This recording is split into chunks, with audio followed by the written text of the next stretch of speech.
Hilary's Final Case by Faith Martin. Chapter 1.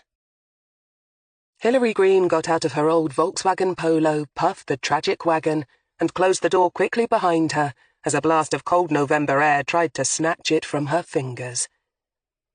She put the hood up on her green parka coat and all but power-walked towards the entrance to Kidlington's Thames Valley Police HQ, trying not to shiver under the icy onslaught. She made her way down into the bowels of the building, where, although a retired detective inspector, she now worked as a consultant for the crime review team, taking a second look at cold murder cases. Giving the desk sergeant a friendly salute as she passed him, he responded in kind, barely breaking stride as he dealt with a gaggle of traffic cops who seemed to have some sort of grievance and were clearly set on trying to get him on side. This week, her new boss, Detective Superintendent Roland Rollo Sale, formally took over the reins of the CRT from acting DCS Stephen Crail, who'd been promoted to head a new team operating at St Aldate's in Oxford. As she headed through the labyrinth of corridors in the basement towards her office, which had once literally been a stationery cupboard, she glanced at her watch a shade nervously, relieved to see that it was still well before 8 a.m.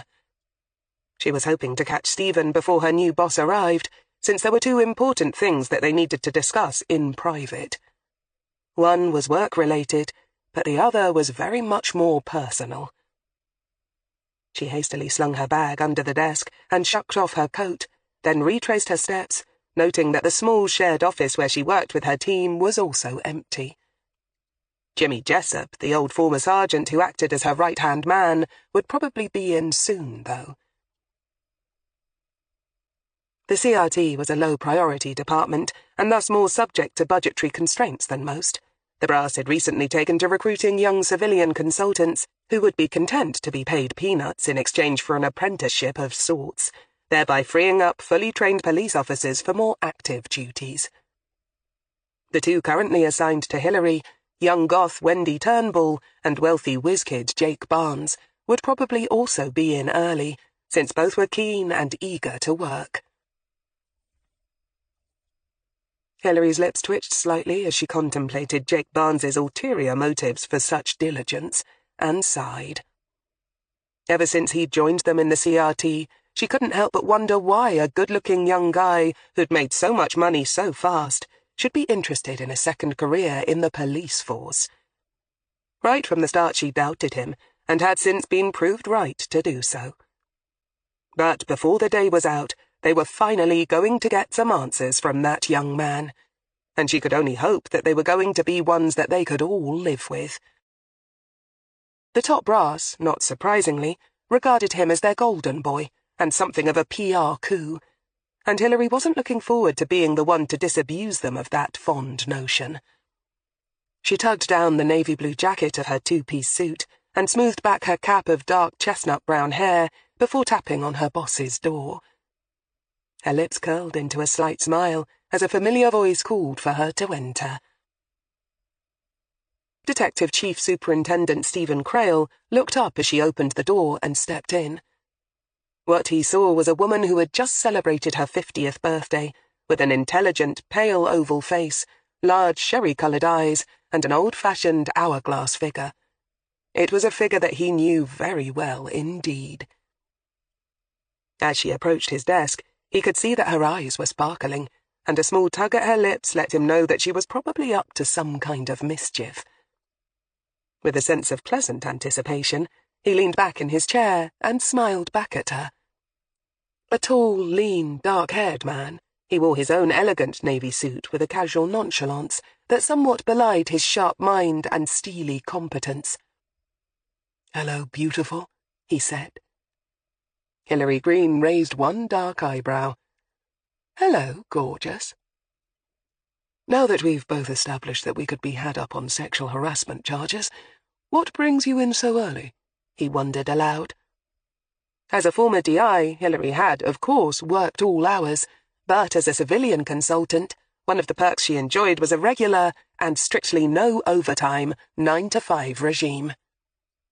"I wanted to talk to you," Hilary said seriously, settling into the seat opposite his tidy desk, and only then admitting to herself how truly nervous she felt. Her heart was beating slightly too fast, and she could sense a little flutter in her chest that told her that she hadn't got her breathing quite under control.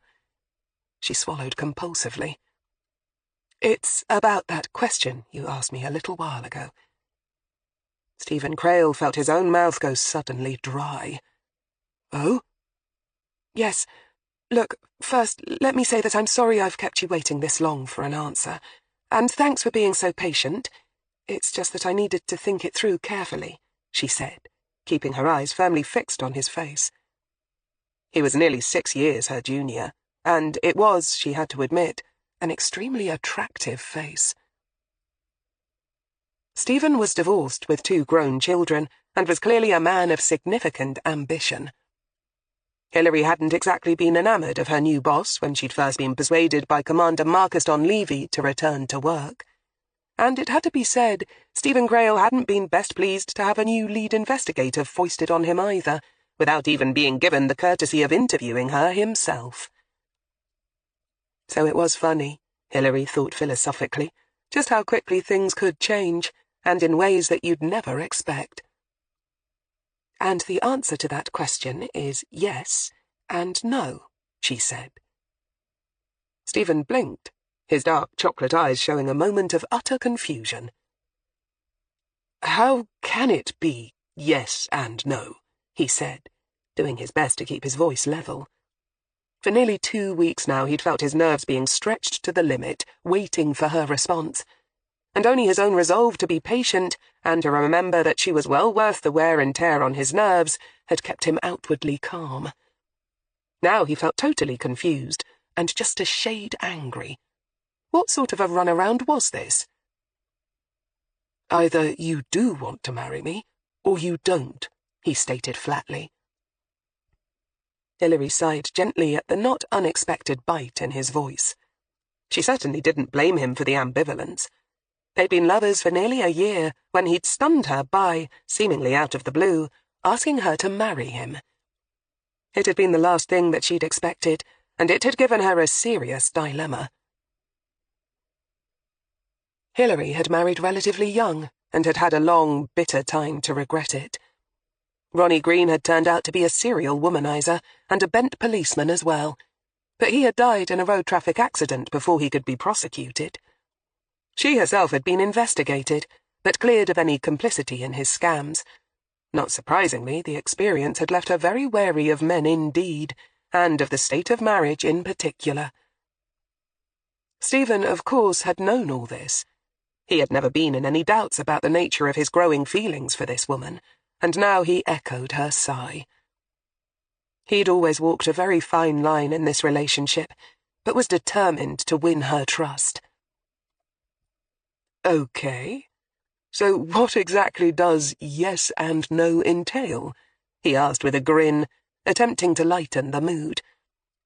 He wasn't sure that he'd completely succeeded in hiding his disappointment, however, because she left her chair and came to his side, propping her delightful derriere on top of his desk and leaning over him. Although it had always been tacitly understood between them that they didn't show their affection for each other at work, Hilary Greene now broke that rule by reaching out and pushing the dark hair from his forehead. He was technically no longer her boss, and soon he wouldn't even be working in the same building. Besides, she wanted to kiss him, a state of affairs that had been fairly routine just lately, she mused wryly. As she proceeded to do so, and raised her face from his, she saw that he was watching her somewhat warily, and again her lips twitched. "Yes, I want to be with you, and live with you, and let everyone know that we're together as a proper couple, and all of that," she explained. "But no, I don't think we need to get married to do all of that. And I can't be doing with all the hassle of going through a wedding and whatnot. Besides, it's not as if we really need a piece of paper to make it official, is it?" Stephen slowly nodded. It was pretty much as he'd suspected, and he tried to ignore the little niggle of rejection that he could feel worming its way into his guts. "So, what, you want to move into my place?" he hazarded tentatively. Hilary grinned. "Well, you could move into mine, but it would be a bit cramped, don't you think?" When she'd left Ronnie, who had contrived to keep control of their family home, Hilary had moved on to a narrowboat, the Mollern, that had belonged to her uncle. She had always intended her new accommodation to be strictly temporary, but she had found, to her surprise, that she had grown to like life on the canal, and had later bought the boat outright. It was now home to her, and she wasn't quite willing to give the old girl up yet. But she had a plan. "I thought, since your back garden practically runs down to the canal, I could bring the Mollern up from Thrupp," she said, mentioning the nearby village where she'd been permanently moored for the last few years, "and tie her up at your place. That way we could take the boat out for weekends away and holidays and what have you. Makes sense, doesn't it?" she asked, with just a shade of worry in her voice. It was important that she sell this compromise to him, because she didn't quite know what she'd do if he vetoed it. Whilst she didn't feel able to marry the man, she didn't want to lose him either. "I know you're going to be as busy as hell with your new job, so it'll probably be some time before you have anything as luxurious as time off. But with the boat available, we can just slip the moorings and be off alone together at a moment's notice, which will help you cope with the stress." Stephen was to head up a new unit dedicated to bringing down the gangs of men who targeted young girls and women, and she knew that such an enterprise could prove exhausting. "Also, since you'll probably have no end of nights when you don't come back from the office at all, I'll be able to stay overnight on the Mollern instead of rattling around in the house alone. So that's an added bonus too." Stephen nodded a shade wearily. "You seem to have it all worked out," he said quietly. Hilary felt her hands become cold and sweaty. "Is it really such a bad plan?" she asked, a shade gruffly. She knew that he wanted marriage for the security and the sense of permanence that it represented, and she felt undeniably guilty for not having the guts to give him that. So if he rejected her compromise, it was going to hurt like blazes, because she simply had no idea where they could go from there. So she found herself holding her breath as she waited for his verdict. Stephen caught the glimmer of fear in her eyes and bit back a groan. "It's not a bad plan at all," he said softly, and reached out for her as she kissed him again. And the relief she felt was obvious in the strength of the grip on her hands on his shoulders. Slowly he could feel the tension ooze out of her, and he was glad. But he still couldn't help but feel disappointed. He tried to admonish himself for being too greedy. After all, living together was definitely a step up from where they'd been, and he could work on that, right? And as the woman in his arms began to laugh gently, he felt the tension in his own shoulders slowly begin to ease. So what if he'd hoped for more? He wanted to be the one to exorcise the ghost of Ronnie bloody Greene forever, but hadn't that been an unrealistic and somewhat juvenile ambition? He'd known from the outset all the baggage that Hilary Greene carried around with her, and yet in spite of that, he'd watched this gifted copper solve cold case crimes that even he had believed to be impossible. He'd watched the professional detective at work and marvelled, and later had been lucky enough to find his way into the private life of the woman behind the high solve rate and all but legendary reputation. So, he'd damned well take what he could get and be grateful. "Stephen?" He was leaning right back in the chair now, his silver and blue tie somewhat askew, and he straightened his shoulders imperceptibly as he saw and recognized the look in her eyes. In a flash, she'd gone from pleasure to business. "About Jake Barnes," she said. Stephen sighed, but nodded. One thing they'd always had in common, right from the start, was a strong work ethic, and his response matched her abrupt change to the professional. "Right, you're ready to bring Rollo into the equation?" Hilary nodded. "I think so, don't you? We really do need to get this sorted out before you leave. I know I'll have Don Levy's backing, come what may, but it'd still be better if we present him with a united front. And it'll be fairer to Rollo, too," she added wryly. "Poor sod. He's coming in today thinking that he knows what's what, and that all he's got to do is keep the ship on course and balance the budgets, and actually there might be a big fat fly in the ointment. "Have you any idea at all what Jake is playing at?" Stephen asked. Hilary shrugged and shook her head. "Not really." For the past few months, she and Jimmy had been keeping a careful eye on their new recruit, ever since they discovered that the technically proficient.com millionaire had been hacking into Hilary's computer. And what they'd learned since had hardly been reassuring. He'd hired a private investigator, been in contact with a high-level fixer who provided documents and other sundry services to high-end criminals, and just 2 nights ago had met with an extremely dangerous enforcer to their local bad boy and Thames Valley's most wanted, Dale Metcalf. "Whatever it isn't good," Hilary said, in classic understatement. "And it's about time we tackled him, before things really get out of hand. I think we've given him enough rope to play with now." "Okay," Stephen said, more than willing to go along with her judgment. "Just what are you hoping to get out of him?" he asked curiously. "Everything," Hilary said grimly. "And if it is something criminal," Stephen said. "Something really criminal, I mean. Something that we can't fix internally. Won't we have tipped our hand?" Hilary sighed. "Perhaps," she acknowledged slowly. "That's always a risk. But the man's already made so much money, legitimate money, that I just can't see him wangling his way in here simply to make even more illegally. No, I have a feeling this is going to be something personal. I get the sense the boy's on some sort of mission or crusade, but—" She shrugged. Stephen sighed. "We might end up having to arrest him nonetheless." "I know." "The brass will have a hissy fit," he pointed out glumly. "I know." Stephen couldn't help but grin at her flat, unimpressed tone. "Well, aren't we the cavalier ones? I suppose as a mere civilian, having to weather the fury of the powers that be no longer worries you." Hilary thought briefly of Commander Marcus Donlevy, the shark in the grey suit, and laughed somewhat hollowly. "Yeah, right. Well, there's no point in putting it off. I'll go and see if Jake's in.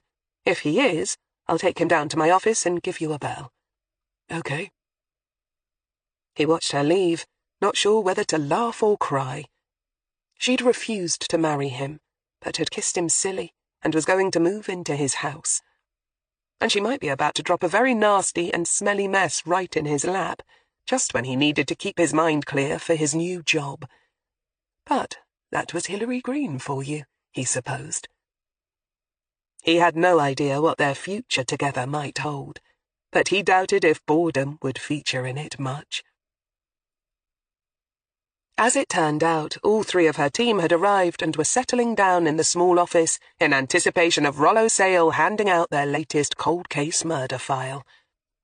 Wendy Turnbull, dressed like a Hell's Angel in motorbike leathers, her eyes heavily lined in black, looked up and gave Hilary a happy smile. She always felt wired at the beginning of a new case. Jimmy Jessup also looked up at her, his grey hair thinning fast now, and shifted a shade uncomfortably on his chair. In the last few days or so his back had been giving him jip. He was closer to 70 than 60, so he supposed he would have to accept that bits would start seizing up on him, or wearing out. Better that than dropping off, he supposed. There was nothing wrong with his eyes, though, and they sharpened perceptibly as he saw Hilary turn and look thoughtfully at the 3rd person in the room. At 33, Jake Barnes was older than most of the new recruits, who tended to be youngsters still trying to find their ideal career, or old-timers, like himself, who'd retired and then found themselves longing to return to the workplace. Jake was a good-looking lad, tall, with grey-green eyes, and was dressed in a suit that Jimmy suspected cost more than his old jalopy, and he looked surprised as Hilary said quietly, "Jake, can I have a word in my office?" "Course, Gov," he said, getting up and reaching automatically for the tablet that he carried with him everywhere. Hilary caught the old man's eye and gave such a slight nod that Wendy didn't even notice it. But Jimmy, who'd been keeping Jake under observation for the last month or so, watched the two of them leave with interest. Clearly things were going to come to a head, and he could only hope that whatever mess the youngster had got into, Hilary would be able to get him out of it. In her office, which only had room for a tiny desk, a single chair, and one set of old tin filing cabinets, Hilary sat down and reached for the desk phone. She punched in Stephen's extension and watched as Jake, with literally nowhere to sit, leaned a shoulder casually against one wall. He was expecting her to fill him in on their new case assignment, and consequently looked slightly surprised when Hilary asked Stephen Crail to join them instead.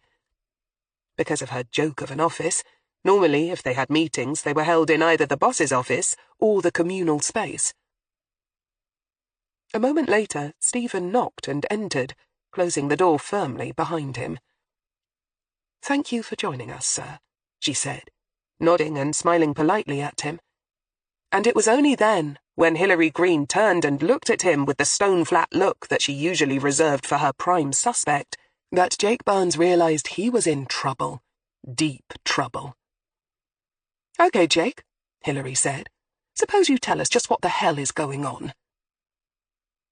For a moment he went utterly still, and she could almost hear that very clever brain of his going into hyperdrive. Obviously he was desperately trying to read the situation, but in the meantime Hilary could almost see the shutters come down firmly. He made some attempt to relax his shoulders by shifting slightly against the wall. "Sorry?" He sounded almost genuinely baffled, but Hilary could see that his body language was screaming alarmed caution, and she had no doubt whatsoever that he was going to start lying to her.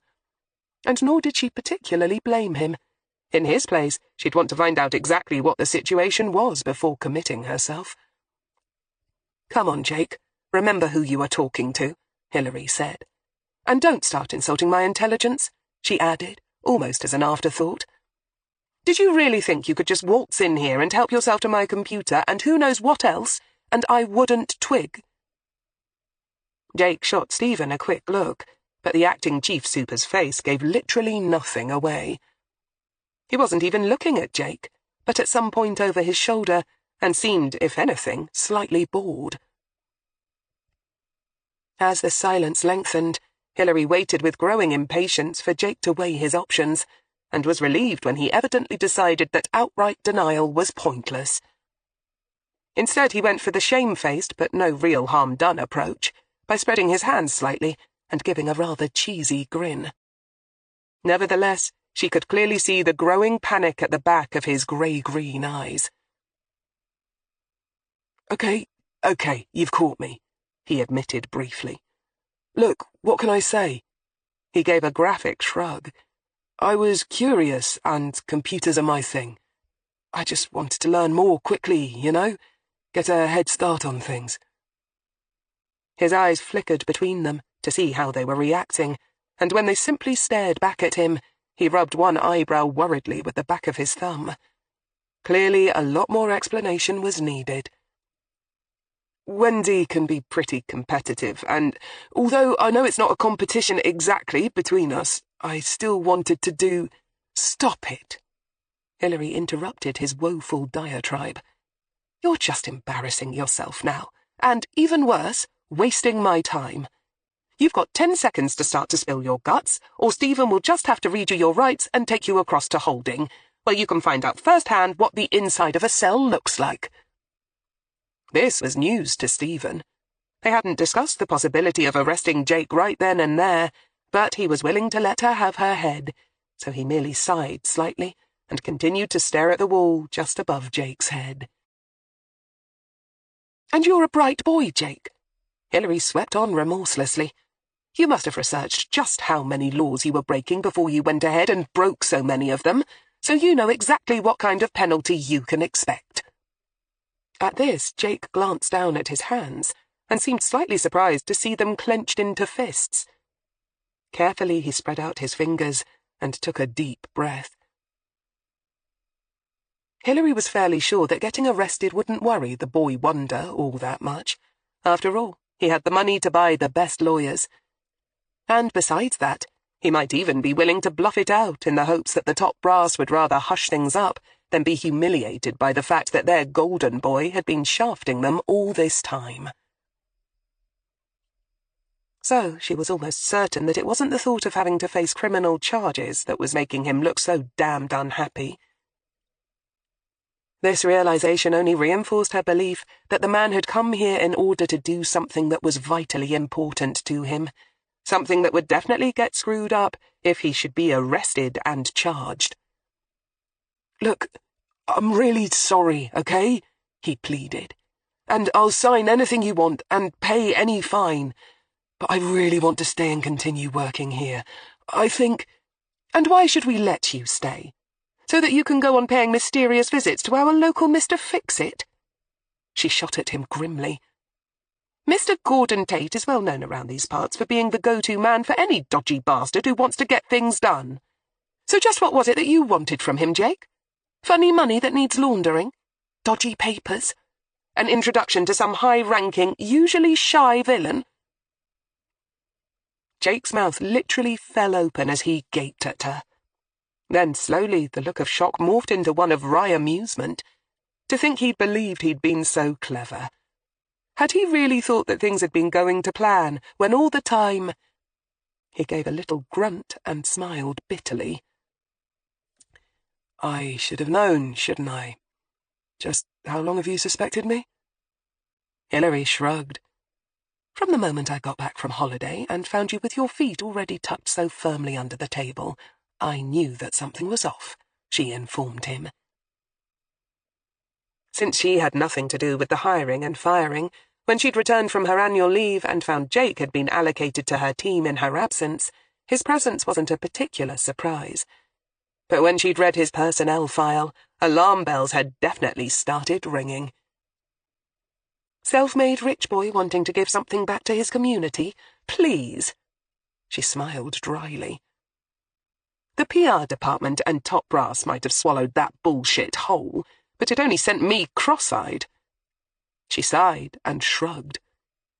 It was only a matter of time, a game of wait and see, until I figured out what you were really up to. And once I realized that you'd been sniffing around my computer, I put Jimmy up to following you. She wouldn't have been human if she hadn't felt a certain sense of satisfaction in seeing him go slowly white with the realization that she knew far more than she was letting on. Yes, she agreed, although he hadn't actually spoken. But then they both knew that he didn't need to. Which leads us nicely on to the crux of the matter, and your interest in a certain Mr. Darren Chivner, doesn't it? She said quietly. The main suspect in umpteen assault cases, pimp, thief, and all-round bad boy. So, tell me, Jake, given that you've met this scumbag at least twice, to our knowledge, just why shouldn't we sling your duplicitous backside to the media walls and just wash our hands of you? He swallowed hard. Look, it's not what you think, he began nervously. He was openly sweating now, and the look of panic was back in his eyes. Hilary smiled over at Stephen. Hear that? It's not what we think. Stephen sighed heavily. If I had a penny... Hilary shook her head sadly. I wasn't after drugs, Jake flashed hotly. Never thought you were, Hilary shot back, ruthlessly interrupting him before he could work himself up into a lather of righteous indignation. You're a clever boy, Jake. You could score whatever poison you fancied in much easier ways than that. No, our Darren and his boss specialize in a different kind of merchandise altogether, she continued, watching him like a hawk. She was satisfied to see the white lines around his mouth turn to red as he realized just what she was implying, and he flushed angrily. Good, Hilary thought. It was just as she thought. Now all she needed was one more nicely placed insult, and it should have him erupting nicely. Then they could start to get to the bottom of things. So what did you fancy, Jake? An underage girl, perhaps? A cross-dresser? Tranny? What's your fantasy? Pushed beyond his limit, Jake launched himself from the wall and took a single step towards her. The fact that was as far as he got was due to several things. Firstly, the office was so tiny that single step took him right up to her desk. Secondly, as he moved, so too did Stephen Crail, who looked ready to grab him and slap on the cuffs without a moment's hesitation. But mostly, it was the look on Hilary Greene's face that stopped him dead. She looked at him like she'd look at a dog turd on the pavement. On her face there was contempt and impatience, and maybe a touch of wry disappointment. And it was that, more than anything, that made Jake Barnes feel like crying. Because he'd worked with this woman on several murder cases now, and had come to respect and admire her enormously. She'd won a medal for bravery in the past by taking a bullet meant for a superior officer. She had a solve rate that was literally second to none. The brass ranked her as one of their best detectives, while the rank and file respected her for different reasons. Her reputation was for looking after her own, even in the face of a real shitstorm. In the short time he'd known her, Jake had never seen her back down from anything, and for her to be looking at him as she was now made him feel sick at heart. "No, it's nothing like that," he denied passionately. "That's not what this is about," he added hoarsely. "In fact, you've got it so far wrong it's almost ludicrous." Hilary's lips twitched slightly. Damn, if he didn't look like a little whipped puppy. "So, you're going to keep it to yourself, Jake?" she asked him wearily. "No," Jake muttered eventually, slumping back against the wall and sighing heavily. "It's about Jasmine." Hilary nodded. Out of the corner of her eye, she could see Stephen smile slightly. "Tell me about her," she said softly, although she could already make a bloody good guess as to what was coming next. "She was someone in your life who got mixed up with the wrong people, and you want to get her out of it, right? Pay her pimp off, maybe? Get her out of the life? Into rehab, if she needs it? You're going to be her knight in shining armor? Is that it?" Jake's lips twisted wryly. "Seen it all, know it all, done it all. That's right, Gov?" he asked a shade bitterly. Hilary sighed heavily. "Sometimes it feels like it." She surprised all three of them by admitting just as bitterly. Then she nodded. In truth, though, she wasn't feeling nearly as world-weary or cynical as she sounded. Her manner was mostly for show, to get Jake to open up. In reality, she felt for him. She knew all too well, hell, what copper didn't, how life could make a victim out of anyone. And when you loved someone, you were willing to do all sorts of crazy things to try and put things right. "Okay, give it to us straight, from the beginning, and don't mess us about, and we'll see what we can do for you, all right?" She looked across at Stephen, who nodded his permission for her to go ahead. He was already looking relieved that the worst-case scenario had been avoided. Jake clearly hadn't been out to set himself up as some kind of criminal mastermind.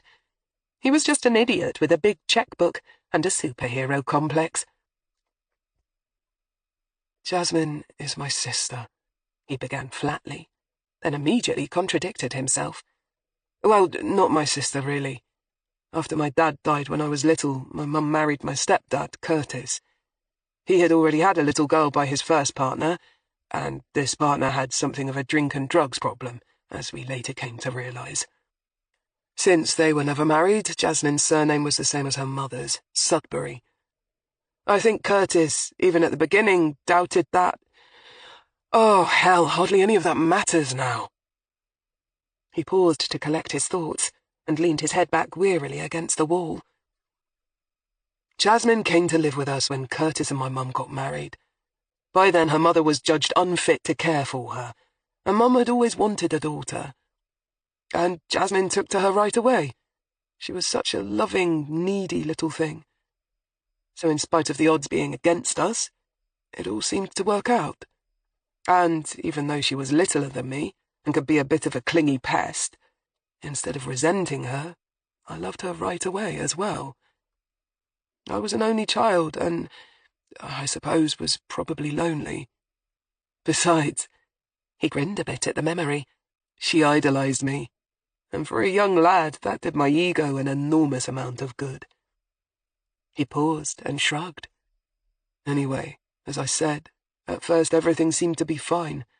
Her birth mum was in and out of rehab and barely bothered to visit her, which was something of a relief, as you can imagine. Curtis had always been worried about what influence her mum's behaviour was having on her. We grew up in a council house, as you know, and although we didn't have much money, both Curtis and Mum worked, and Jazz never had to go without. She got the pretty dresses and the toys she wanted at Christmas. She made new friends, and she was happy, or so we all thought. Stephen and Hilary exchanged glances, knowing just where this was going, but knowing that Jake needed to tell it anyway. When I went off to uni, Jasmine was barely 14. Jake carried on sadly. And it was only when I came back home in the holidays that I first began to notice stuff. She'd go out drinking with her mates, even though she was underage. She started cheeking Mum and defying Curtis, being rebellious, stuff like that. It didn't seem like a big deal at first, you know? Just the usual teenager playing up, but... It got worse, Hilary said. She ran away from home? Several times, Jake confirmed. Once I managed to find her and bring her back, and I was really appalled when I realized she was on drugs. We got her into rehab right away, of course, but it didn't take.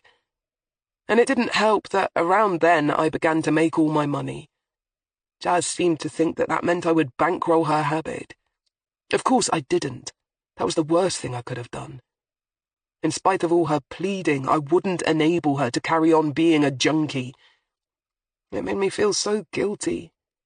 But both Mum and Curtis and her counsellors agreed I was doing the right thing. Tough love. He grunted softly, a bitter bark of laughter. So, she began to resent me, and she ran away again. He sighed and ran a hand through his hair. All traces of the sweet, happy girl we knew seemed to vanish. Once she got pregnant and lost the baby. That seemed to scare her for a bit, and she sobered up for a while. But it didn't last, Hilary said. No. Then a couple of years ago she went missing and just didn't come back. She just, well, stayed missing. And this time I couldn't find her. None of her friends knew where she might have gone either. Mum and Curtis were going out of their minds imagining the worst. Well, you know. I don't have to tell you how girls like Jazz can end up. He didn't. She and Stephen shared a long, level look. So, I hired private investigators and eventually they got a lead. This time it was Stephen who spoke. You found out she'd become a prostitute, he said gently. Jake swallowed hard. Yes.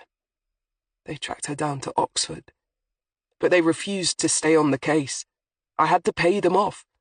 I think the pimp she was working for scared them off. Yes, he would, Stephen said. You're talking about Dale Metcalf now, right? Jake nodded. Apparently, Jazz had been a girl in one of his stables for a few years. The investigators thought she was working the S&M circuit. Hilary winced. That was bad news. Very bad. Only girls that Metcalf was willing to throw on the scrap heap got hired out to the kind of risky John who was into sadomasochism. Jake caught the look and swallowed hard again. Yes, I know, he all but whispered. He looked so miserable that she had to fight the urge to get up and go and put her arms around him. But right now wasn't the time for that. Go on, she said instead. I found out that she dropped out of sight nearly a year ago. She had been living in a squat in Cowley, but she just vanished again. Hilary slowly leaned forward on her desk. She intended to say something like, Jake, that probably only means one thing, but she was saved from actually having to say the grim words. I know. You think she's dead, Jake said, his voice as dead as the look on his face. You think that some sick John got too aggressive and killed her, or the drugs got to her, or perhaps HIV, or who the hell knows what else. I know that. I know she's probably dead. His voice had been growing steadily louder and harsher, but now he fell abruptly silent. And then he took a long, shuddering breath. But I have to find out for certain. I need to know. Mum and Curtis need to know. We can't go on living in limbo like this. So that's why I joined the police as a civilian consultant. That's why I went into your computer. I needed to get access to police records. I needed data. I needed to get a foot in the camp that could help me find out what happened to her. Hilary nodded. And that's also why I approached Darren Chivner, he added. At this, Stephen stirred a shade restlessly, since Jake was straying into the remit of his new job. I hired another top-notch PI team, and they gave me as much intel as they dared on this Dale Metcalf character. So I know a lot about the setup that he runs. His gang consists of mainly family members or long-term friends and people from his old neighborhood. They take the fall for him, as well as acting as his enforcers. He's never even been inside a prison cell, Jake swept on, sounding disgusted. But Stephen didn't need telling any of this. It would be part of his new job to put men like Metcalf away. It wasn't going to be easy. It never was. Men like that ruled by fear and intimidation and casual, gut-churning violence. Who would testify against a man if they knew that their daughter could be raped on her way home from school? Who would lodge a complaint against one of his thugs when doing so meant you could end up kneecapped or worse? Silence and acceptance became the norm, and the police, more often than not, were helpless to offer a viable alternative. You couldn't be everywhere at once. But how could he explain these very hard facts of life to a man like Jake? So I started looking for a weak link in his chain, Jake swept on, unaware of the acting DCS's angst. And that's why I met Darren Chivner. Stephen now felt his blood running a little cold. There's nothing weak about Chivner, Jake, he interrupted harshly. The man's very handy with a knife and is one of Metcalf's main boys. He runs the girls and enforces the rule on anyone who gets out of hand. Yes, I know all that, Jake said, a shade too casually for Hilary's liking. But he's also a man with ambitions beyond working for Metcalf for the rest of his life. He's got a girl he wants to marry and a lifestyle away from Oxford that he dreams about. So I approached him with an offer.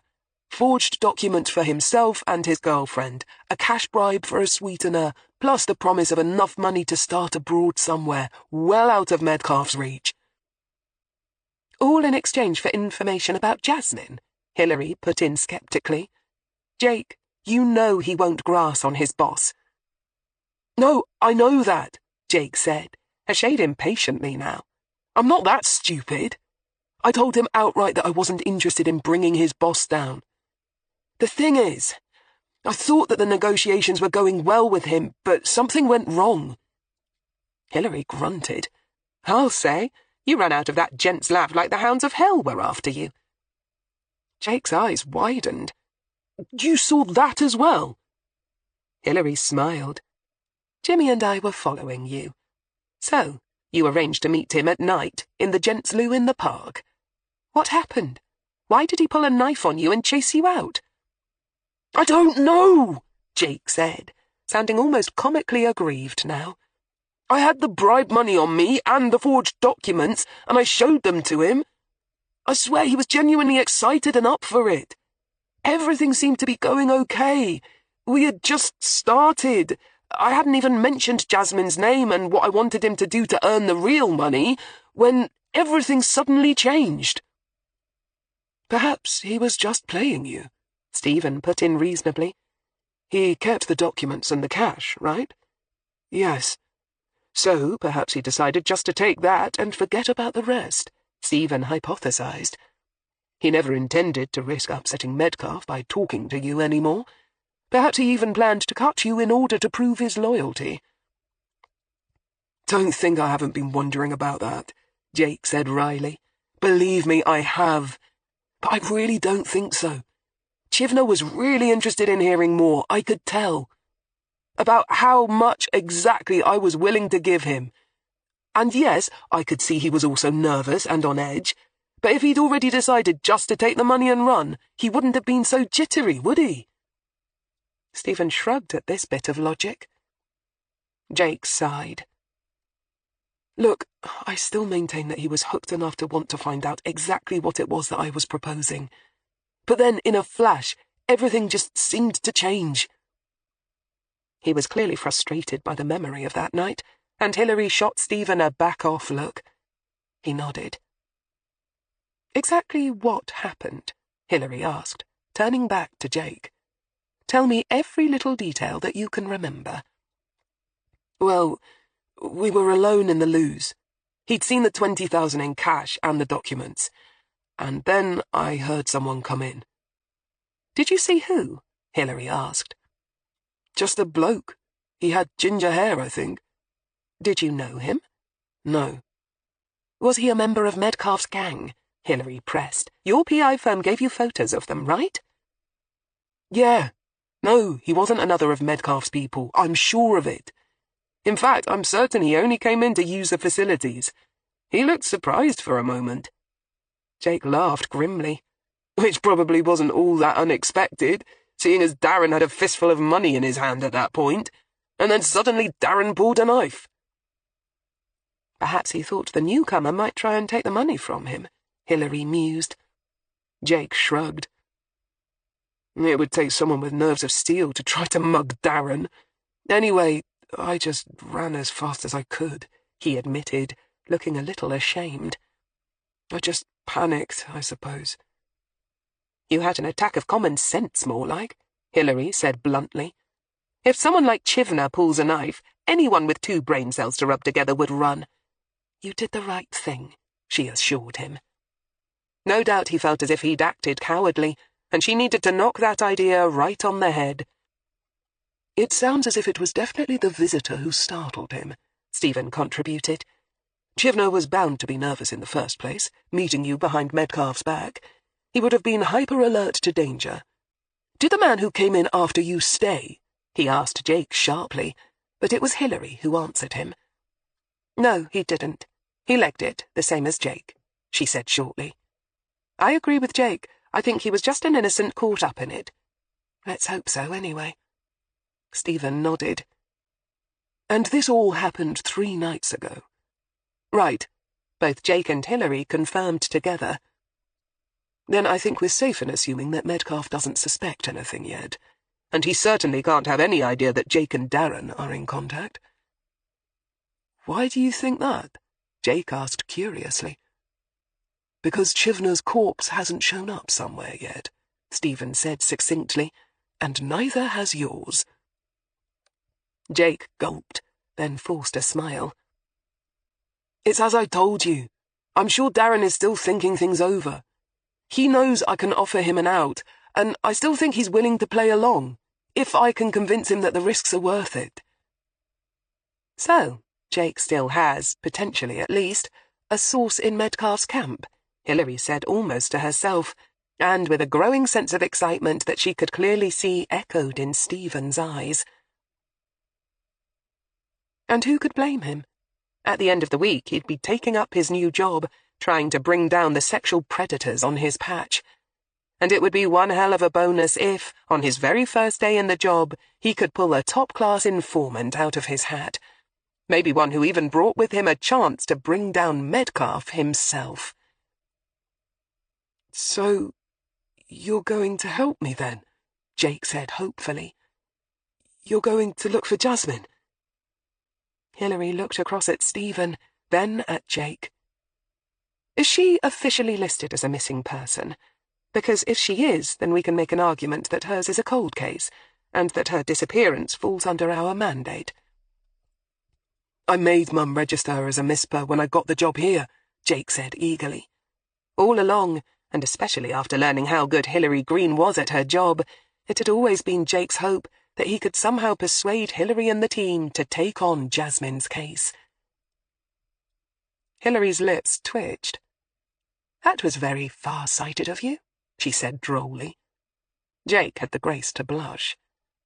So, are you going to arrest me? Probably not. Not right now, anyway, Hilary said, deadpan. Jake grinned. So, I can stay? We need to tell Superintendent Sale everything, Stephen warned him. Since he's taking over, it'll be up to him whether he lets you keep on working with us or not. You'll have to do your best to reassure him you're not a loose cannon. Jake nodded tensely. I'll talk to him first, Stephen said. No promises, but I think we can probably work something out. He won't want to make waves any more than the top brass will. And while you and Rollo are talking about what to do with the boy wonder here, she said, nodding to Jake, I'd better bite the bullet and go and have a word with Commander Don Levy. Explain how things are, and that he needs to give us a little leeway here. Stephen shot her a wry look. Yes, you do that, he said neutrally. Everyone at HQ knew that Hilary Greene and Commander Marcus Don Levy had always been tight, and that if there was anyone who could handle the commander whilst ensuring that she got her own way, it was Hilary. Chapter 2. It was mid-afternoon before all the explanations had been given, and all parties had approved a plan of action. Marcus Don Levy, although busy, had agreed to see Hilary at once, since his secretary had long-standing orders that she should be slotted in to even his most hectic of work schedules. A tall, lean man with grey hair, grey eyes, and dressed in his trademark silver-grey suit, he'd greeted her with his customary wariness. They both knew that she wouldn't be in his office unless something unpleasant needed sorting out. Naturally, he had not been pleased to hear of Jake's extracurricular activities, but had merely raised an eyebrow when it became clear that Hilary had been keeping it under her hat for some time. He didn't bother to reprimand her for it. For a start, he knew that it wouldn't have done much good anyway. Hilary was now a civilian, and as such didn't have as much fear from the top brass. Besides, what could he do about it? Sack her? That was never going to happen, and they both knew it. He'd had to connive, threaten, and cajole her into coming back to work in the first place. No, they both knew her place was here, solving cases. But mostly, Commander Marcus Don Levy had always approved of her tactics anyway. Plausible deniability was one of his favourite phrases, and he knew that Hilary Greene had always been very good at watching both of their backs. So he was always willing to let her head off trouble before it landed in his lap. And so he listened with growing interest, and with gradually less and less alarm, as she related that morning's events. And after thinking it over in silence for all of a minute, he sighed softly.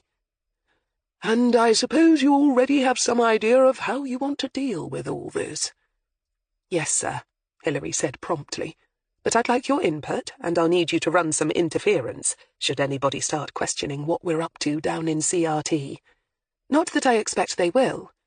If we're lucky, I think there's a way that we can keep this from blowing up in our faces and turn it to our advantage. Things could get tricky, but this is what I had in mind. An hour later, Rollo Sale looked up from his desk as Hilary Greene tapped on the door and walked in. Since Stephen was in the act of moving out at the same time as he was moving in, the two men were temporarily being forced to share the same office.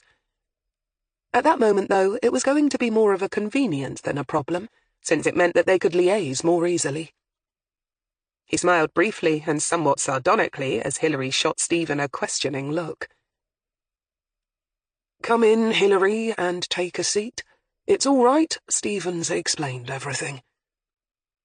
Roland Rollo Sale was 58, and whilst not exactly looking forward to retiring with his pension just yet, he was well aware that this posting would be his last, and he was content with that. Of medium height, with light brown hair that was going grey rapidly, he was uneasily aware that he was just beginning to get a bit of a belly on him. He'd been happily married for over 30 years and had 3 grown boys, none of them having joined him in the police force. Living and working all his life in Aylesbury, he'd had a varied career, but not too much experience of murder cases. So when the opening for a new head of the crime review team had come up at HQ, he'd had no hesitation in applying. And he'd quickly learned that Stephen Crail had done an excellent job of getting the whole scheme up and running. But it came as no surprise that the ambitious superintendent, now acting chief superintendent, was heading on to higher things. Rollo was no tyro when it came to office politics, and he'd always understood that all that was needed, post-Crail, was for a safe and steady pair of hands to keep the CRT on course. And he fitted that description perfectly. He had no illusions about himself, or how others saw him, but that didn't mean that he wasn't going to do things his way, and make a damned good job of it. So he'd spent the last month learning the ropes from Stephen, a man he'd quickly come to like and admire, and now Rollo felt confident that he could handle the job. He'd also become aware that in Hilary Greene he had an excellent criminal investigator who could be left, more or less unsupervised, to manage the cold murder cases, leaving him free to deal with the admin side that constituted the rest of their remit. This was, in fact, mostly computer and forensics-based. Following recent advances in both DNA profiling and IT, the CRT's work focused on matching DNA samples from old cases to those found in new cases. The vast databases they now had at their disposal was useful in finding these links between crimes stretching back for years, robberies and rapes that were years old and which had previously been regarded as beyond conclusion could now be revisited with more modern eyes, and, more often than not, closed. Rollo had to admit ruefully that he hadn't expected the blinder which the Jake Barnes scenario represented, and this even before he'd officially taken over as the new head. He felt deeply uneasy about what the fallout might be, and just who would be in line to take the flak. "How did Don Levy take it?" asked Stephen, typically getting right to the heart of the matter. Hilary smiled slightly and gave a somewhat weary shrug. "You know the commander," she said, somewhat cryptically. Roland Sale, who didn't, shot Stephen a quick look. Stephen smiled crookedly in response.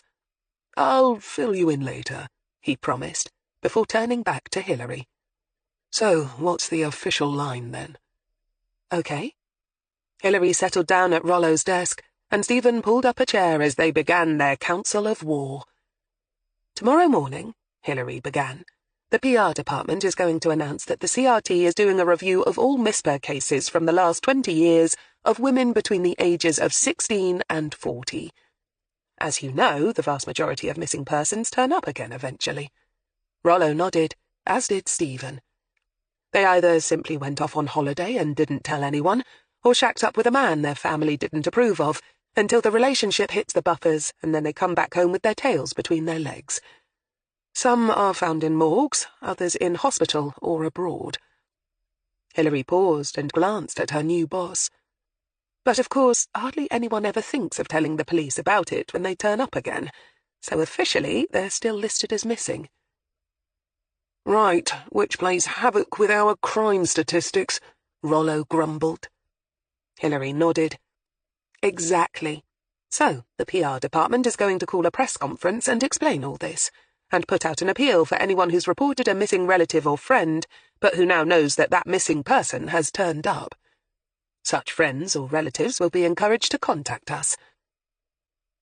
"Well, that should close umpteen cold cases right then and there," Rollo said happily. "But I take it that's not the point." "Hardly," Hilary agreed. "But what it will do is give us a plausible reason to start looking into MISPA cases of young women who we know, or suspect, ran foul of our friend Dale Medcalf, which would include, of course, Jasmine Sudbury." "Ah," Rollo said. "So young Jake is going to get his way after all. We are going to take on his sister's case." "Yes," Don Levy insisted on this, since it'll keep Jake quiet and happy. And a happy Jake is less likely to spill his guts to the media about what he's been doing, and thus prevent us all from looking like a right load of wallies. Hilary said wryly. Which is all the top brass cares about, Stephen put in. Yes, but it'll also play right into our hands. Well, your hands more than ours, Hilary pointed out reasonably. Your new job has bringing Metcalf down at the top of its list of priorities, right? Him and others, Stephen confirmed grimly. Right. Well, let's consider this. Hilary settled more comfortably into her chair. Imagine for a moment that you're Dale Metcalf, and you hear on the news that the Thames Valley Police are doing a review of MISPA cases of women. Now, he knows that some of those missing women are going to be down to him, and that the police will soon be poking around, asking questions about them. So, what's the first thing that you do? Stephen blinked, then slowly began to smile. You know, I always suspected it, but now I know. You're a genius. True, Hilary agreed, deadpan. But please, answer the question. I would summon my cronies, thugs, and assorted enforcers, and tell them to get out and about, and start reminding any witnesses that they need to keep their mouths shut if they know what's good for them, Stephen said. Which helps us how? Rollo asked bluntly. He could see how well these two got on together, both in their private and personal lives, from the way that they seemed able to read each other's minds, and he could only hope that, given time, he would be able to follow Hilary Greene's thought processes as easily as his predecessor. Well, this is where Jake comes in, and starts to earn some brownie points to compensate for the mess he's got us into, Hilary explained. We're going to have to brief him thoroughly, but basically it goes like this. He gets in touch with Darren again, and Chivner learns what it is that Jake wants in exchange for all that money he's been promising. News about his sister, Jasmine Sudbury. Is she alive? And if she's dead, where's her body? And, providing Metcalf wasn't personally responsible for it, the name of whoever it was in his gang who killed her. But surely he's not going to play ball with us now. Not when his boss will be on high alert, what with the news that we're looking into missing girls again, Rollo said. Yes, but there are two things that will help with that. Hilary leaned forward slightly in her chair. The one thing we're all agreed on is that Darren would be normally very wary indeed of meeting Jake again, in case his boss finds out and wonders what he's up to. Right? Right, Rollo nodded. But if he is seen talking to Jake, he's now got the perfect cover for that. He can either say that Jake had approached him to talk about the missing girls, or if he prefers, he can tell Metcalf that as the brother of one of the missing girls, he was attempting to find out how much bother Jake would be to them, and was trying to warn him off. Got it. Yes, that's clever. Rollo nodded again, and followed the thought through. All Chivner has to say is that he was threatening Jake with a knife in his ribs one dark night to warn him off cooperating with the police. Right, Hilary said. Plus, when Metcalf finds out that Jake's working as a civilian here at HQ, it will instantly make him a high-priority threat. In which case, he'd probably send Darren to sort him out anyway. He's one of his most trusted and experienced enforcers. He sure as hell won't want to get his hands dirty himself. Okay, so that's one reason why Chivner might feel brave enough to risk re-establishing contact with our boy. And since I understand that Jake's already offered to give him a fortune, greed will also have been eating away at him all this time. And let's not underestimate good old greed. Rollo smiled wolfishly. And what's the second thing? You said there were two things in our favour. Hilary nodded. The other is pressure. Before, Darren wasn't in any hurry. He could afford to take his time. But as soon as Metcalf hears about our MISPA review, he's bound to get nervy. And a nervy boss is an unpredictable boss. So, if Darren is going to get his payoff and get out of the country, he's got to do it fast. In other words, he's now motivated. Stephen shifted slightly in his chair. This is beginning to sound a bit iffy to me, Hill, he said tersely. Oh yes, it is, Hilary agreed, making no bones about it. And we're going to have to warn Jake and play strictly fair with him, drum it into him that he'll be playing a dangerous game, that Chivner could turn on him at any moment. You've seen him, she said to Stephen. He's hell-bent on doing whatever it takes to get answers about his sister. He's that desperate. And it's not as if he hasn't already put himself in the firing line already. And quite frankly, this is the best shot we've had of getting Metcalf in quite some time. Even Don Levy can see that. Look, I'm not saying it's not tempting, believe me, Stephen said, looking between Hilary and the man who was shortly going to take over his old job. It'll be one hell of a feather in my cap if, right from the start, I can deliver Metcalf. But I'm not happy about putting Jake at risk. Hilary nodded. Me neither. But Jake's already at risk, she said. He's been meeting Chivner at night and nearly getting stabbed.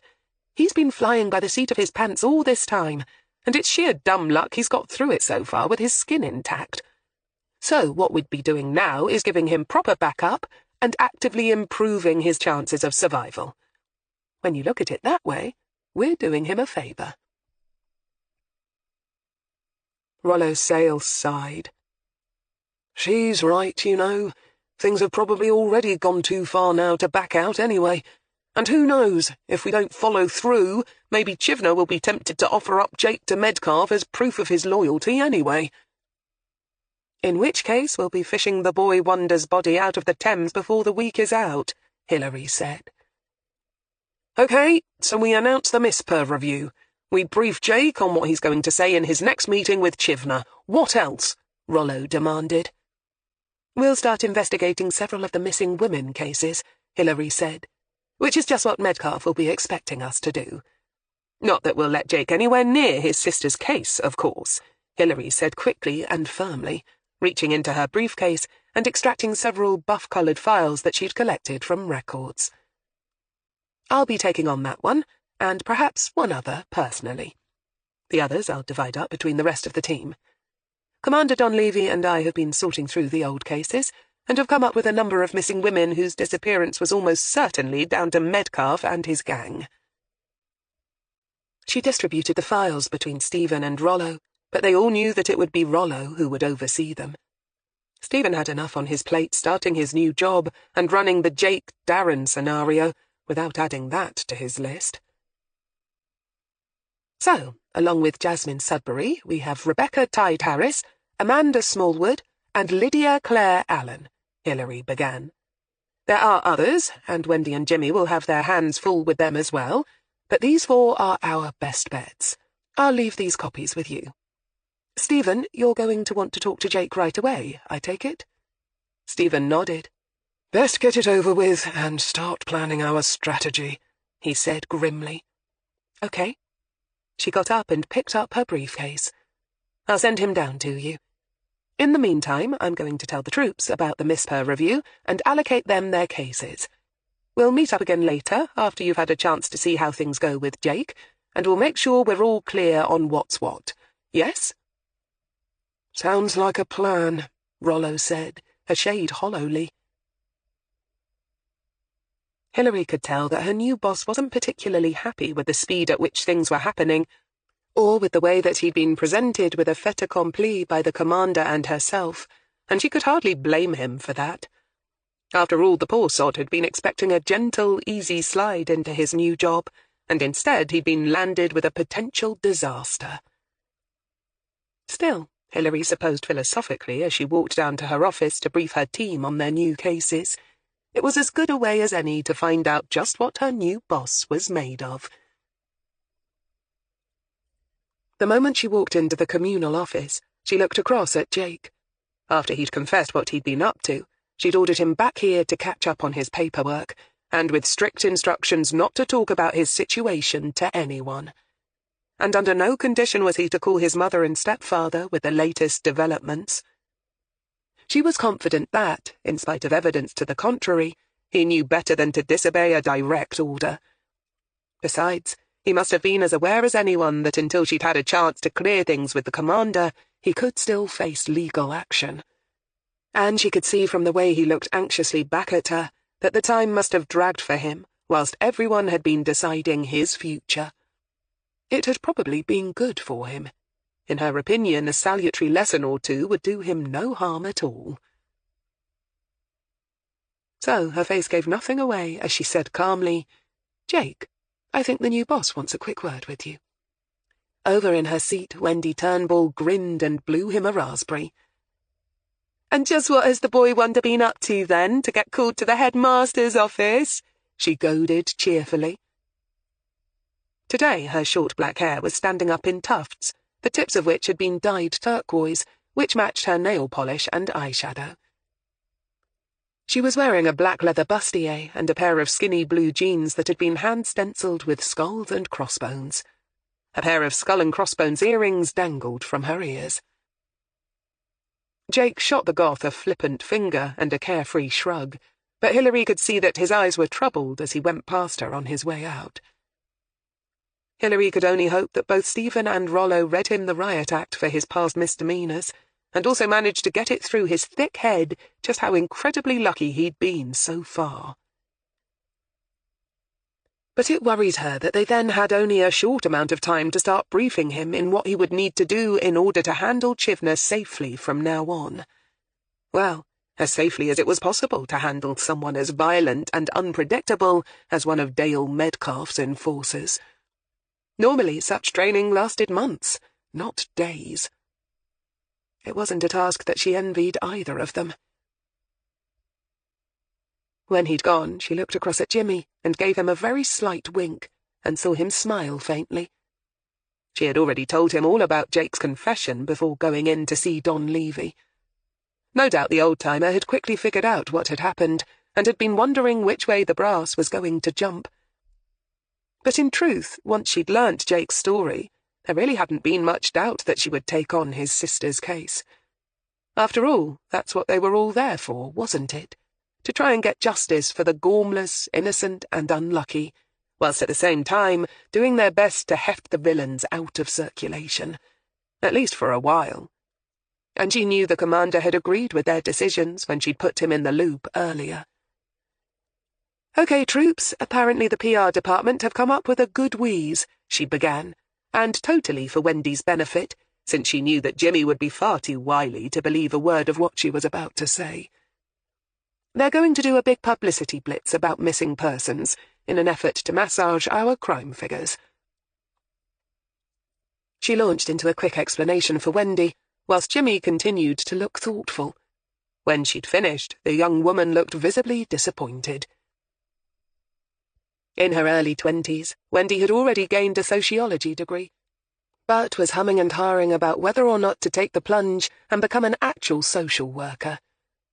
She'd joined the CRT to gain more experience, but mostly, from what Hilary had been able to gather, because she was hooked on detective novels and crime shows on the telly and saw herself as a detective. She had a winning way with her, and there was no doubt that she enjoyed working with Hilary, especially when she got to go out and about interviewing witnesses, but Hilary was yet to be convinced that she'd make a good police officer. It was not her outrageous personality that concerned Hilary so much, since a lot of people responded well to her. It was more to do with the softness of her heart, which would be an asset in social work if only Hilary could just knock some of the harder realities into her head. She could understand why Wendy was hesitating. Recent cases in the media had tended to sling mud at social workers, more often than not casting them in the roles of incompetent do-gooders or neglectful dupes. But Hilary, like every good copper, knew that good social workers were an absolute necessity in modern-day Britain. "So, no murder cases, then?" Wendy said now, all but pouting her disapproval. Since she'd started here, she'd helped work on several cold murder cases, and had been thrilled to watch and learn as Hilary Greene had solved them all. After that, a review of misper cases seemed rather tame. Over at his desk, Jimmy hid a grin at the youngster's petulance, then winced as he twisted in the chair and a lance of pain shot up his back. "Oh, I wouldn't say that," Hilary said, taking out the files. "I've cherry-picked several that I think look interesting from our point of view. As I've just explained, most missing people turn up, but some don't, and some don't because they can't." At this, Wendy visibly perked up. It was not that she was particularly ghoulish, despite her dress sense. nor was she immune or oblivious to the pain and misery that violent crime inflicted, not just on the victims, but on their friends and family. Hilary knew that she enjoyed the thrill of the puzzle, and the satisfaction it brought when they were finally able to expose a killer. And who could blame her for that? Didn't they all feel the same way? But so far things had all been a bit remote for the girl, cushioning her to some extent from the punishing reality of what life in the police force was all about. Not only had the crimes they'd worked on been years old, taking off the edge and rawness to some extent, they had all been of the domestic or private and personal kind. What's more, working cold cases meant that you dealt with people who had had time to get over the worst of the shock, and to adjust and adapt, all of which allowed them to do the bulk of their work without really getting their hands dirty. Hilary knew, though, that things were going to be very different with these new cases. This time they were all going to get very dirty indeed.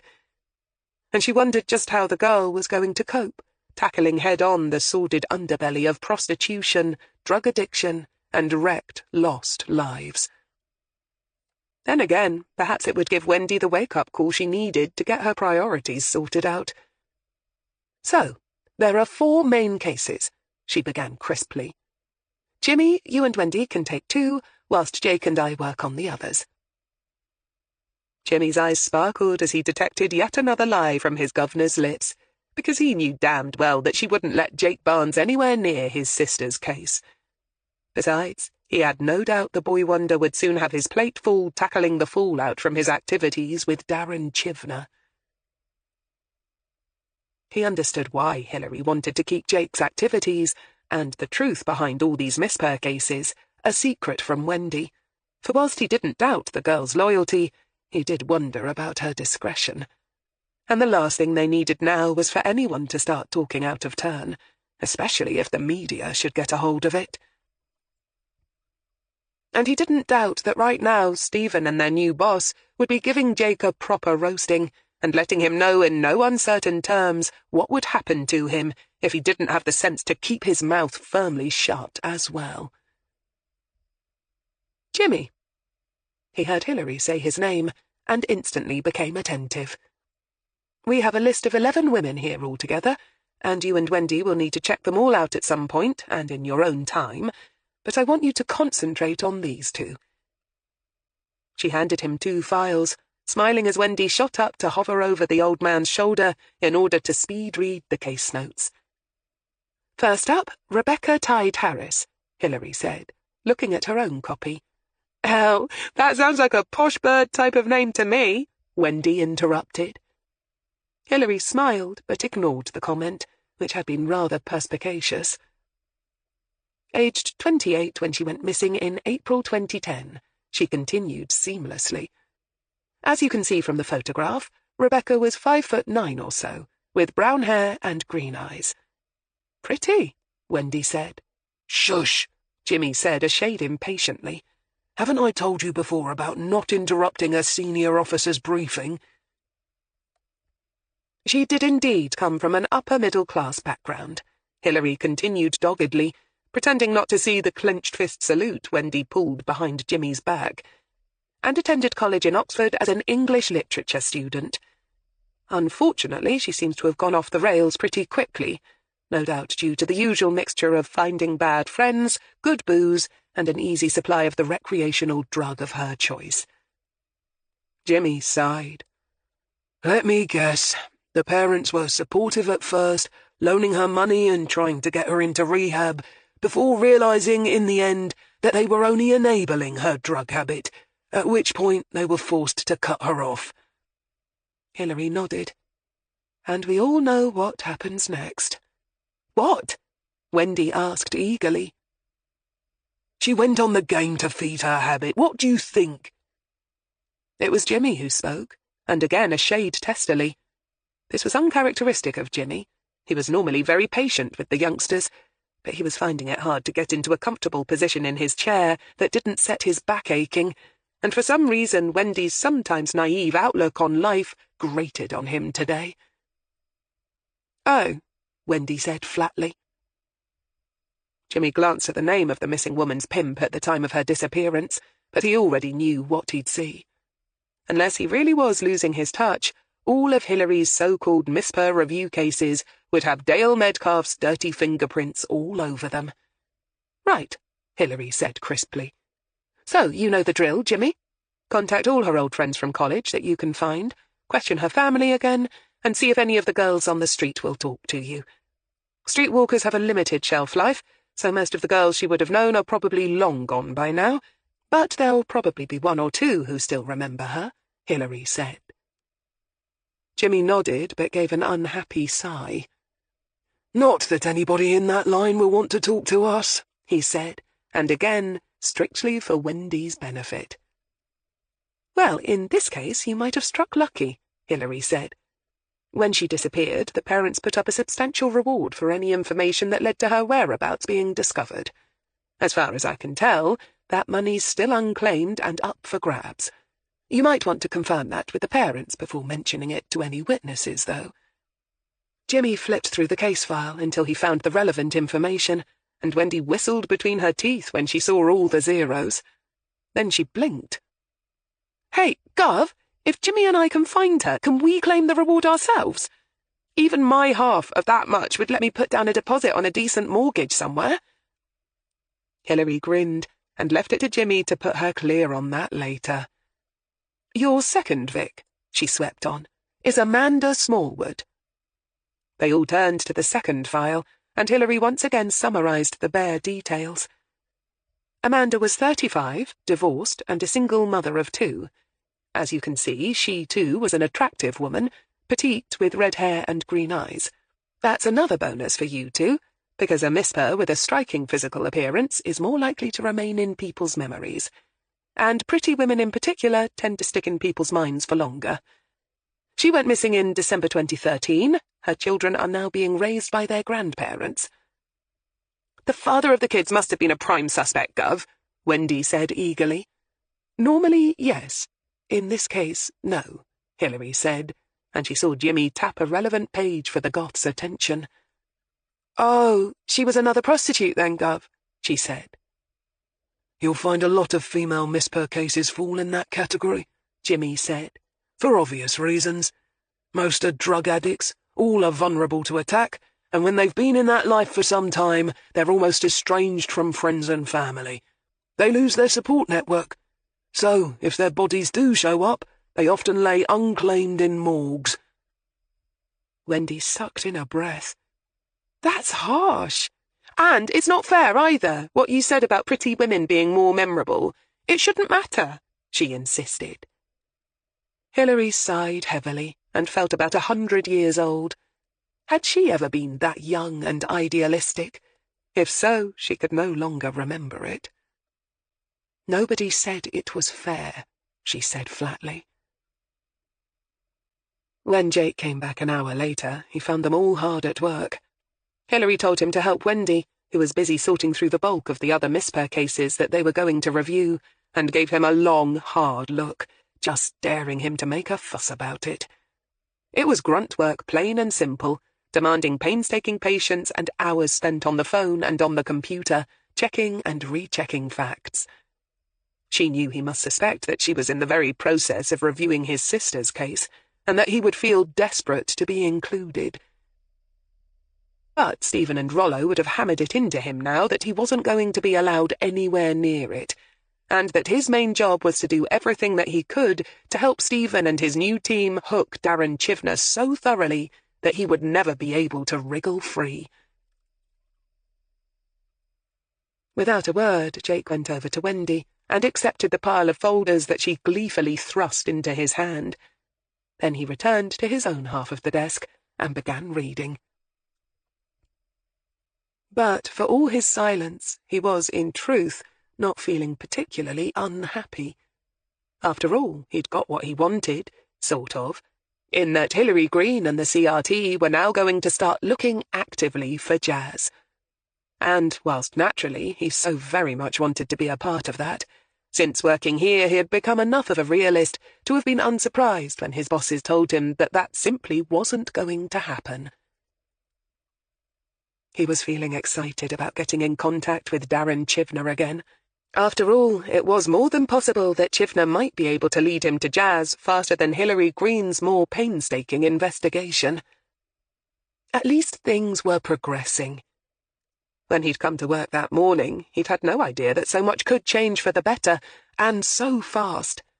And Stephen had given him permission to warn his mum and Curtis that Hilary Greene would be calling on them soon to interview them, so at least they'd have the comfort of knowing that something was finally being done.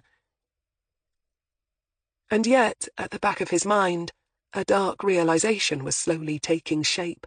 Sometime soon, he might actually have to face the fact, once and for all, that his little sister was dead. Over at her desk, Hilary Greene was in fact not reviewing Jasmine Sudbury's case at all, but the other case that she and Don Levy had selected. Lydia Claire Allen had been 29 when she'd disappeared in the winter of 2014. Strictly speaking, this case wasn't particularly cold, but neither was it being actively investigated either, so nobody was going to cry foul. A local girl, she'd lived in the town of Wantage all her life before leaving home at the age of 16 to share a place with 3 other girls in Oxford. Like their other cases, she had quickly spiraled down the usual route of drink, drugs, and finally prostitution. Photographs of her were few and far between, but one blurry shot of her taken at a party revealed that she had been about 5 feet 10 inches tall, with long, almost certainly dyed, blonde hair and big, pansy brown eyes. Her mother had reported her missing when she had failed to return home for the Christmas holidays. From the case files, it was clear that the officers who'd taken the original complaint had quickly concluded that she'd either fallen foul of one of her Johns or had just legged it for sunnier climes with a sugar daddy.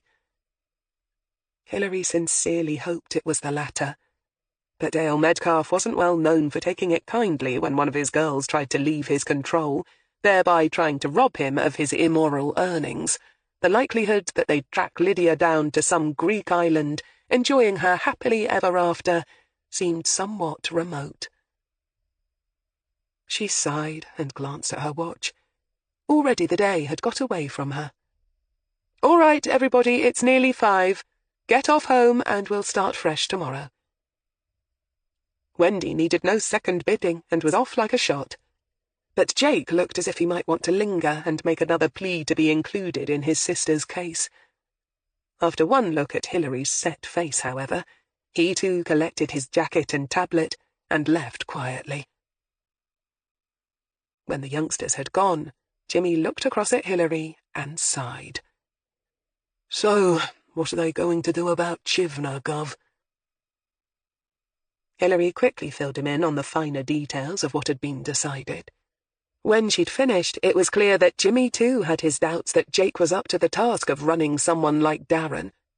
It wasn't as if Chivner had earned his reputation as a knife man by whittling images of Pudsey Bear. "I know, Stephen's not happy about it either," Hilary confided. "But since the idiot's already on Darren's radar now, we don't really have much choice but to go with it." "You'll be in on it, though, Gov. When Jake and Chivner meet up, I mean," he asked uneasily. Hilary smiled across at the old man wryly. "You know me, Jimmy," she said. "Every time those two meet, I'm going to be right there, watching and listening." Jimmy gave a short grunt of laughter. "Does the Gov, Stephen, not the new man, know that?" "If he doesn't, then he really hasn't been paying attention all these years, has he?" Hilary said. And this time Jimmy Jessup laughed until his back started to hurt all over again. Chapter 3. That evening Darren Chivner sat slumped in his favourite chair, ostensibly watching the football on telly, but more often than not watching his girlfriend Lisa as she sat on the sofa and painted her toenails. The sight made him happy. Lisa was a pretty, blonde-haired, blue-eyed babe, and he'd always known he was lucky to catch her eye. They'd both grown up in the Lays, both attended the same squalid, useless comprehensive, both came from broken, working-class homes. but still he'd always felt Lisa was a cut above the rest and way out of his league. Perhaps because she worked part-time at a beauty salon and always looked like $1 million, and she'd always tried to dress well. She might not have been able to afford designer labels, but she'd always had style. Real class, not like some of the skanks he knew. He shifted slightly in his chair and sighed. He knew that he himself was no oil painting, a shaved head, a few tats. He was in good physical shape, true, but even so, he always felt that she could have done better.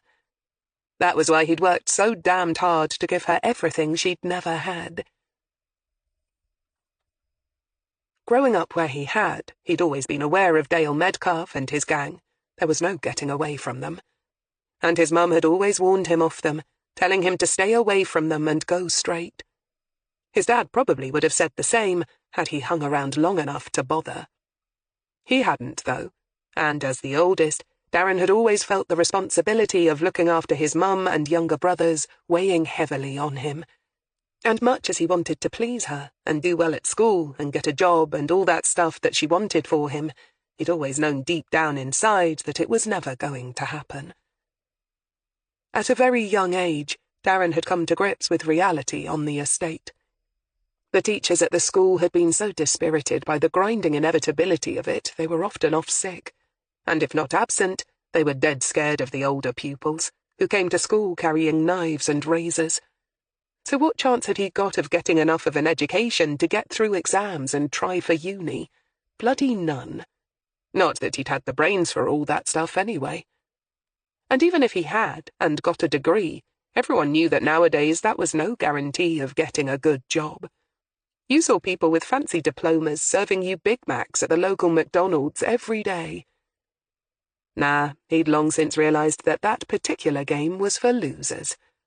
So when, at the age of just 11, he'd been approached by one of Metcalf's low rankers to do a spot of running and fetching for him, he'd jumped at the chance, and simply hadn't told his mum. Not that she noticed. She was too busy being worn out working 3 jobs and trying to placate the truant officers who were always coming round. And from those humble beginnings, Darren had tirelessly worked his way up the ranks. He'd even joined the local gym, where they were giving out free martial arts classes in an effort to keep the city's disaffected youth off the streets. And in the alleyways behind the public-funded sports centre, he'd been given lessons of other kinds, by different kinds of masters, lessons in how to use a knife, baseball bat, and other sundry items. And the pay in Metcalf's outfit was good, very good. And before long, as he took on riskier, higher-level responsibilities, he managed to save enough for a deposit and a mortgage on a former council house just outside the Lays for his mum and brothers. Of course, by that time she knew, or suspected, what he was up to, but had become too worn out by life to object. And it was around then that he'd reconnected with Lisa. At school, she'd gone out with the school stars, such as they'd been. A kid slumming it from one of the outer burbs that everyone knew would go to work in his dad's estate agency in Summertown. And ironically enough, a younger brother of another of Dale Metcalf's gang, whom everyone expected would go on to uni, and the chance of a fabled, good, steady job. Back then, of course, he'd never have dared to ask her out, fearing the inevitable rebuff and the taunting from his mates that was bound to follow. But after leaving school at 16, just 3 short years had seen his circumstances change dramatically. Not only that, but Lisa's dad had died, and her mum had hit the skids. The landlord had tossed them out of their home, and Lisa had taken to sleeping on friends' sofas or floors, forced to shift from one crash pad to another. And it was only then that Darren had decided to risk making his move. He had been only a mid-level man in Metcalf's outfit then, and all he could offer her was the sofa at his mum's new house. She'd been glad to take the offer, though, and after a little while had been glad to take all his other offers as well. Because by then she'd had the chance to see how things could be for them, and Lisa had always been a bright girl. Darren was coming to the big man's attention more and more, and was making a bit of a name for himself. He was streetwise, brutal and hard-working, and his star was definitely in the ascendant. He was fast becoming just the kind of trustworthy lieutenant Dale was famous for looking out for, which meant that it could only be a matter of time before he started earning serious money. And so it had turned out. Since then, he'd bought a second place outright, a nice flat in a converted Victorian house in Osney. He had views of some trees and everything. They had satellite telly, a good car, went on holidays abroad. And Lisa had flourished. With money to spend, she got classier and classier. No kidding, he reckoned she could be a model or something. They'd been together for 5 years now, and were even starting to think about having kids of their own. And therein lay the rub. Things were going to change soon. And although this life was great for a young guy on his own, as a family man, forget it.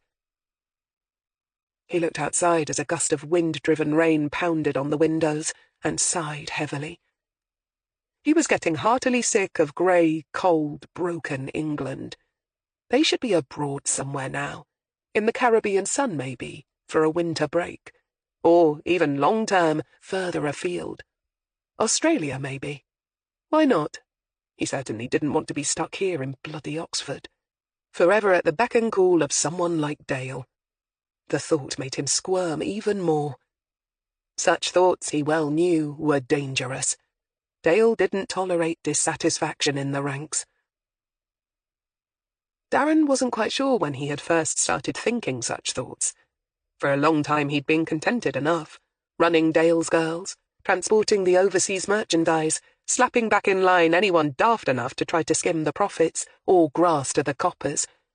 And he'd always been careful, and, unlike a lot of Dale's firm, had never been nabbed or spent a day of time inside. He knew Dale liked that about him. Dale was a careful man himself, very careful. He now had more millions than the taxman believed, and led a life of insulated ease in his mansion in Headington. It was the sort of life that Darren envied and coveted for himself, or at least a lesser version of it. He wasn't greedy. Just enough to get out of this life and set himself and Lisa up somewhere nice would do him well. This was why he'd been so intrigued and tempted by Jake Barnes's offer.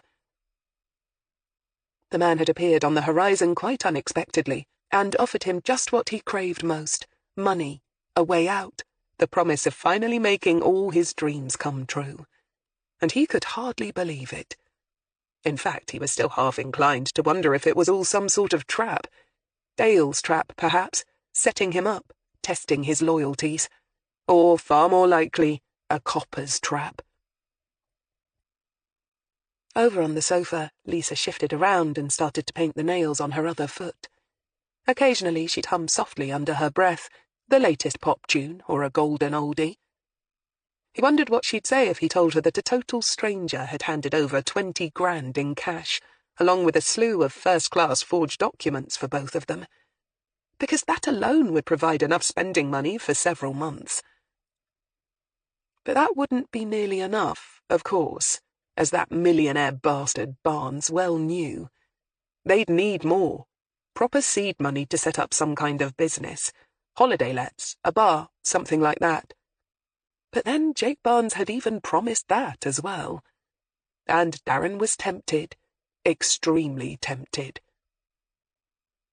The trouble was, he still didn't know what it was that Barnes wanted in return for all this bounty. And the last time they'd met to discuss just that, things had gone badly pear-shaped, and he'd probably scared him off forever. Or maybe not. Maybe he should just stop pouncing about and call him, set up another meeting, explain what had gone wrong. Because the bloke definitely wanted something from him, all right. Darren could almost smell the need and desperation on him. And Darren had had the chance to do his homework on Barnes now. The internet truly was a wonderful thing. Like himself, Barnes had grown up in a working-class family, and on a large housing estate. But unlike Darren, he'd had brains and luck on his side. He'd made his fortune young, something to do with IT, and then bought up tons of real estate when the bottom fell out of the market. And now he worked as a civilian at Thames Valley Police HQ. Just the thought of that made him go cold all over. It didn't even matter that he wasn't a real copper, because if Dale ever found out that they'd been in contact, well, that would be it. The very least he could expect would be a severe beating, with major hospital time afterwards, and a demotion right back down to scut work. And that was only if he was lucky, and Dale was feeling in a generous mood. Because if he wasn't, well, his mum would just have to arrange a funeral for one of her sons. And Lisa would look really beautiful in black. He gave a brief snort at his own bleak humour, and when he sensed Lisa looking up at him, pretended to be sneering at the antics of the Arsenal team on the telly. But he continued to think. On the plus side, Jake Barnes had been up front right from the start about where he worked. He'd shown good faith by turning up at their meeting with the documents and the money. And after having tried to chase him across the dark Oxford Park, Darren was confident that Barnes had been at the meeting alone. But, best of all, Barnes had sworn that he didn't want Darren to grass Dale up, and that this had nothing to do with his day job. Of course, he could have been lying, but Darren didn't think so. And for sure, coppers didn't use civilians in undercover work. The media and insurance people would have hissy fits if they did, and someone got killed or injured because of it. Besides, Darren had always been a good judge of character. It was one of the reasons he'd risen so fast in Metcalfe's organisation. If people owed Dale money, Darren was good at sorting out the bullshit from the truth. And reading someone, with an eye to seeing just where to apply the right pressure, had become second nature to him. It was the same with the girls. He knew which ones were trying to hold out on them or pull a stunt, and which ones were genuinely in trouble or failing, and likewise how to deal with both situations. No, over the years he'd developed a good nose for scenting trouble, picking up on the slightly off, the dodgy, the dangerous, and he'd got none of those vibes from any of his encounters with Jake Barnes. In truth, the millionaire whiz kid intrigued him. He was obviously out of his element and scared witless by what he was doing, but he'd gone through with it anyway. But just what the hell did the guy want? What was so important to him that he was willing to be so generous with the incentives? And if the 20 grand and the documents were just the sweetener, what might the true payoff be like? Darren could feel his chest go so tight it was hard to breathe, and his mouth all but watered at the thought of it. He could almost feel the prize in his hand, leaving Oxford for a new life in the sun somewhere with Lisa. It was only something he'd agree to if it didn't involve crossing Dale, though, because, for sure, his mum and brothers wouldn't be safe if he did cross him. Even if he and Lisa got away, he knew Dale would take it out on his family. But Jake had intimated that Dale didn't even need to know anything had happened. Still, he could just be a lying little toe rag. And even if he wasn't, it was still playing with fire. But then, something worth having always involved risk, didn't it? Shit. He felt stupid, humming and hawing like this. It was time he grew some balls and at least found out what it was Barnes wanted, and then he would make a decision. "I'm just going down to the pub, Liz. Won't be long." He grabbed his coat, car keys and mobile, but in fact didn't head for the car at all. Instead he walked to the end of the street, deserted because of the cold and the rain, and then called a number that wasn't listed in the phone's digital memory. He wasn't about to leave any traces that Dale might stumble over. The phone rang 4 times before it was picked up. In his study in his North Oxford mansion, Jake Barnes picked up his phone and took a deep, sharp breath as he immediately recognized the voice on the other end. Both Stephen and Rollo had coached him extensively in what he was supposed to say to Darren Chivner should he make contact, and he knew that his phone now recorded everything that came in, just in case. They had all anticipated that it would be Jake who would make the first move, and they were due to meet in the morning to finalize the best and safest way for him to do this. so now he found himself perched nervously on the edge of the chair, praying that he didn't blow it. Despite the tension Jake felt, which was making him slightly nauseous, he remembered the drill. Let Chivner do the talking. Don't be confrontational. Keep mentioning the money. Say nothing yet about Jasmine. They had to get Chivner on tape, and with full photographic evidence to back it up, if they were to have any hope of getting him to turn on his boss. And for that to happen, they needed major leverage. "Hello, Jake. Remember me?" Chivner's voice sounded faintly ironic, as well it might. "Hard to forget you, man," Jake replied, his mouth dry, his words sounding faintly breathless. "I thought you were going to kill me." Then he winced. That could definitely be said to be confrontational, and he could have kicked himself for his stupidity. Darren laughed uneasily. He was grimly aware that he needed to persuade Barnes that he could trust him again, otherwise he'd never get his hands on the man's money. The trouble was, apologizing or explaining himself had never come easily. In fact, having to crawl to anyone made him tingle with rage, which was why it was beginning to grate, having to lick Dale's boots so constantly. But in this case, it had to be done. Reminding himself to keep his eyes on the prize, he forced himself to sound contrite. "Yeah, I know. Sorry about that. I only drew the knife because of that bloke who came in. Do you remember him? I thought he was one of the boss's men. He's a ginger nut too, like that guy was. It was only when I saw him in a better light that I could see it wasn't him. But by then it was too late. You'd already legged it. Like a bloody whippet you were, man. I've never seen anybody run that fast." Jake laughed himself now. "Can you blame me? I thought you decided that the documents and the 20 grand were enough. I should have said that there was another cool million in it for you." There, he'd made his first mention of the money that was up for grabs.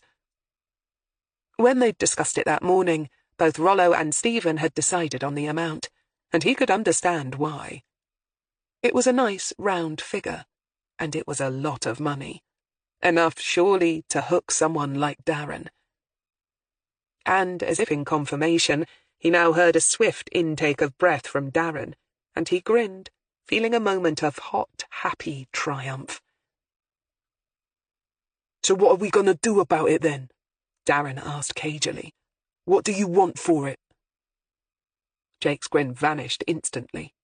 "Not over the phone," he said quickly. "You never know who might be listening nowadays. We need to meet again, but this time not in the dark. It's not that I don't trust you. Well, hell, yes, actually it is," Jake continued, sticking to the script that he'd been given.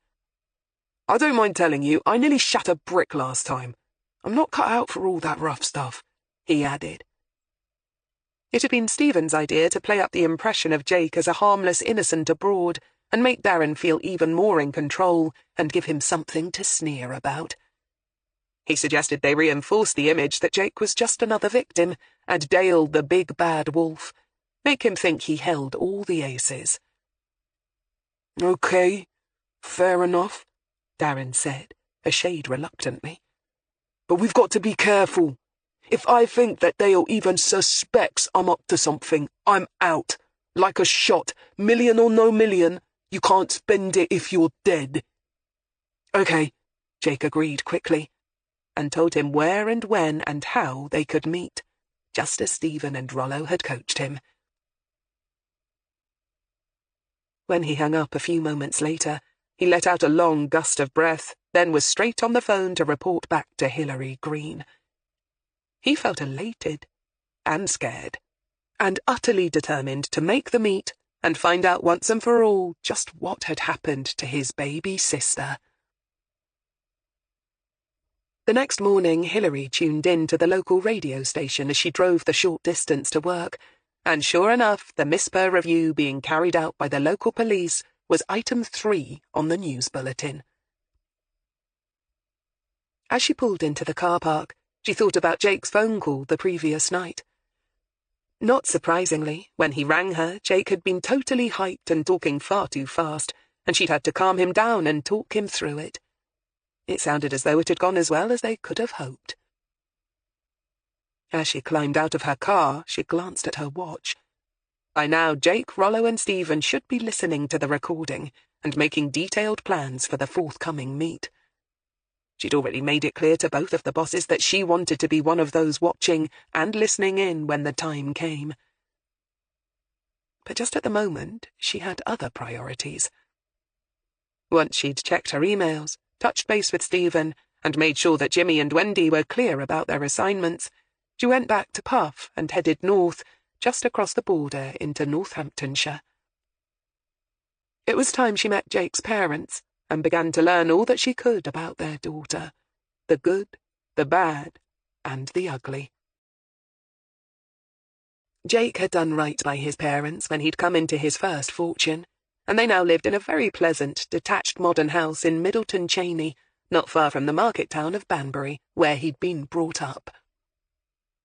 As Hilary parked in front of the large and still colourful garden, she mused on what Jake's mother, Rosemary, must have made of her only child making such a success of himself at such a young age. Had she worried that earning all the money would go to his head? And had her stepdaughter's descent into drug use caused her to worry that Jake, too, might go off the rails? She shrugged and emptied her mind of all preconceptions as she walked up a flagstone path which had been lined by a mixture of evergreens and other coloured foliage plants that looked good even in the cold grey November light. The house, though new, had been built of the local pale stone, and an electric lamp, set in an ornate black iron and glass case, was burning a welcome above a neat porch. Hilary rang the bell and waited, knowing that not only had Jake told them to expect her, but that he had also filled them in, to a certain extent, on what they were doing. They had been told nothing about Medcalf, of course, or the intricacies and breadth of the police brief, only that Hilary had agreed to look into Jasmine's Misper case herself. Jake had reassured her more than once in the last 24 hours that this agreement was all that his parents had hoped for. The boy wonder freely admitted that he'd been singing Hilary's praises ever since getting his job with the police, and that both his stepfather and his mother were more than happy to cooperate fully with her. He'd also told her they would willingly answer any questions she might have, no matter how personal or potentially painful. All this was good in one way, Hilary supposed, but in another it only served to pile the pressure onto her shoulders. Although she knew that she'd had more than her fair share of successes, failure was always an option. In any case you investigated, if luck was against you, then it didn't matter how good your interview technique was, or how clever your deductive reasoning, you could still come up with 0. Experience could take you so far, but if the proof wasn't there to be found, then you were left with nothing you could take to court. She only hoped that Jake hadn't built her up too high, and that his family didn't expect miracles. When the door opened and Hilary found herself face to face with Jake's mother, she could see at once that Jake had inherited his striking grey-green eyes and his good looks from her. The woman in front of her stood at just a little over 5 feet tall, and had naturally fair hair that was just turning silver. She was dressed in a pair of warm black trousers and an intricately knitted cream jumper. She wore no makeup, perfume, or jewellery, and instantly smiled and held out a long, well-shaped hand. "You must be Mrs. Greene," she said, and as Hilary tried not to flinch at the little-used and unwelcome title, swept on. "Jake's told us so much about you. I can't tell you how much we appreciate what you're doing for us. Please, come on in." Before Hilary could respond, she'd already turned and was leading the way into a large modern sitting room with an expensive mock fire, indicating a pair of sweeping brown leather armchairs. As she did so, a man in his mid-50s rose from the matching sofa and turned to face her. "Curtis, this is Jake's boss." Jake's stepfather was about half a foot taller than his wife, but that still put him just an inch or two shorter than Hilary. He was running a little too fat around the middle, and his dark hair was thinning, but he had soft, rather gentle brown eyes, and a pleasant face which currently wore a slightly anxious expression. "I hope Jake hasn't got himself into too much trouble with everyone at work, Mrs. Greene," he began, forcing Hilary to nip all the Mrs. Greene business in the bud quickly, in the only way that she could. "Please, call me Hilary," she said. "And don't worry about Jake. From what I've learned of him so far, he's well able to take care of himself," she added, not seeing any point in pretending that she condoned their son's behaviour. She saw the couple exchange a quick, rueful look. It was Curtis who laughed slightly. "Sorry, it's just that Jake warned us you wouldn't sugarcoat things for us, and that you were something of a tough nut. And I mean that in a good way," he hastened to add, as his wife shot him an appalled look. Hilary smiled to show there were no hard feelings, which there weren't. In her life she'd been called far, far worse. "What Kurt means," Rosemary put in quickly, "is that Jake really respects you for your work ethic, experience and intelligence. He's told us as much as he can about the cases you've worked on, and how clever and tenacious you are, and how much you've always impressed him, so—" Hilary smiled, but held up a hand, intent on stopping the woman in mid-flow. She understood why these people were anxious to get her on their side, of course, but she didn't need her ego stroking. "Please, let's all sit down, shall we?" she suggested. Once they had all settled, she began to take control of the interview. "I know that the circumstances in this case, and how we came to be investigating it, are a little unusual, but believe me, it won't affect how I do my job. So, to get a few things clear, yes, we're not pleased with Jake and what he's been up to." She nodded to Curtis. "But no, he's not in any real trouble." She didn't add that trouble was almost certainly coming Jake's way in the form of Darren Chivner, because she knew that the boy wonder hadn't kept his parents informed about that part of his campaign to find Jasmine. As far as they were concerned, his only misdemeanours had been in joining the Thames Valley under false colours and poking about in data that wasn't in the public domain. And Hilary, for one, was happy to keep them in ignorance. "And so there's no need for any more awkwardness," she swept on. She needed these people to feel less wrong-footed and to be more focused on giving her what she needed. "When I finally learned the reasons behind what Jake was doing, I was happy to help. We all were, both Acting Chief Superintendent Crail and our new boss, Superintendent Sale. We're all dedicated to finding out what happened to Jasmine." This had the effect that Hilary had hoped for. Both of them seemed to relax slightly. "So, I know the basic facts of what happened," she went on swiftly. "Jake's filled me in on your family history and given me his version of things. What I need now is your input. I take it her biological mother is out of the picture?" "She is." It was Curtis who spoke, flatly and firmly. Hilary nodded. "I understand you might not want to talk about her, Mr.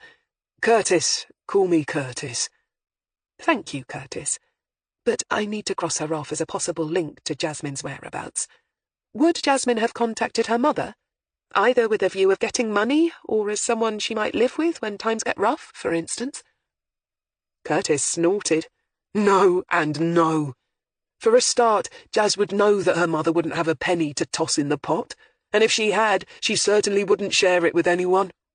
Everything she ever got went up her nose or in her veins. And secondly, we, and this includes Jaz, don't even know where she is anymore. We haven't done for a number of years. She might even be dead by now.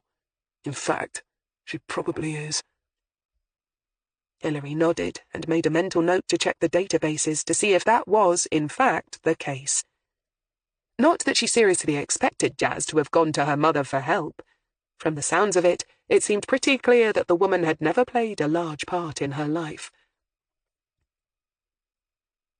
"She never was interested in Jaz, even when she first came to live with us as a little girl," Rosemary put in sadly. "Never visited at Christmas or remembered her birthday or anything.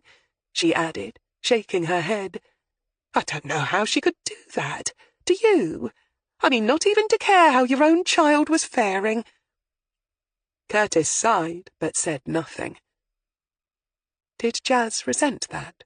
Hilary asked gently. Oh, no. Right from the start she was happy here, wasn't she, Curtis? Rosemary said, looking across at her husband for confirmation, which was quickly given. I was a little nervous when she first came to us, Rosemary confided. I was frightened she would resent me, think that I was trying to take her mummy's place, or take her daddy's love away from her. You know how difficult it can be with young children. But that didn't happen. Instead, she really took to me. She was such a loving little girl. Rosemary's voice faltered a bit, but she quickly swallowed back any sign of weakness. And I'd always wanted a daughter. Who knows, perhaps she sensed that. We did all the things mothers and daughters do. We went shopping for a pretty dress whenever she got invited to a birthday party.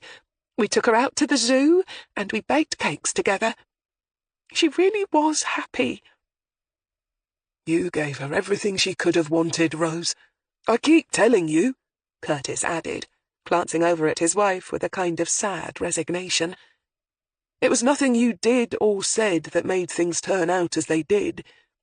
And then, turning to Hilary, added unnecessarily, Rose blamed herself for what happened, but it wasn't her fault. It was growing up for those first formative years with her with her biological mother that did the damage.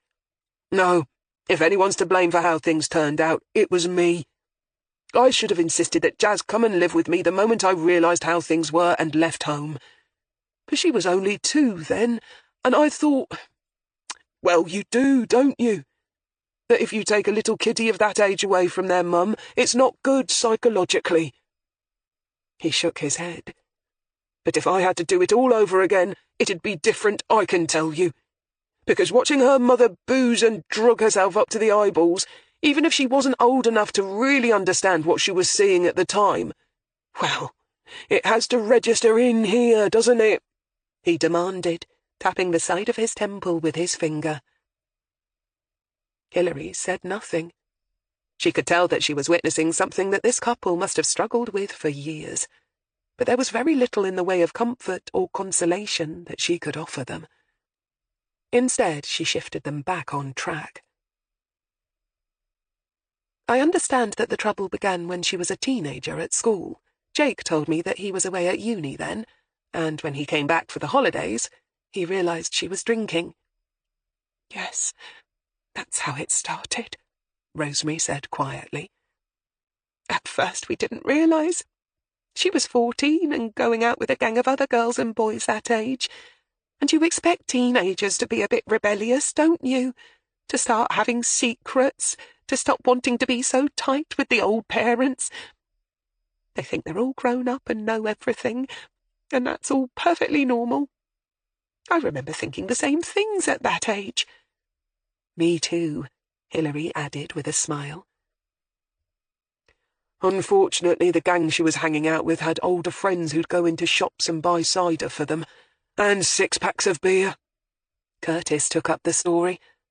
And then we found out that they were going to one of the kids' houses, whose parents were always away, and raiding their liquor cabinet. So then it wasn't just shandy or cider they were drinking, but the real hard stuff. Whiskey, brandy, gin, vodka, you name it. And those horrible Alka-Pop things, Rosemary put in quickly. They look so pretty in their coloured bottles, and so harmless with their cool brand names and what have you. Jas used to drink them like she used to drink cans of Pepsi. And not even Jake could get her to stop, Curtis said bitterly. Not even Jake? Hilary pounced. Jas usually listened to Jake, did she? He said that they were close, but I wasn't sure how much of that was just wishful thinking on his part. Oh, no, he was right. Jas adored him, didn't she, Rose? Curtis said promptly. Hilary turned to see that Rosemary was also nodding her head emphatically. It started off as hero worship, of course, she said with a fond smile. Do you remember how she used to follow him around like a hopeful little puppy?" Jake said he found it flattering rather than annoying, Hilary prompted.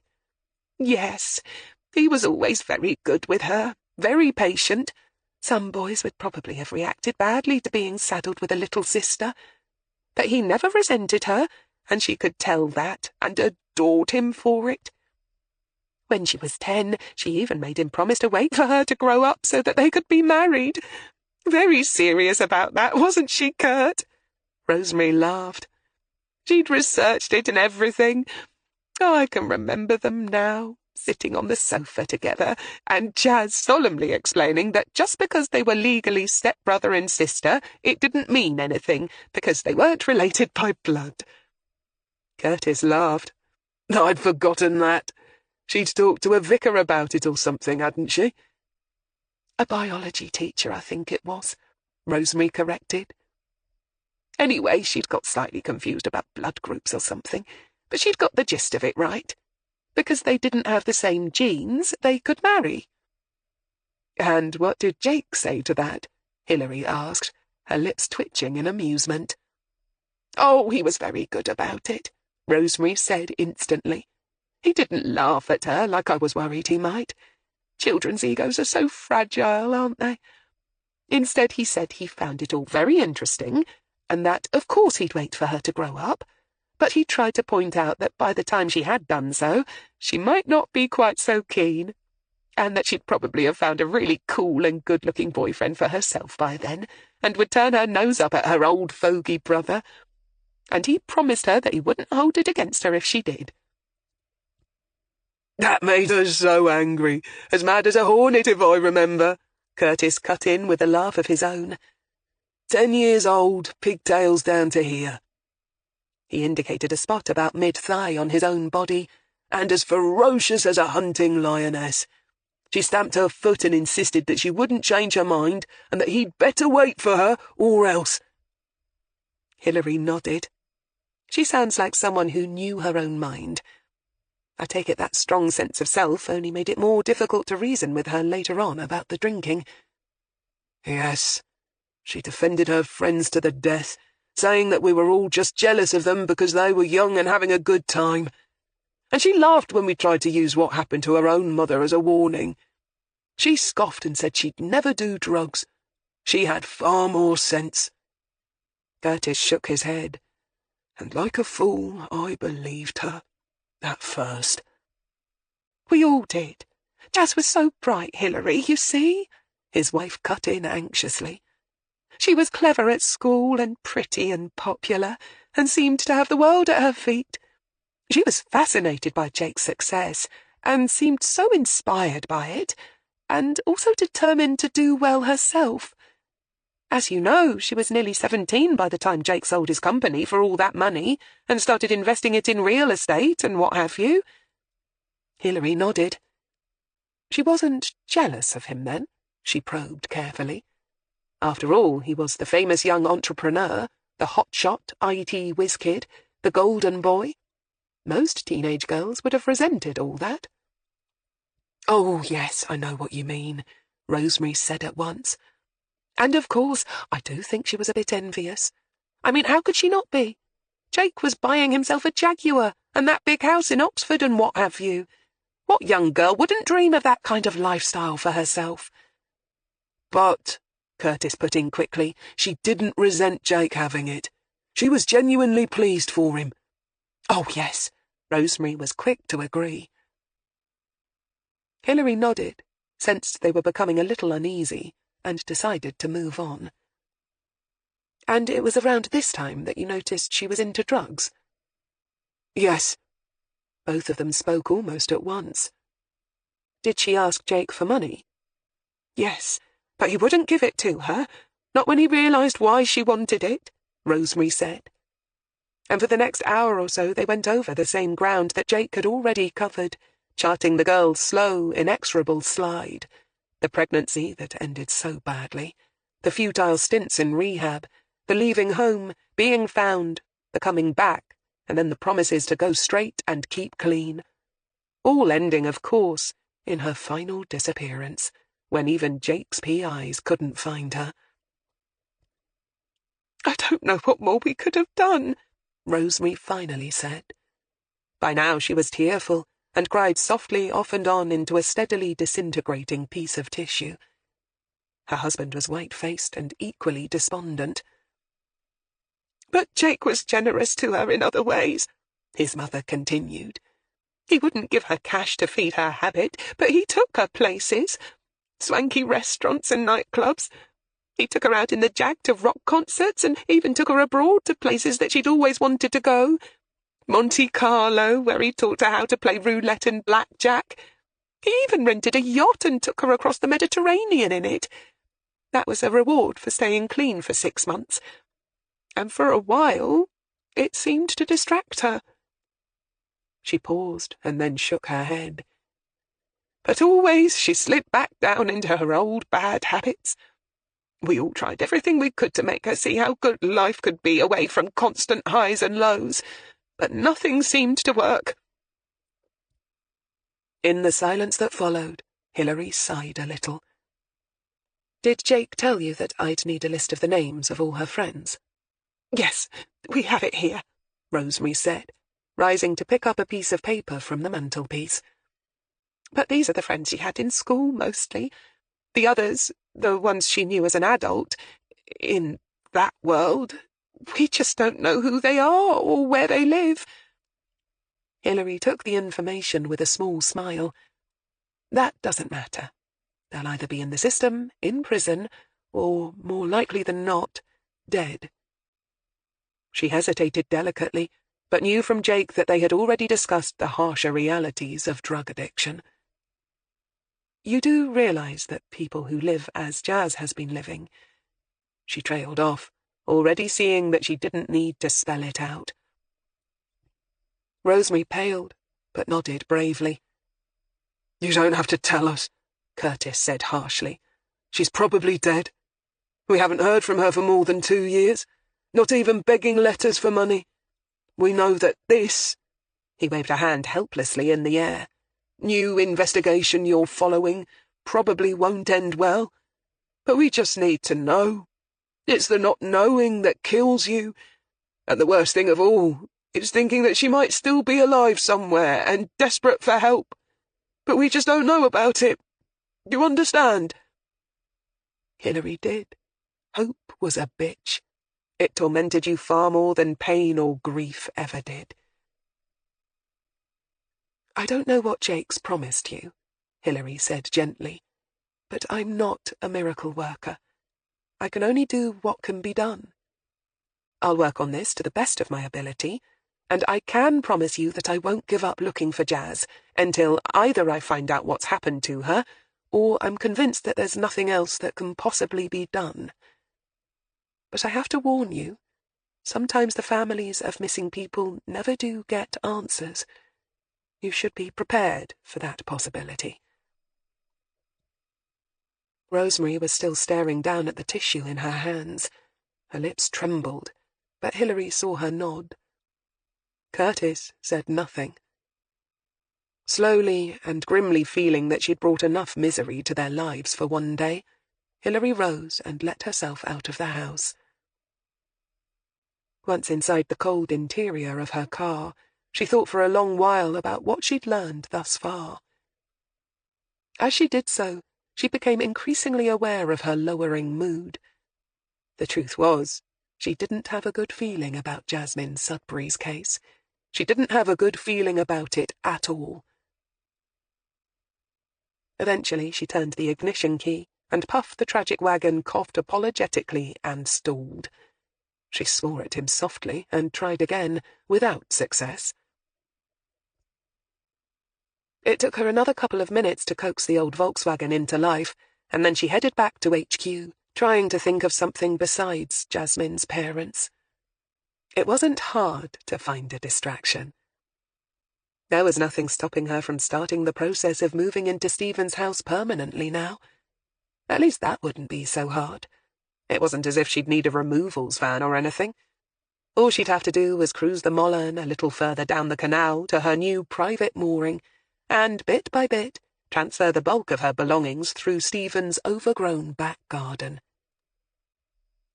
The thought of lugging her bits and bobs to and fro from the canal, under the watchful eyes of his neighbours, made her smile.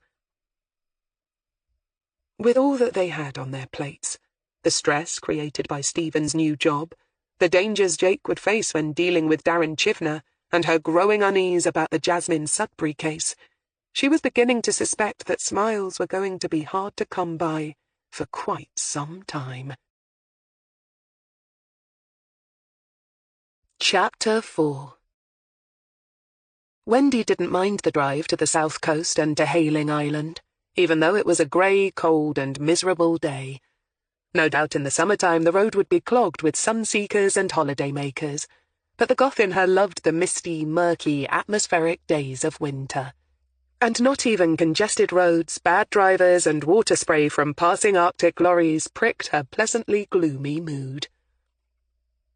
Beside her in her beloved Minnie, Jimmy Jessup had a very different view of the proceedings. For a start, the low-slung cupped seats were playing havoc with his back, and the dreary weather was giving him a severe case of the doldrums. But Rebecca Tide-Harris's parents had retired to the coast last year, and over the telephone had sounded more than keen to be interviewed. Something about their desperation and gratitude that their daughter's case hadn't been totally forgotten made him decide on the spur of the moment that the interviews would be better done face-to-face. He'd have been even more disgruntled if he'd realised that the bright youngster beside him, and who'd been listening in on the telephone call, had twigged straight away the true reason for the road trip. And that now Wendy knew that he was nothing but a big-hearted softy under his stern and grizzled former sergeant exterior, she wouldn't be so much in awe of him. They had to rely on the Minnie's sat-nav to guide them the final half-mile or so to the Tide-Harris residence, which was isolated on the very outskirts of the town. Wendy, for one, wasn't disappointed by their choice of residence for their retirement. Sat at the end of a short and gloomy, laurel-lined drive was what had once been an old rectory. The rain had turned its uncompromising grey facade even darker, and a number of higgledy-piggledy, steeply pitched grey slate roofs ended in leaking guttering. Add to that a multitude of small leaded windows that looked as if they hid 100 Victorian secrets, and the goth was in her element. "Wow," she said, looking at the dripping evergreen foliage that was climbing up one of the walls towards a round window set under the eaves. "Can't you just imagine some poor lunatic uncle who'd been locked away in the attics by his relatives to starve to death, just haunting the place and plotting his revenge? This place is way creepy," she said enthusiastically. Jimmy, who had far more of an eye for the practical cost of real estate prices these days than architectural aesthetics, looked at the large edifice and instantly concluded that the Tide-Harrises certainly wouldn't miss the reward money they'd offered for news of their daughter, should they ever have to award it. Tide-Harris was something in banking, wasn't he? He grunted. Retired just before they frazzled the economy. Yeah, Wendy agreed absently, still fantasizing about what it must be like to live in a genuine haunted Victorian vicarage. Swearing under his breath and wincing, Jimmy climbed out of the car with some difficulty and straightened his recalcitrant spine. He'd already taken a couple of aspirin that morning, but he supposed wearily that he'd have to take 2 more later. Not that he liked taking pills as a rule, but this backache, which had been coming and going for weeks now, seemed to be suddenly digging in with a vengeance. Old age was a bitch. He regarded Wendy, who was already skipping like a spring lamb towards the house and craning her head upwards with a jaundiced eye. "Bloody hell, that's an actual gargoyle," she said happily, pointing up towards a piece of sculpted stone. "See? It's supposed to be a face." Jimmy grunted something that might have been appreciative, and then again, might not. He rang the bell. It was answered suspiciously quickly by a tall, flabby, white-haired man, dressed casually in dark navy trousers and an expensive-looking diamond-patterned jumper in tones of dark blue, grey, white, and sludge green. The fact that he'd got to the door so quickly told Jimmy that he, and probably his wife, had been awaiting their arrival for quite some time. Probably, Jimmy thought with a pang, they'd both been standing at the window for the last half an hour or so, watching for a car to come up the drive. He swallowed back a familiar feeling of rage and helplessness, one that always assailed him when meeting the family and friends of victims of violence, and gruffly displayed his ID and introduced himself. Mr. Jessup, Miss Turnbull, I'm Richard Tide Harris. Please, come in. Jimmy saw the elderly man look Wendy over with a briefly bemused expression, and was glad that today the goth wasn't dressed particularly outrageously. Instead, she'd confined herself to a long black granny dress that looked as if it had been used to mourn the passing of Queen Victoria, and had added a cracked black biker's jacket for warmth. She still had all that black muck caked around her eyes, Jimmy noticed fatalistically, but her hair, for once, was free of any strikingly coloured dye, and lay in a fairly well-behaved blob around her face. Come into the drawing-room. Margot's laid some tea. I hope you like ginger cake, the old man said, leading them into a dark hall with original tiles on the floor and dark wood panelling. Jimmy didn't like ginger in any form, but gave a pleased smile. One of my favourites, thank you, sir, but you needn't have gone to any trouble. As they stepped into a room that was dominated by a large stone fireplace, he sensed Wendy tense and turned to follow her wide-eyed gaze. Margot Tide Harris was rising from a large, richly brocaded sofa and was watching them anxiously. Like her husband, she was probably now well into her 60s, but looked much older. Although even Jimmy, no expert when it came to women's fashion and accessories, could tell that she was immaculately well-groomed, he felt himself wither a little inside as he took in her appearance. The woman was so thin she looked anorexic. She had wonderful bone structure and was still very handsome, but her cheekbones stood out like razors. Her eyes had sunken back into her skull, but blazed out at them with a dark blue fire that could almost be physically felt. He sensed Wendy shiver with pity, and understood why. It might have been more than 5 years since Rebecca Tide Harris had last been seen, but for this woman it was still a fresh wound. And what's more, as Margot moved towards them, offering a hand festooned with diamond, emerald, and ruby rings, one look in that ravaged face told Jimmy that this woman was in no doubt at all that her daughter was dead. There was no hope in her expression, only a savage kind of grief and helpless rage. Her husband introduced them, watching her anxiously all the time. "Mr. Jessup," she said, and her voice was both upper-class and melodious. Her hair was pure white and arranged in a simple, elegant chignon. Diamonds studded her ears. Her hand, in Jimmy's, was so bony he felt like he was shaking hands with a skeleton, and he nodded mutely, at that moment unable to speak, and carefully disengaged his hand. She turned and looked at Wendy with much gentler eyes. "Hello, my dear. Please sit down and have some cake." Jimmy knew from the files that Rebecca had been their only child, and clearly having a young woman in their house again had struck a chord with the grieving mother. And Wendy, who was no slouch when it came to reading situations either, smiled at her tremulously. "Thank you," she said meekly. "I'd like that." They all sat, and Jimmy cleared his throat in the awkward, momentary silence that followed. Margot graciously began to cut the cake, and poured tea from a large china teapot into spode cups so delicate they were almost translucent. "Have you any news of Becky?" It was Richard Tide Harris who broke the ice first. "No, sir, nothing specific," Jimmy responded at once. "But as I said on the telephone, we work for the Crime Review team. It's our job to take another in-depth look at cold cases, and at the moment, Thames Valley are doing a review of missing persons, specifically those of missing women, and our boss, D.I. Hilary Greene, has passed on Rebecca's case to us." "Ah, yes, we did some research on the inspector. I hope you don't mind," Richard said, with a quick glance at his wife. "The internet is such a useful tool, in spite of all its shortfalls. I have to say we were rather relieved and reassured by what we learned. Oh yes, Hilary is fantastic. It was Wendy who couldn't help interrupting.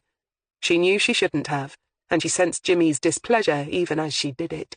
But Wendy didn't care. Her eyes were fixed on those of Margot. Her every instinct was screaming at her to do everything she could to try to heal some of the damage that had been done to her. Every cold case she's worked on so far, she's always solved. Margot nodded solemnly. I'm very glad to hear it. I have to say that neither my husband nor I were particularly happy with the original investigation into Becky's disappearance. Please don't think that we're complaining, or take what I'm saying personally. It's just that we sensed the police officers we spoke to were not committed to finding our daughter. That's why we felt obliged to offer the reward, which is still on offer, by the way. Jimmy coughed. Wendy, for once, had the good sense to open her mouth only to put a piece of ginger cake into it. I'm sorry you felt that way, Mrs. Tide Harris, Jimmy said, but wasn't about to defend his colleagues. In point of fact, there was very little that he could say in mitigation. Prostitutes and junkies went missing all the time, sometimes with tragic results. But far more often than not, they'd simply moved on, or were having a stint in hospital, or had simply lost touch with their families and so-called friends. As such, they were never a top priority with investigators. But we're very thorough in the CRT, and as Wendy has said, D.I. Greene is an extremely competent investigator. We just have a few questions we need to ask you, he began gently. Over in his seat by the fireplace, Jimmy saw Richard Tide Harris stiffen with tension. His wife, however, didn't react at all, and Jimmy supposed that whatever cold and distant place she now inhabited left no room for such emotions as anxiety or dread. So, tell us all you can about your daughter, Jimmy Jessup said carefully.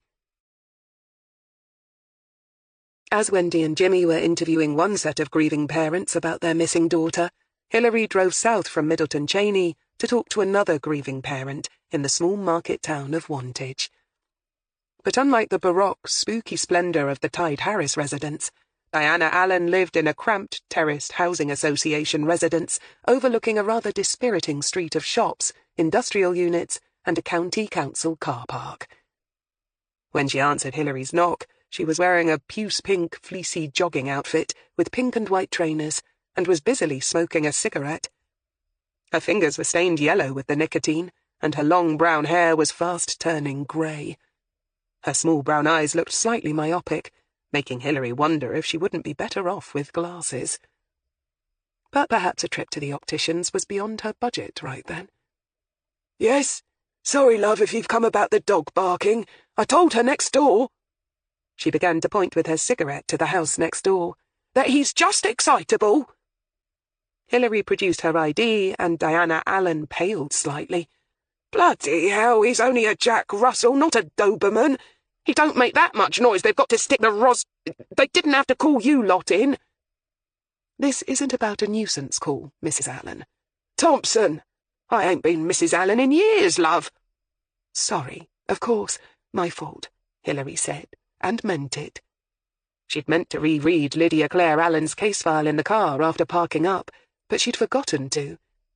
She was still pondering her grave doubts about Jasmine Sudbury when she should have been concentrating on the job in hand. Now she remembered that her second missing girl's mother had remarried when Lydia was about to become a teenager. That's all right, I don't mind. Only Trev Allen was a bit of a bastard. Used to knock me about, see, so I like to forget that I was ever called that. I'm sorry. Can I come in for a quick chat, Mrs. Thompson? What's this about, then, if it's not about our Chester? She asked warily.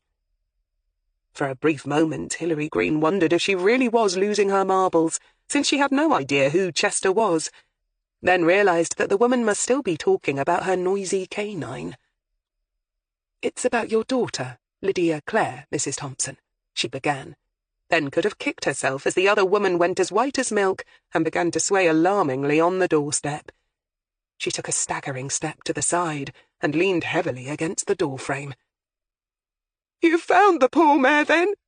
She's dead, isn't she?" she wailed. "I always knew it. Where? When?" "No, Mrs. Thompson, it's nothing like that," Hilary quickly reassured her, and, stepping forward, helped the other woman down a slightly dirty hallway and into an equally dirty kitchen. There she sat her down and made her a cup of tea, as well as a mug of instant coffee for herself, as she explained who she was and what she was doing there. 5 minutes later, Diana Thompson had a bit more colour in her cheeks and was industriously puffing away on her third cigarette of the encounter. Her tea went largely ignored. "So you haven't found her body, then? Hell, I don't know whether to be glad about that or cry." Hilary regarded the woman opposite her thoughtfully. They were sitting around a small formica-topped table that was peeling at the edges, with an excitable Jack Russell Terrier cross-barking around their ankles. "You're sure in your own mind that Lydia is dead, then, Mrs. Thompson?" she asked quietly. The other woman grimaced, shouted at the dog to shut up, which it didn't, and then sighed heavily. "Yeah, of course she is," she said fatalistically. "I know my Lyd. She was a good girl. She wouldn't have left me hanging this long, even if she was mad with... She would know I'd be going out of my head with worry, and she wouldn't want to think of me suffering like... She was soft like that. Oh, I know what they all say about her round here," she added, with a bitter glance out of the window at the street outside. "But she had a good heart, my Lyd. Too good, if you ask me. People took advantage of her. Not that anyone would admit it. No, they're precious boys and menfolk are all saints." She snorted bitterly and took a vehement drag on her cigarette. Hilary nodded. She didn't have to ask what Diana meant. She could already see it all. Lydia Clare Allen, according to her file, had been a pretty girl. Originally with long brown hair like her mother's, she dyed it blonde. It spoke of a girl who relied on her looks to get what she wanted. Not particularly bright at school, a girl who looked to men to fulfill her dreams. And of course, such a girl would soon earn a reputation and would not be looked upon kindly, especially by wives and mothers who found their menfolk flocking around the honeypot like so many randy bees.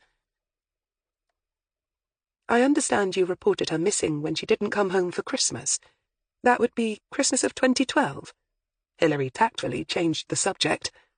"Yes, she was supposed to come home Christmas Eve and stay till Boxing Day. He was going up north to see his family that year, so I invited her to spend a few days with me. Stop me being lonely like. My other girl, Shirl, she has kids of her own, and so she had her hands full. And I didn't want to be alone." Hilary nodded, picking out the relevant bit of information. "You say he was going up north. This would be—" "Danny," Diana said shortly. "My better half." "I take it he and Lydia didn't get on." Diana grunted a grim little laugh. "Like chalk and cheese, them two. Trouble was, Lyd had always been a bit of a daddy's girl, and she had always been Trev's favourite of the two, so she took it bad when I'd finally had enough of the beatings and kicked the bastard out. I threatened to have him put away if he didn't leave us alone. Anyway, when I met Danny later, Lydia was never going to take to him, was she, the man who took her daddy's place?" She shrugged, stubbed out the cigarette, and lit another one. "To give him his due, he tried hard with her, at first. Danny, I mean. But let's face it, you can't really expect a bloke to put up with a constant cheek and back chat for very long, can you? And Lyd was a stubborn little tyke. Once she got something into her head, she wouldn't let it go. She was only 12, but she'd decided she was going to hate Danny, and so she did." She sighed heavily and stared out of the grimy window. A kind of weary drizzle had started outside and fitted the mood in the room perfectly. "Is that why she left home when she was just 16? Hilary probed delicately. "Yeah, of course. The moment she could leave school and get a job, she was off. The bright lights of bloody Oxford, I ask you." Diana laughed harshly. "Still, at least it wasn't London," she said bleakly. "I remember thinking at the time how glad I was that it wasn't London. That's where girls always run off to, innit? But Oxford's just up the road by comparison, right? So I thought she'd be safer there, somehow, being closer." Again the woman gave a harsh bark of laughter. "And look how wrong I was about that." Again she took a vehement draw on her cigarette, as if she couldn't get the nicotine into her system fast enough. Hilary stirred her mug of instant coffee and fought back the urge to cough and wave the cigarette fumes out of her face. Then she said, "How did Danny react to her leaving home?" Diana shrugged one puce-pink shoulder negligently. "Good riddance to bad rubbish, I expect. Not that he said so, but I could tell. And, to be fair, the atmosphere in the house did get better after that. I mean, when you live in a small place like this, and two of you are always at loggerheads and nitpicking over every little thing, well, it was a relief to me, too. Not that she was gone, you understand. I missed her like crazy." "Yes, but not to have the constant tension must have been an improvement," Hilary said. "It were wonderful, to be honest," the girl's mother admitted guiltily. "But I still missed her, like I said. She was always bright and sunny with me. She was the sort of kid who always saw the bright side of things, know what I mean? Even coming from round here with nothing to look forward to, she always thought things were going to get better." "She was an optimist?" "Yeah, that's it. Optimist. That was my lid. She was going to meet Mr. Right, who would take her off to the Ritz or something. That was her dream, like in one of those James Bond films, you know, where the beautiful bird steps out of a fancy sports car and goes into some posh place." For a moment, Hilary had a fleeting vision of Jasmine Sudbury being escorted by her handsome stepbrother onto the deck of a yacht about to sail the Mediterranean, and abruptly shook it off. But the eerie meeting, even if only in her own mind, of two lost, pretty young girls left her feeling vaguely uneasy and slightly dizzy. One who'd been given the dream and thrown it all away, and one who would probably have sold her soul to visit a casino in Monte Carlo. And both of them had ended up working the streets. Hilary sighed and forced her mind to focus. "Lydia got a job in Oxford, I understand. She was sharing a flat with some other girls." "Yeah, a flat, right," Diana echoed dryly. "More like a doss house. I only went there once, a gloomy old place that was empty and about to be made into flats or something. Big place, dank and water-damaged, peeling wallpaper. They were obviously just squatting there before the builders could throw them out, but Lyd showed me to her room, and pleased as punch she was by these big sash window things and a view of some toffee-nosed college or other. All she had was an old mattress on the floor, and her clothes hung from some nicked rail rack from Debenhams." One puce-pink shoulder shrugged again. "But she was pleased with her life. Said she was living in Oxford with the vibe and the buzz. I can see her now, wearing a white dress with pale blue flowers. She looked pretty as a picture. She told me that Oxford was full of rich, posh boys, and that all she had to do was nab one for herself. She'd got this part-time job in a coffee shop, waitressing, washing dishes, whatever. She seemed to think that some Brad Pitt look-alike was going to wander in any moment and order a cafe latte and take one look at her and swoon at her feet.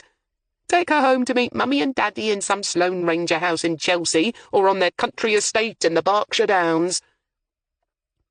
She shook her head and gave another bark of laughter. "What could I say?" She appealed to Hilary, waving her cigarette helplessly in the air. "I couldn't tell the dozy mare that life wasn't like that, could I? Besides, why should I? She was 16, pretty, and living away from home for the first time in the city. I was glad she was happy. I was glad she was what did you call her?" "Optimist." "Yeah, right, optimist, why not? What was to keep her here, in this place, anyway?" she added bitterly, looking across at the blacked-out facade of the betting shop opposite, where an old man had just entered, no doubt intent on blowing his pension. And who knows? If she'd had just the littlest bit of luck, something nice might have happened to her." Diana Thompson sighed wistfully and then shook her head as if sensing the extent of her folly. "Can you give me a list of her friends, Mrs. Thompson?" Hilary broke the silence gently. "Why? What for? The friends she had here are all either married or have moved away, or are still living at home with their parents because they can't afford a place of their own. They won't know nothing about anything. They lost touch with her when she left, and as for her so-called friends in Oxford—" Diana Thompson grimaced. "Well, you know what they led her into. Lyd was a good girl before she left home. Yeah, boys had been paying her attention since she hit puberty, but she was still a good girl. Didn't drink neither, not like she got to doing later, or any of that other stuff."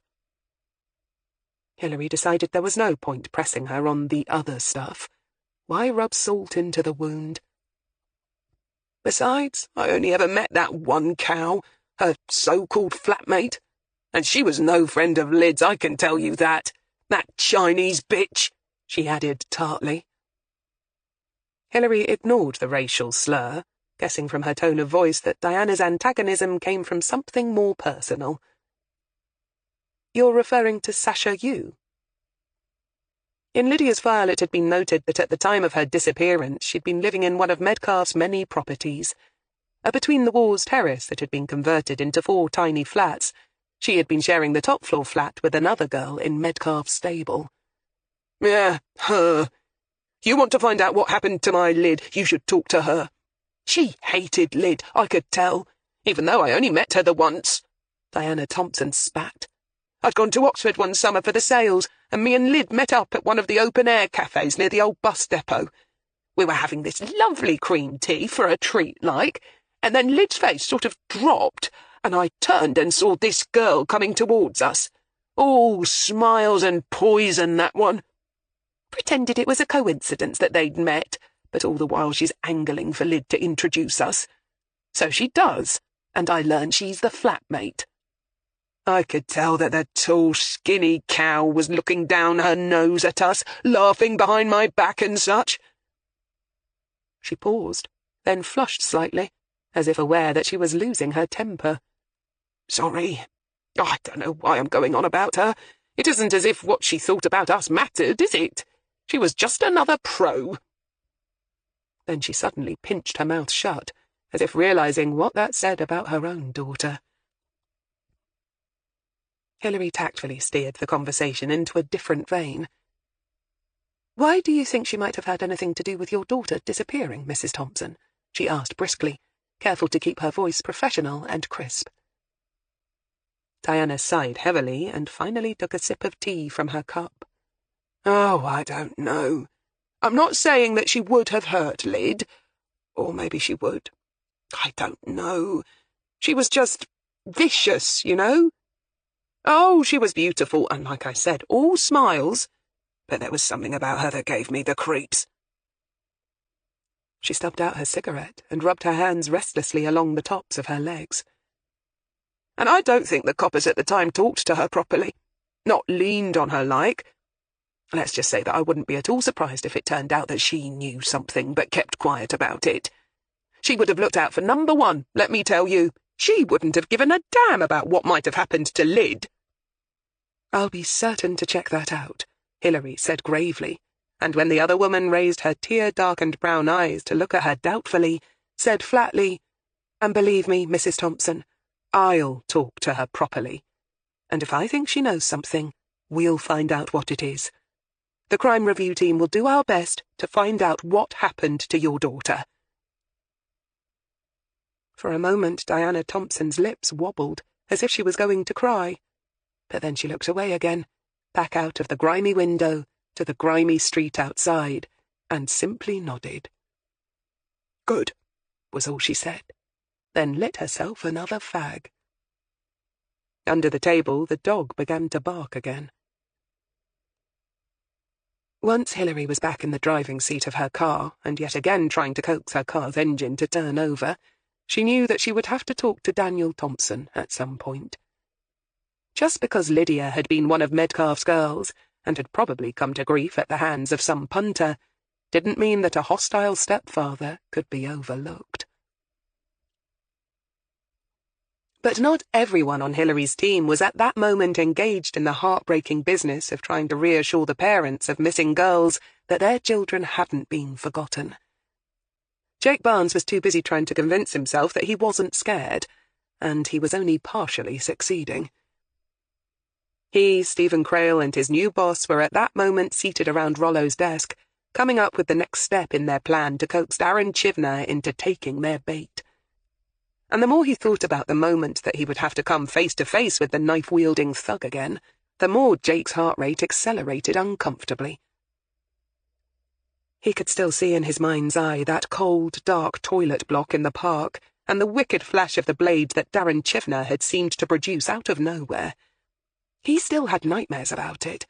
Nights when he'd wake up with the sensation that he'd been running for his life, a cold sweat running down his spine, his conscious mind not quite able to recall the dream that had awoken him.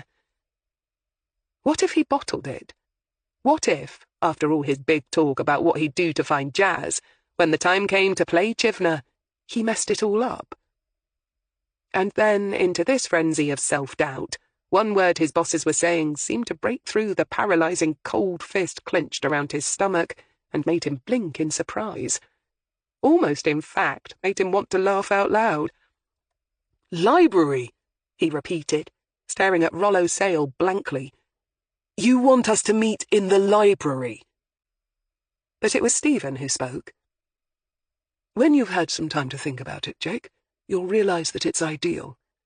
Chivner will know, after your last meeting, that you'll want to meet in a public place, somewhere that you'll feel much safer. And for his part, he'll want that meeting place to be somewhere where he can be pretty sure that he won't run into any of his fellow gang members, or anyone else in his life. On the streets, or in cafes or bars, he might run the risk of one of Metcalf's string of girls seeing you, or a dealer, or one of Dale's runners. But the last place any of them will be is in the new public library in the middle of the day." Jake took a long, slow breath. The new library had been built in the recently rejuvenated Westgate shopping centre. "Well, that's for sure," Jake heard himself say faintly. "But won't it... I mean, could we actually talk there, without being conspicuous to others?" "They don't have big signs saying silence anymore, Jake," Rollo said patiently, but hiding a grin. Secretly he wondered if the young man in front of him had ever set foot in a public library in his life. Why would he? Everyone now seemed to get their information from the internet. "Half the customers in libraries nowadays are using the computer anyway, not reading a book. There won't be a beady-eyed battle-axe librarian to come charging over to you with her finger pressed against her lips and threatening to throw you out on your ear if you don't stop talking. Besides, we've already chosen the spot that we want," Stephen told him crisply. "On the second floor, in the general fiction section at one of the tables near a tall stand of hardback books. Don't worry, we'll show you exactly where we want you to set up, well in advance of the meet. And we want you already seated with your back to the stand when Chivner shows up. We'll have beefy constables in plain clothes nearby, lolling about in the sports section. Don't worry, they'll look just like students, probably rowers or rugby jocks, and probably some female officers too. Darren won't clock them," Rollo assured him. "More importantly, we're going to have a mic and a tiny hidden camera with live feed set up in the books behind you. A high-resolution, state-of-the-art affair that's coming out of my new unit's budget." Stephen picked up the lead briskly. "Both Hilary and I will be in an office nearby, watching everything. The sound and picture quality, I've been told, is so fine that it'll be almost as good as if we were right there, sitting next to you. And we'll be in direct contact with the undercover officers watching you, and if we think that anything looks dodgy, anything at all, I'll have them move in at once," he added reassuringly. "Don't worry, Chivner won't get the chance to go waving his knife around again. Besides, he'll know he'll get caught on the library's CCTV if he does," Rollo said. "It'll be as safe as having cream tea with your granny," Stephen added. Right. Did he look as if he was born yesterday? Even so, he felt a lot of his fear and tension drain away.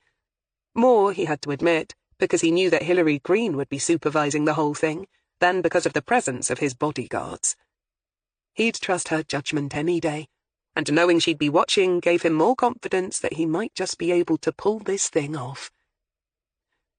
"Okay," he said, taking a deep breath. "When do I contact him?" "Nothing wrong with the present," Rollo Sale said cheerfully. Jake swallowed hard. "Okay, what do I say?" "Just tell him where you want to meet. Press him for the day after tomorrow at 2:30. If he can't make that, make it next Monday morning at 10, Crail instructed. These times are the most convenient for the library staff. Most of them will know what's going on, and incidentally, one of the librarians at the desk will be another constable in plain clothes." Jake nodded. "Tell Darren that you won't have any money on you this time. He'll be expecting you to be careful, so that won't anger him. In fact, it's good, because you want to keep him thinking that he's in control of the situation. So, acting as he expects you to act will help settle his nerves," Stephen explained. His nerves, Jake thought, fighting the urge to laugh hysterically. Instead, he took a deep breath. "Right," he said nervously, and reached for his phone. With a last glance at his two watching bosses, he began to dial Darren Chivner's number. In the communal office down the corridor, Hilary Greene was back and listening to Wendy and Jimmy's report of their interview with the Tide Harrises. "I swear, Gov, you should have seen her," Wendy was saying. Her voice was a mixture of anger, sadness, and pity. "She was skin and bone. She looked more dead than alive." Hilary glanced across at Jimmy to see if the goth was exaggerating, a not unheard-of occurrence, but the old man was nodding sagely. "One of the walking wounded, Gov," he told her. "Rebecca was their only child, and you could tell from all the photographs they had of her that she was their pride and joy." Wendy sighed. "They brought out the photo album when we started to ask about her. Baby photographs." Wendy sighed. "The professional sort, you know, on a rug, gurgling around a dummy. Loads as a little girl, dressed for parties and doing school sports. Then more professional shots of her when she was in her teens. She was a really great-looking girl. Could have been a model, I reckon." Jimmy again nodded agreement with this assessment. "They were so proud when she got into Oxford," Wendy said, her somewhat pixie-like face puckering in sudden pain and resentment. "You should have heard them.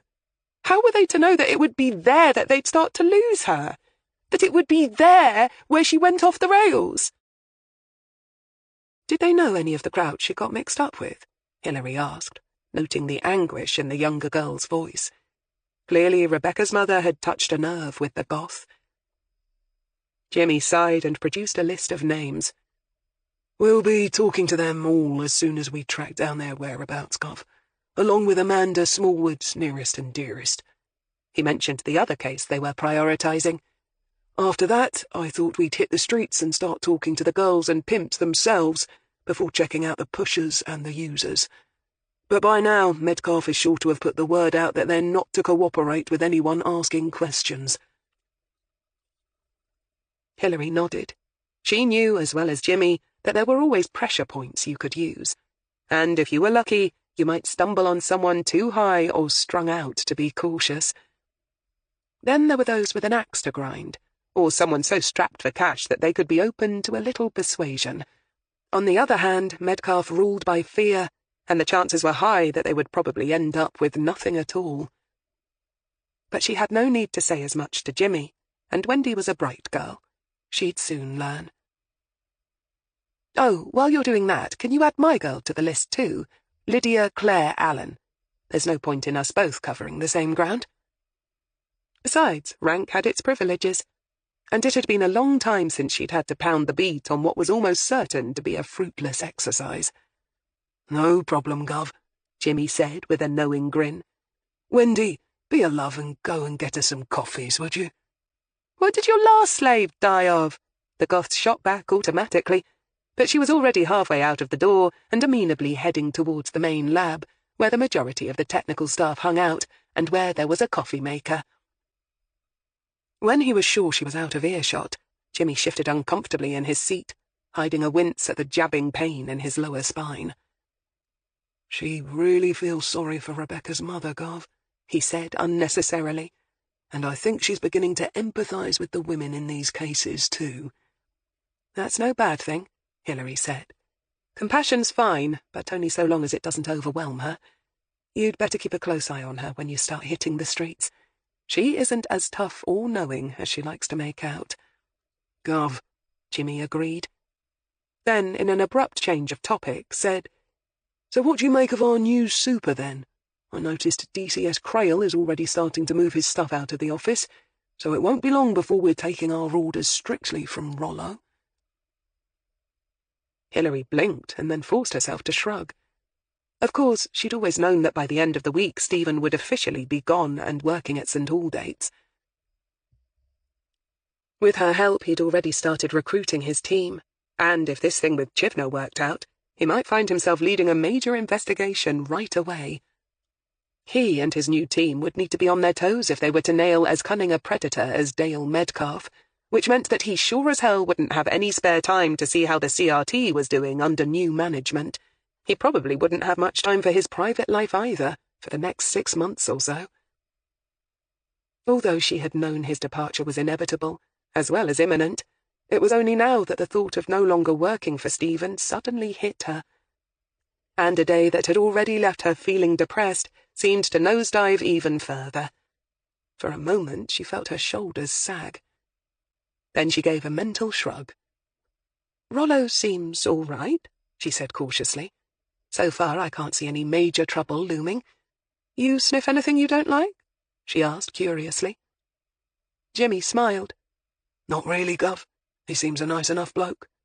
Not too much experience with murder cases, but then he's mainly an administrator, isn't he?" "And as such, let's hope he's not about to get under our feet too much." Hilary grinned, then glanced at her watch. "Well, you might as well call it a day. I'm just going to pop along and see what Stephen and Rollo have set up regarding this Chivner thing. And I wouldn't be surprised if Jake isn't in need of a little encouraging pep talk as well. See you tomorrow." "Yes, Gov." She walked to the door and then paused in the entranceway and looked over her shoulder at him. "Oh, and Jimmy?" "Yes, Gov." "How long do you want me to go on pretending that I haven't noticed your back's killing you?" Jimmy Jessup blinked at her, then slowly smiled. He might have known. Nothing got past his governor's eagle eyes. "A bit longer, if you don't mind, Gov." Hilary nodded. "Okay, but get yourself to a quack sooner rather than later, yeah?" she advised him. "You need a diagnosis and some proper painkillers wouldn't hurt, if you'll pardon the expression." Jimmy grinned. "I'll put my name down on the waiting list for an appointment as soon as I can get through to an actual live person and not a recording," Jimmy promised. "And by the time I've done that and got an appointment, had the appointment cancelled once or twice, and finally got to see some poor overworked sod who probably can't speak English, my back pain will be gone. You just wait and see." "Isn't modern medicine marvellous?" Hilary Greene said cheerfully. Chapter 5. It was fully dark by the time Hilary parked Puff in the car park of the boat pub and locked up. Once past the lighting provided by that establishment, she switched on her torch to walk the 100 yards or so up the narrow towpath where her narrowboat, the Mollern, was moored. On a freezing, late November night, most of the wildlife was safely nestled in for the long duration of darkness, but she heard something rustle distinctly in some dead bulrushes on the far side of the canal as she moved past. Probably a moorhen, she thought, or a ubiquitous mallard. The familiar and oddly comforting, dank, rich smell of canal water was being swept her way along with the icy breeze, and above her head a waxing moon cast a faint silver sheen over the darkened furrows of the ploughed fields opposite. As she reached the grey, white and gold-painted narrowboat that had been her home for so long, she felt a pang of regret that soon her homecoming would be more prosaic than this. Stephen's driveway was big enough for 2 cars, and the front door would be only a matter of a few steps away. She sighed as she carefully stepped onto the back of her boat, and then reminded herself that, on a cold, wet, windy night, she might very well be glad of that. Refusing to let the gloomy mood that had beset her all day get the better of her, she went inside, shrugged off her coat, and made her way to the tiny galley, tuning in the radio to a 60s station and singing along to the Hollies. Stephen should be back in a couple of hours, and she had a steak to grill and potatoes to bake. And after that, well, who knew? The next morning she was up and dressed by 9. Stephen had been gone for at least 2 hours by that point, but instead of heading into the office, she consulted her notes instead, and then headed directly into Oxford. After all, her team didn't need her to stand over them, watching to see that they did their jobs properly, and she wanted to catch some of Jasmine Sudbury's friends before word got around that her case had been reopened. Being forewarned meant being forearmed, and she wanted to get as much done as possible before the grapevine did its worst. According to Jake's parents, Jasmine's best friend from her school days, before she started to go off the rails, as they'd put it, was a girl by the name of Cathy Underhill, now Mrs. Cathy Price, who managed a charity shop in Summertown. Hilary found the shop easily enough in the upmarket Oxford suburb, but quickly discovered that a parking space couldn't be had for love or money, no great surprise in Oxford. Eventually she parked in a side street where the double yellow lines had worn so thin they'd become well-nigh invisible. Also, the fallen autumn leaves covered any evidence that she might be illegally parked. Okay, was illegally parked. But she felt confident enough to risk it. Mind you, before she walked away, she took several photographs of her car and the innocent-looking roadside with her phone camera, just for a bit of insurance. If she should return to find a parking ticket, she might feel bloody-minded enough to challenge it in court, just for the satisfaction of giving the traffic wardens and the city council something to chew over. In the charity shop, one old woman was sorting assiduously through the winter coats on one rack, and a tall, lanky student with tattoos crawling up his neck was rifling through the book section. The woman behind the counter was obviously an unpaid volunteer, for when Hilary murmured discreetly in her ear that she needed a word with the manager, she was shown behind a curtained alcove to where a set of narrow, twisting steps led up to a tiny top-floor office. Cathy Price was a big-boned, rather fleshy woman with an astonishingly pretty face, who looked surprised to find someone from the police service tapping on her door. Once Hilary had explained her mission, however, her big china-blue eyes became rather pensive, and as she watched Hilary take the seat she'd offered her, she began to play somewhat distractedly with one of her locks of long, curly black hair. "Jazz," Cathy said, rocking her swivelling chair back and forth a shade restively. "Good grief, I haven't thought of Jazz in years." Then she flushed guiltily. "Sorry, I should have, I suppose. I mean, I heard that she'd dropped out of sight and all that, and that never bodes well, does it? But I hadn't really ever thought of her as missing. Not, really missing, as in, well, that she might have run into serious trouble." The office was tiny and cramped, overflowing with unsold stock and filing cabinets, with barely room to contain the single desk and 2 chairs that comprised the furniture. Cathy was dressed in thick, misshapen but warm-looking black woolen trousers, and an oversized faded grey sweatshirt bearing the name of some sporting team or other. Hilary doubted that her job could pay much, and she presumed that both garments had probably been donated stock that had stubbornly refused to shift. "Is there a reason for that?"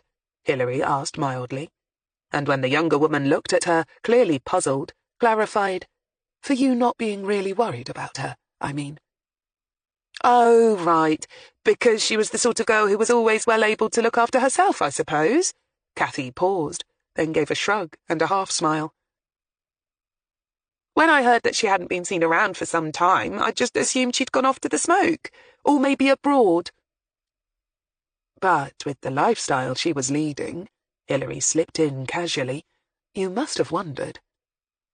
Cathy frowned, then sighed heavily. "I know, and you're right. You hear such awful things about women in her position, being so vulnerable and all. Addicts and, well, doing the job she did. But somehow, I just never believed that something really bad could happen to Jazz. I suppose it was because Jazz was always so, you know. She spread her hands, clearly struggling for words. I don't quite know how to put it. She wasn't bossy, as such, but she was always the leader of the gang type of thing. She was always someone who was more likely to get up to mischief rather than become a victim of it. Like, at school, there was this group of us, 6 or 7 altogether, and after school, we'd drift off and just do whatever it was that Jazz wanted to do. Go shopping, hang out round the supermarket, see if we could scam some booze, go to the park, smoke, go to the gym and leer at the boys boxing and give them a hard time. Kathy gave a laugh. Hell, I never realised before how reprobate teenage girls can be.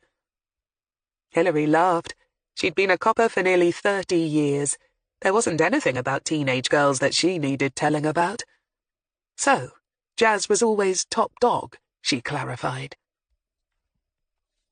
Yeah, that was it. Always. And not just with us, with teachers and other adults too. She had a way of, I don't know, getting her own way. And it wasn't just because she was the prettiest of us, or had the best bling. Although she was plenty smart, she wasn't the brainiest of us either. That would have been Jenny Buswell. Kathy's face suddenly softened. I wonder what happened to Jen. Then she gave a quick shake of her head and looked across at Hilary wryly.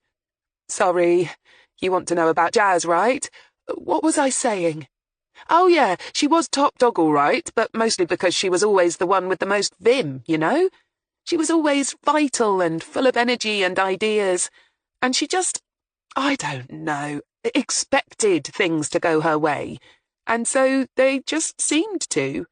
And she was by far the bravest of us. I remember once, this new shade of nail polish came out. Some pop star had designed it or whatever. And Jazz, well, sorry to say, she dared us to go and shoplift a bottle each from Debenhams. Of course, we all said we would, and we piled on the bus into town, but we all bottled out. But not Jazz, Hilary guessed. No! Kathy laughed. Jazz nicked one not just for herself, but she kept on going back until she'd nicked one for us all. She could have swiped half a dozen all in one go to cut down the risk, but she insisted on doing it one bottle at a time, just to prove that she could. She shook her head, looking suddenly sheepish. Sorry, she added. I know you're the police and all. Civilian now, Hilary said, and really not in the least worried about a shoplifting incident from some dozen years ago. Would it be that long ago? Kathy obviously did a bit of mental arithmetic, then winced. Where does the time go? So, at school she was a bit of a rebel, Hilary said, keeping her firmly on track. Oh, yeah, she was dead charismatic, was Jazz. We all danced attendance round her. Kathy laughed, sort of competing to please her. You know, looking back, we were really sort of pathetic, dreaming about growing up and marrying some rock star or other, or getting to London and doing something that meant we'd be regularly flying off to New York or Milan, becoming something big in the world. Didn't really matter what sort of big it was. For instance, Jenny wanted to be one of them women entrepreneurs who make their own millions and get on dragons then. Rachel wanted to be a fashion model. She was skinny enough for it, but had buck teeth. Oh, sorry, going off on a tangent again. Let's just leave it that we were all full of the usual teenage girl guff. I think we all knew deep down that it was just fantasy, that most of us would end up getting married, getting a regular job and paying off a mortgage and all that. But you know, I reckon most of us reckoned Jazz might actually pull it off. Because of her brother, you mean? Who? Oh, the luscious Jake, Kathy said, suddenly grinning wildly. Bloody hell, I haven't thought of the luscious Jake in years, she said, shaking her head. Hilary's lips twitched, and she wished she could share this little gem with Wendy later. No doubt she'd have made good use of it in order to make the boy wonder's life a misery for weeks to come. But of course, she mustn't know what Jake had been up to. We were all in love with him, truly, madly, deeply. How could we not be? Cathy swept on. Not only was he a dream to look at, tall, dark and handsome, and with those wonderful grey-green eyes, dead unusual they were, but he was also just the right age. Just older enough than us to make him seem super cool and adult, but not so old as to be gross. And, of course, he got rich, Hilary added dryly.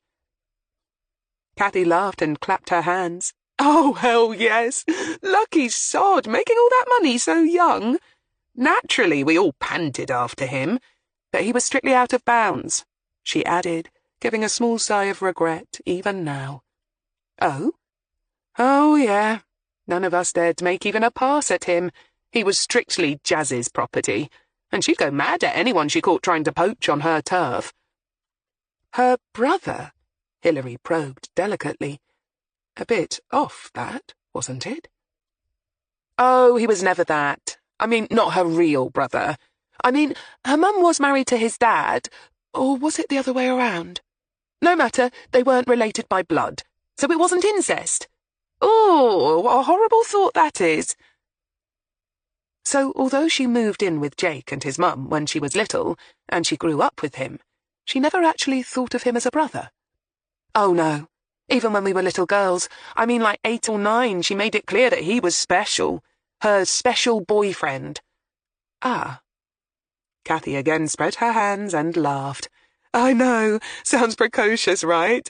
And she probably was. But even later, when we were all well into our teens, she always told us that she'd end up marrying him one day, that they had this agreement, and that they were only waiting for her to grow older so as not to shock the parents. Then, once she'd left school, she'd be off, helping him spend all that cash. No wonder we were so in awe of her. And envious? Bloody hell, the green-eyed monster ate us all up. So what actually happened? Hilary asked thoughtfully. Where did it all go so wrong? What? Oh, I don't know. Well, I do. When we hit 16, we all sort of scattered. Some of us stayed on and did our A-levels. Jen went off to a different college to do some course that would get her into a specific uni. Rachel and the others left and got jobs. And, of course, by then Jake had already gone off to uni and simply wasn't around anymore. Or worse, when he did come back, he'd be talking about some girlfriend or other.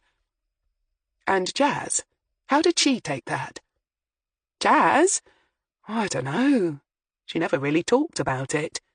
Besides, like I said, around then we all drifted apart. Jazz, I think... Yeah, she left school as soon as she could, but she didn't get a job. At least not that I heard. But then she didn't need to, right? Not with money in the family, and I dare say being a lady of leisure suited her. If there was any real resentment in her voice, Hilary couldn't detect it. And you got married and now work here, Hilary said with a smile. And Jazz, what do you think happened to her? Cathy sighed and began to look uneasy again. Well... You know, I heard she began to get into a bit of trouble. Nothing really major at first, and I thought it was just Jazz being Jazz, drinking a bit too much, then experimenting with drugs and getting in with a wild crowd. By then, though, I was working in a solicitor's office, just temping. I was a world away from all that sort of thing. So you never ran into her out and about in town? No, I didn't. I heard, well, rumours about her, you know, becoming a cool girl. I couldn't really believe it at first. Why not? Hilary asked casually. Only her eyes, watching Cathy intently, gave away the true depth of her interest in the younger girl's reply. Well, it just didn't seem likely somehow. Cathy frowned, then waved a hand vaguely in the air. I mean, you know, being paid for sex. It was so yucky, so tacky and down-market, and not like Jazz at all. Jazz always dreamed big, you know? The biggest of us all. And she had a way of getting what she wanted, like I said before, of being in charge. And being a cool girl, well, that's sort of the opposite of all that, isn't it? I just couldn't imagine her doing it, you know? Hilary nodded. But drug addiction changes everything, she said. Addicts will do anything for their next fix. Kathy paled and audibly gulped. Yes, I suppose it does. Oh, hell. I really don't like to think about her like that. She swallowed hard. Hilary felt bad about bringing the younger woman down, but not so bad that she was about to give up her questioning. Did she ever approach you for money? Blimey, no! And I wouldn't have had any to give her, even if she had. Do you know of anyone who actually kept in touch with her? After the school years, I mean. Not really. Not any of our crowd, anyway. Hilary sighed. Did you ever notice her around town? With a man, perhaps? No, but then I wouldn't, would I? Kathy gave a small, sad smile. I mean, Jazz was the type to be at the best nightclubs, bars, restaurants, those sorts of places. I was just a struggling secretary. And later, well, if she really did fall that low, I suppose the places she ended up were... Kathy again went pale. Well, they weren't the places I would have even known about. Okay, fair enough, Hilary conceded. Did you ever hear anything on the grapevine about her? Anything you think I should know? Kathy smiled and looked around her at the tiny office.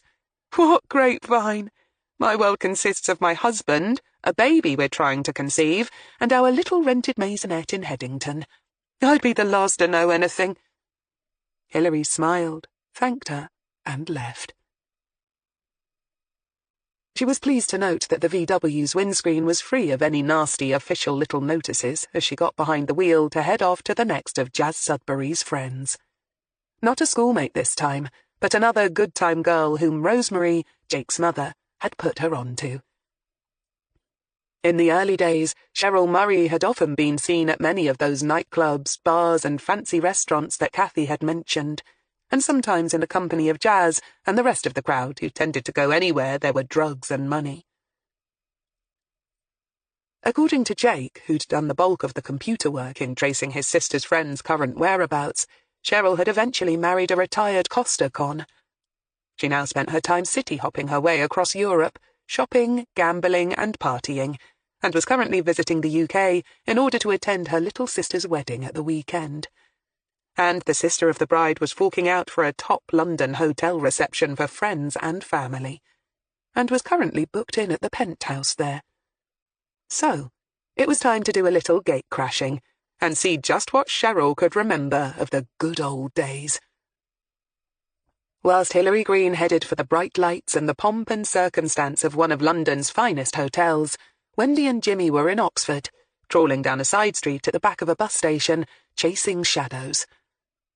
And as they did this, in another part of the city, Darren Chivner was sitting in his parked car and thinking furiously about public libraries, money, and his boss's bad moods. He'd just dropped off a member of minor foreign royalty at one of Dale's best cat houses, and was vaguely watching the man's bodyguard, who was walking around the grounds of the large, desirable residence and trying to look like he might be a gardener. Given the dreary day, the dormant state of much of the shrubbery, and the ill-fitting business suit that did little to disguise the bulge of the concealed firearm under his armpit, he wasn't having much success. But that was his problem. Darren had problems of his own. It had been another of Dale Metcalfe's enforcers who'd first alerted Darren to the fact that the Old Bill were doing a review of missing women, since Darren hadn't heard it on the local television news bulletin and rarely read the local papers. He tended to like the peace and quiet when he was driving around in his motor, since dealing with upset and uppity whores all day gave him a headache, so the radio also tended to stay off. Plus he didn't want to hear the whine of the DJs after listening to people wheedling and whining, trying to explain to him why they hadn't made this payment or that. But the big boss had been paying attention, and it hadn't taken long for the word to filter down from the top. Nobody was to talk about the missing women, and it was Darren's job, along with a few others, to make sure that everyone knew it. which was why he was going to have to spend the rest of the day making sure that everyone got the message. All of which left Darren feeling decidedly antsy. Dale, always paranoid and extra vigilant, was going to be even more alert until he was sure that any danger was long past. So, he was going to have to be very careful indeed. Of course, it could just be a coincidence that Thames Valley had announced that they were looking into their old missing persons case files just after Barnes had made contact with him. And part of him could almost believe it. After all, Jake Barnes was only a civilian, and shouldn't have the clout necessary to affect policy. But then again, he was rich, and their poster boy for the big society. If he said jump, he couldn't see the coppers saying no. So, when he'd got the call from Barnes asking to meet in the Central Library of all places, he'd almost told the bastard to sod off. Yeah, he was curious, and he wanted that big payoff. After the sweetener in cash that he'd already been given, plus the real bonus of that good-quality fake ID, he could almost taste Jake Barnes's promised reward. The thought of it was tantalizing. After all, a cool $1 million was on offer. The thought of it made his palms itch. Then again, a fortune was no good to you if you weren't alive to spend it. And Dale had made it clear he didn't want any of the girls or other assorted pond life talking to the coppers about the women who'd disappeared. Not that there had been that many. Dale and the rest of his fellow gang members ran a tight ship. But accidents happened. Drugs got misused. Some Johns got a bit too slap-happy. And bodies had to get buried deep, out in the woods, where nobody would find them. If only Darren didn't have such a nasty, sinking suspicion that Jake Barnes was going to want to know where to find one of them in return for all that cash. And if that was so, then things could get very tricky indeed. Because very few people knew where any of the bodies were buried, and Darren himself only knew of 2. And Dale was going to take it very hard indeed, if the coppers started digging up even one of his previously buried little secrets. The heat would be on. A bloody forest fire's worth of heat. Of course, there might be ways around even that, Darren thought now, watching out of his rearview mirror as a traffic warden strolled casually past the entrance to the street, but kept on walking. He could still take the millionaire's money and give him what he wanted, but he'd have to lie low and carry on working for Dale for a good long while before he and Lisa could eventually move away without casting suspicion on themselves. Maybe years. And he'd have to come up with some good cover story for his leaving, even then. It was risky. Very risky. And Dale wasn't at all certain that he wanted to take that risk. If anything happened to Lisa, or his mum and brothers... So, he'd go to the meeting and find out just what it was that Barnes wanted. What did he have to lose in that? He could always say no, and he might be worrying about nothing. Barnes might be after something altogether different, something that he could safely deliver without bringing down the wrath of his boss.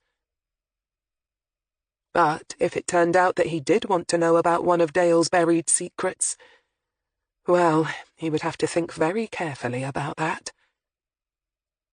Of course, by far the best course would be to wangle the cash off him first somehow, before giving him whatever it was that he wanted, and then turn Barnes into a buried secret of his own. That way he wouldn't have to worry about crossing Dale, and he and Lisa could just move quietly abroad without any hassle. But that probably wouldn't be easy. Barnes didn't accumulate all that wealth by being stupid. Darren sighed as he spotted the traffic warden making his way down the street from the opposite direction now, and started up his motor, nodded across at the patrolling bodyguard, and pulled away. At least he wouldn't be kept on tenterhooks for long. The meeting with Barnes was all set for tomorrow afternoon. In the bloody library. Darren snorted with mirth at the thought of it, and cheerfully waved to the traffic warden as he passed by.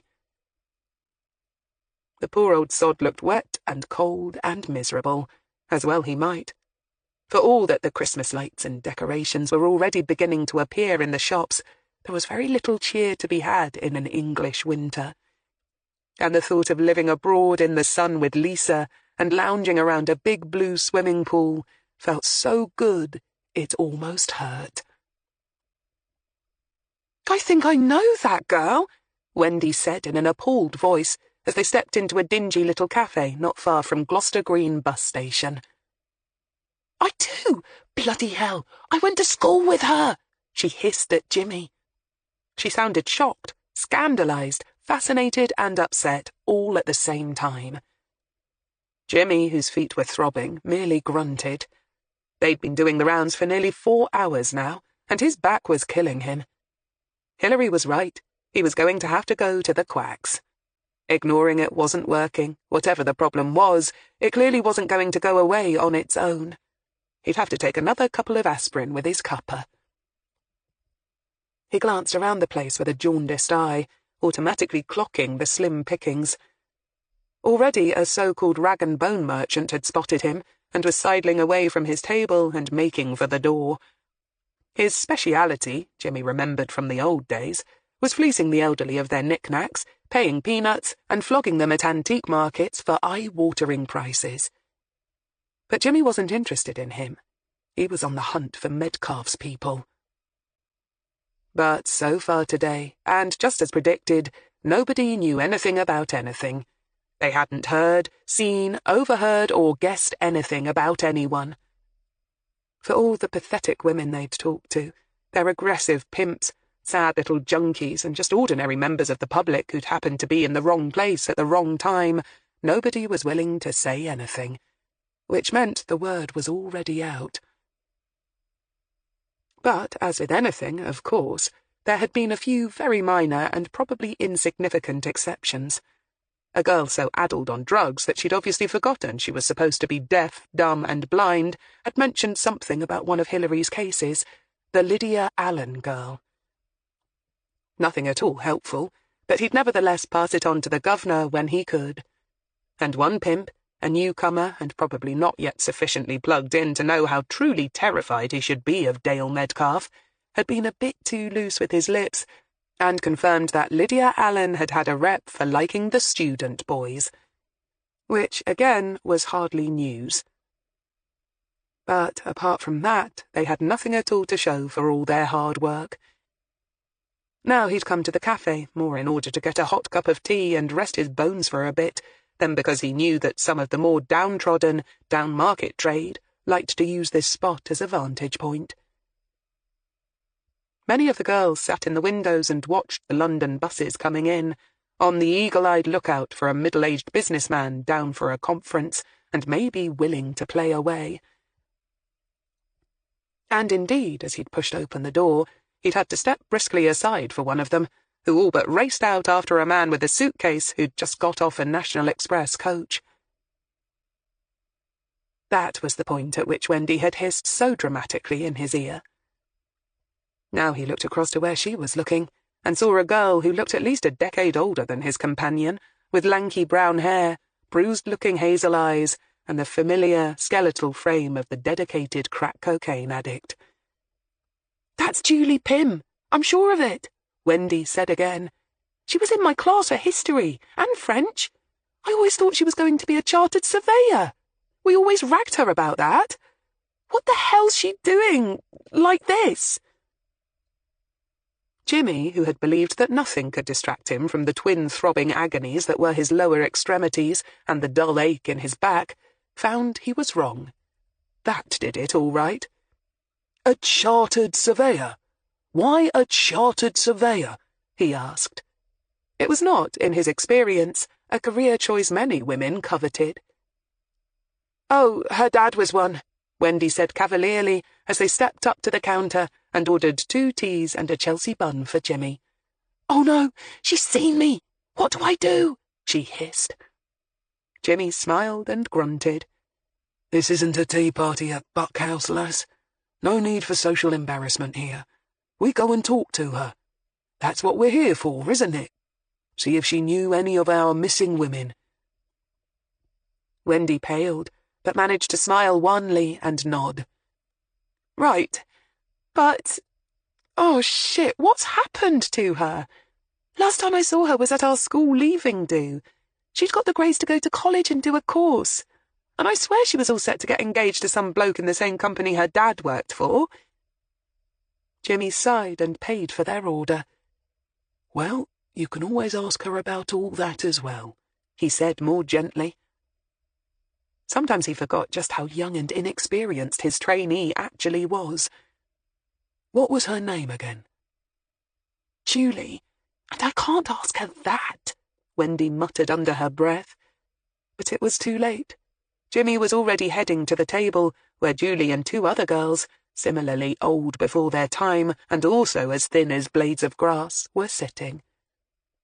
All 3 turned to look at them suspiciously.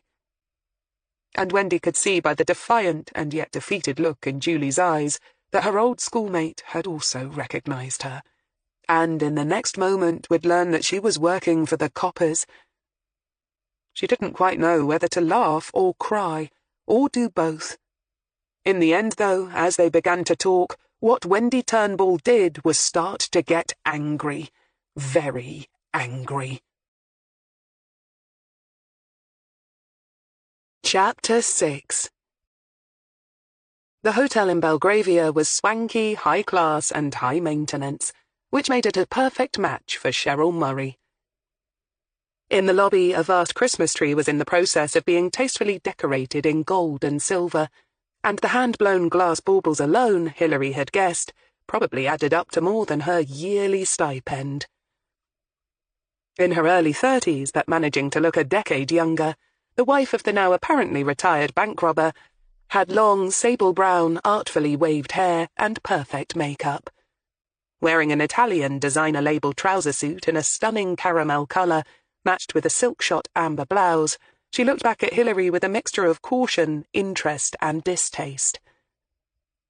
At first, Cheryl hadn't been inclined to speak to her. No doubt entertaining the constabulary had never been particularly high on her agenda, which, given her circumstances, was perfectly understandable. But after Hilary had approached the main desk and shown the receptionist her ID, she had finally managed to convey, through the scrupulously polite hotel employee, that she wasn't going to go away. And so, finally, Cheryl had conceded to her request for a friendly chat. Perhaps she didn't want her parents or soon-to-be-wed sister to know that the police had come calling, and was anxious to give Hilary what she wanted in order to send her on her way as quickly as possible. For whilst marrying a very successful crook had definitely been financially advantageous, it probably also had its drawbacks, especially when it came to trying to make sure that social occasions such as weddings went off without any embarrassing hitches. Which was why Hilary was now sitting in a swanky suite and sipping blissfully fine ground and brewed coffee, and doing her best to ignore a delightful biscuit selection that the wasp-waisted woman seated opposite her was also ignoring, but probably with more ease. "So, this is just about jazz, yeah?" Cheryl said cautiously, and not for the first time. Big brown eyes watched her nervously, as if suspecting a trap. It was clear that she was used to having to defend her choice of spouse, and it had taken much of Hilary's time so far in convincing her that she was not interested in her bank-robbing, thieving husband. "Yes, we're reviewing our missing person cases, and Jasmine Sudbury is one of a number of people we're following up on," she repeated patiently. "I understand you used to know her back in the day." At this, Cheryl gave a vague smile.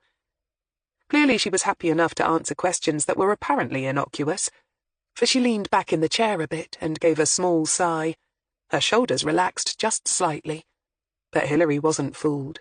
There was a definite air about the beautiful brunette, which spoke of someone who was used to taking care of number one, first, foremost, and always. "Oh yeah, I knew Jazz all right. We hung out at the same clubs and that for a while. Knew the same people, went to the same parties and whatnot. So we ran into each other often. Well, we could hardly avoid it, could we? The scene was so tiny. Oxford was always a bit of a backwater. That was why I was only there for a short while. I preferred London and left for there as soon as I could. I needed a bigger venue, you know?" But Jazz was pretty much a fixture on the Oxford scene. "Oh yeah, she was having a high old time.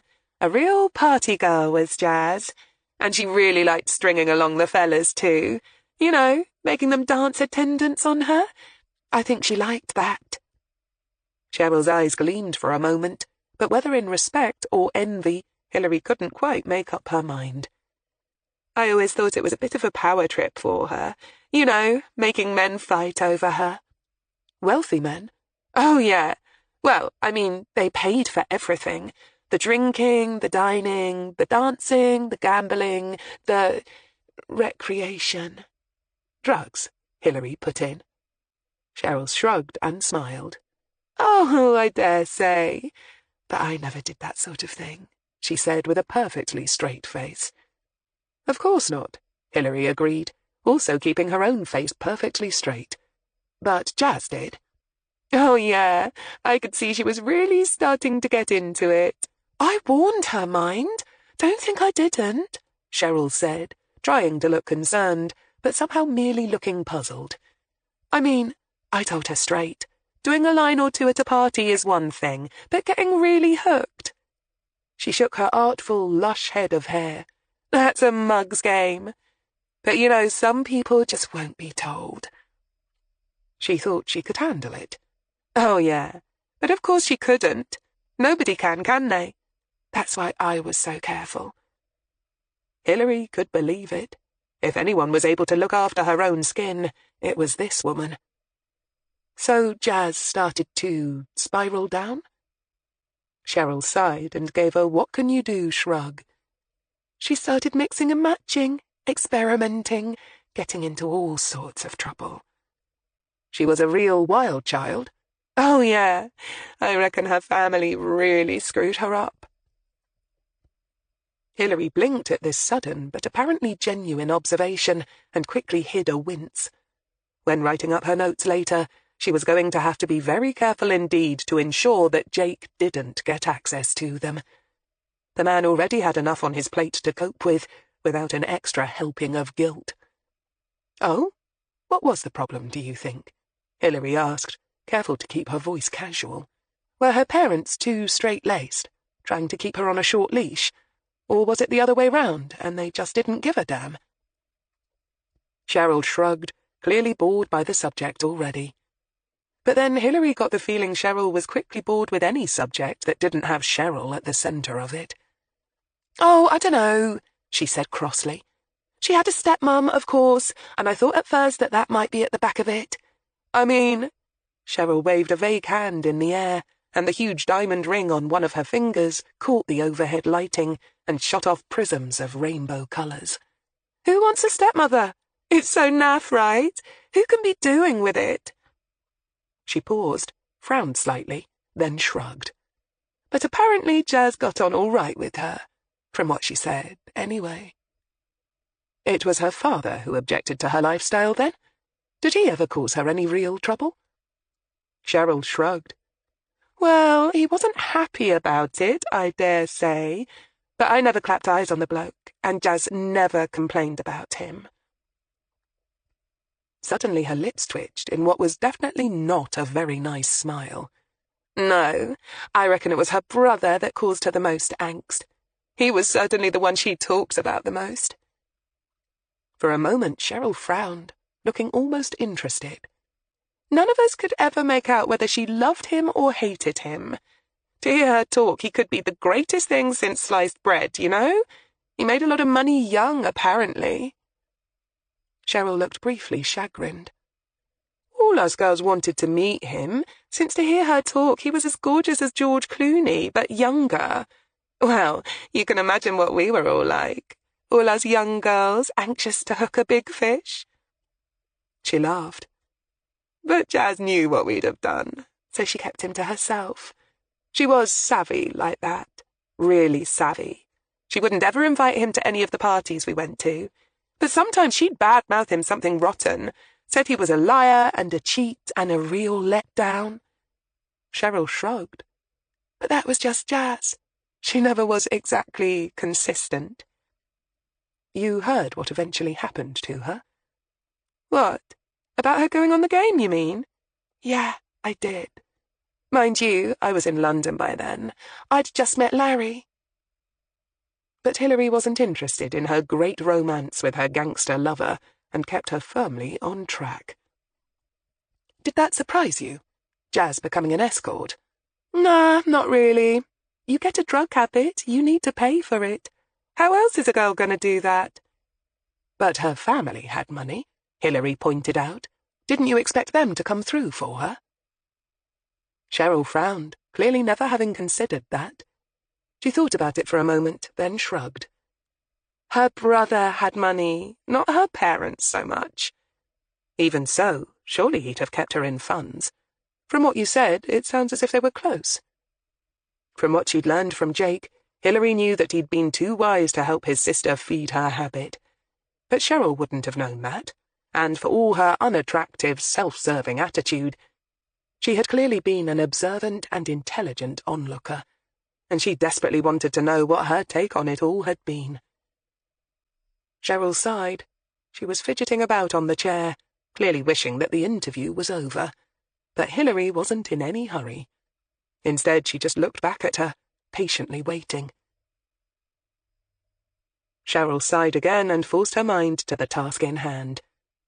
After a moment's reflection, she said slowly, You know, I don't think Jazz would have been keen on that. On asking her brother for help, I mean. Oh, come on. A junkie won't turn down any source of income if it means ensuring the next fix, Hilary said scornfully. Oh, yeah, I dare say when it got really bad, Cheryl instantly conceded. But in the early days, when I knew her, I got the feeling that she'd rather crawl over cut glass than ask her gorgeous, rich brother for anything. You ask me. She was a bit. Cheryl twirled a finger around her temple. You know, a bit twisted up about him. Hilary felt herself tense and forced herself to look casual. Give me an example. Cheryl shook her head. It's hard to explain. I mean, like, you know, they weren't really related or anything. Not by blood. And yet, they grew up together like a proper brother and sister. But the look in her eye when she talked about him sometimes made me wonder what was going on in her head. Hilary nodded. Now she was definitely going to have to make sure she looked up her notes somewhere safe, and she'd better not keep them on a computer file either. Jake was a little too handy with the old hacking skills for her liking. From now on, it would be hard copies only. If Jake ever got to read the sort of stuff that was being said about someone he regarded as his little sister, he'd probably need the services of a good shrink for months to come, if not years. She fancied him, you mean? Hilary said bluntly. Oh, yeah, like crazy. Real love-hate shit, stuff like that. Do you think they were an item? Hilary asked, curious to hear an outsider's view on the siblings. She herself had no doubts that any romantic relationship between them could only have existed in Jasmine's head, but she felt the tension creeping back into her gut as she waited for Cheryl's verdict. Oh, no. At first I thought so, but as I got to know Jazz better, I changed my mind. Hilary discreetly let out a long, slow breath of relief and said mildly, She was a liar, then? Oh, yeah, totally. She was good at it, too. Cheryl agreed with a casual grin. But it wasn't that so much. I mean, we were all liars in our own way. Everyone on the scene was the same. Men lied about being married. Girls lied about not having had boob jobs done. It was just how it was. It's like we were all playing a role, which is more art than actual lying, right? Hilary blinked, but wisely remained silent. And Jazz did it as well as anyone. No, it was just... I got the feeling she was, I don't know, too excitable, too ambitious, too... Cheryl paused and then shrugged. I don't know. I can't really explain it. I just steered well clear of her. She was like a train wreck about to happen, you know? Fascinating to watch in a sick kind of way, but not something you wanted to get in the way of. So you weren't surprised when she went missing?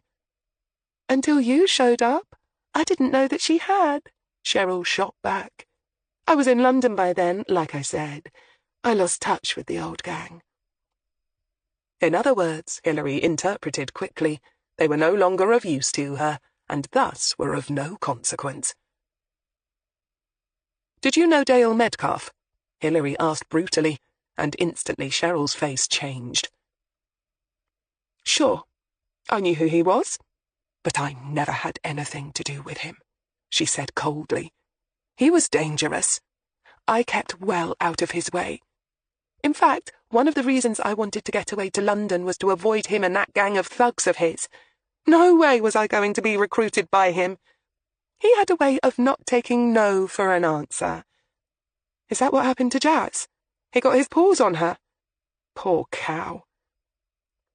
Hilary nodded and sighed.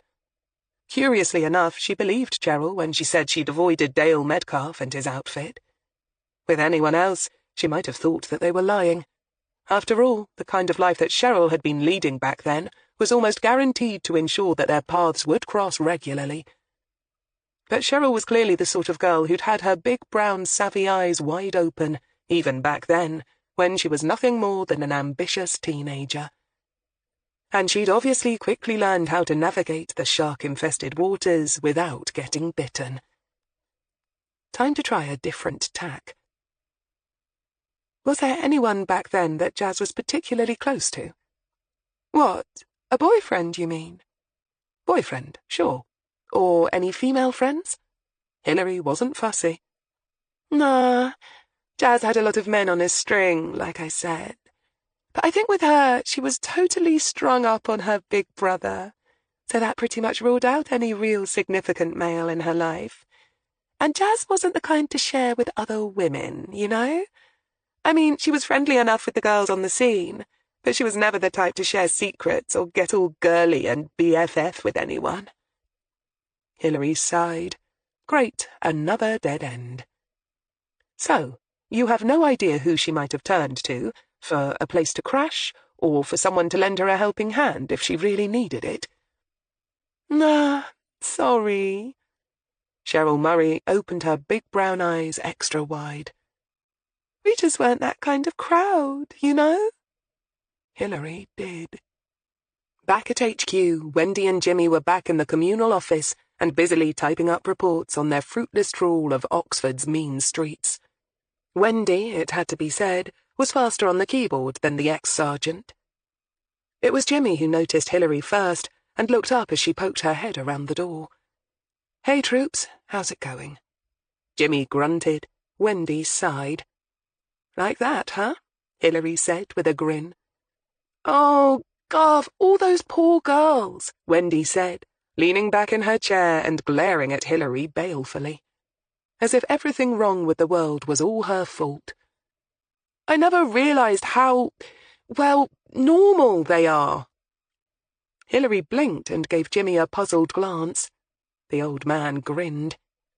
"Wendy ran into one of her old school pals, Gov," he explained succinctly. "Ah. Yeah. I mean, I thought girls got trapped into that sort of thing," Wendy swept on. "You know, they grow up in care and so don't have any support system in place to help them when they hit 18. And when times are hard economically, they can't get work and fall victim to sweet-talking pimps. I know as well, from what I learned at uni, that a lot of them have learning difficulties or long-standing alcohol or substance abuse problems to begin with. I just didn't realize that they could be like, well, like you and me," Hilary put in helpfully. "But you especially. Young, healthy, and intelligent. And from what anyone would say is a normal, happy family home." The Goth flushed unhappily. "It's not that I think I'm better than anyone else," she began, but Hilary held up a hand to ward her off. "I understand, and I know what you mean." "But why can't anybody help them, Gov?" Wendy said, sounding angry now rather than defensive. "I've been chatting to them all day long, and none of them want to be doing what they're doing. The pimps take practically all the money off them, and they can't afford to rent even a basic sort of place. And half of them are off their heads, or ill." She shuddered suddenly, and looked on the verge of tears. Hilary regarded her steadily for a while. "Do you want to be reassigned?" she asked quietly. Jimmy looked back up from his typing at this, his glance going between the youngster and his boss, his old eyes curious, concerned but assessing. Wendy, too, looked up. Her mascara was so black and thick it gave her panda-like eyes, but if they were bright with tears, they slowly hardened. "No, Gov, I'm fine," she said. Hilary continued to look at her steadily for a while, then her lips twitched a little in approval. You could say what you liked about the goth, but there was no denying she had spunk. "Okay, then. Tomorrow. You need to get out and do it all over again. Different neighborhood, different faces, same shit." Wendy's black-painted lips firmed into a grim, straight line. "Yes, Gov." Hilary nodded. "Okay. Carry on with the report, then." She looked up and across at the old man, and jerked her head towards the left. "Jimmy, a quick word in my office." "Coming, Gov." In her office, she slumped down behind her desk and gave him a weak smile. Our girl is growing up. "Yeah, she's going to be a good one, Gov. I'm just not sure she's the right fit for us, that's all." Hilary nodded. She too had doubts that Wendy was copper material, but it was up to Wendy to come to the same conclusion. No doubt time would sort it all out. "Okay, I've just had a word with someone who knew Jazz Sudbury back when she was a wild child," Hilary began, and quickly filled him in on the interview. When she was finished, she added, "From now on, I'm going to type up the notes on Jazz straight onto a memory stick and print off hard copies. I don't want Jake hacking into our hard drive and learning all sorts of stuff that is going to mess with his head." Jimmy nodded, looking grave. "And when I've done that, I'm going to give you a copy of everything I've got on her so far. The interview with Jake's parents, her old friends, the lot.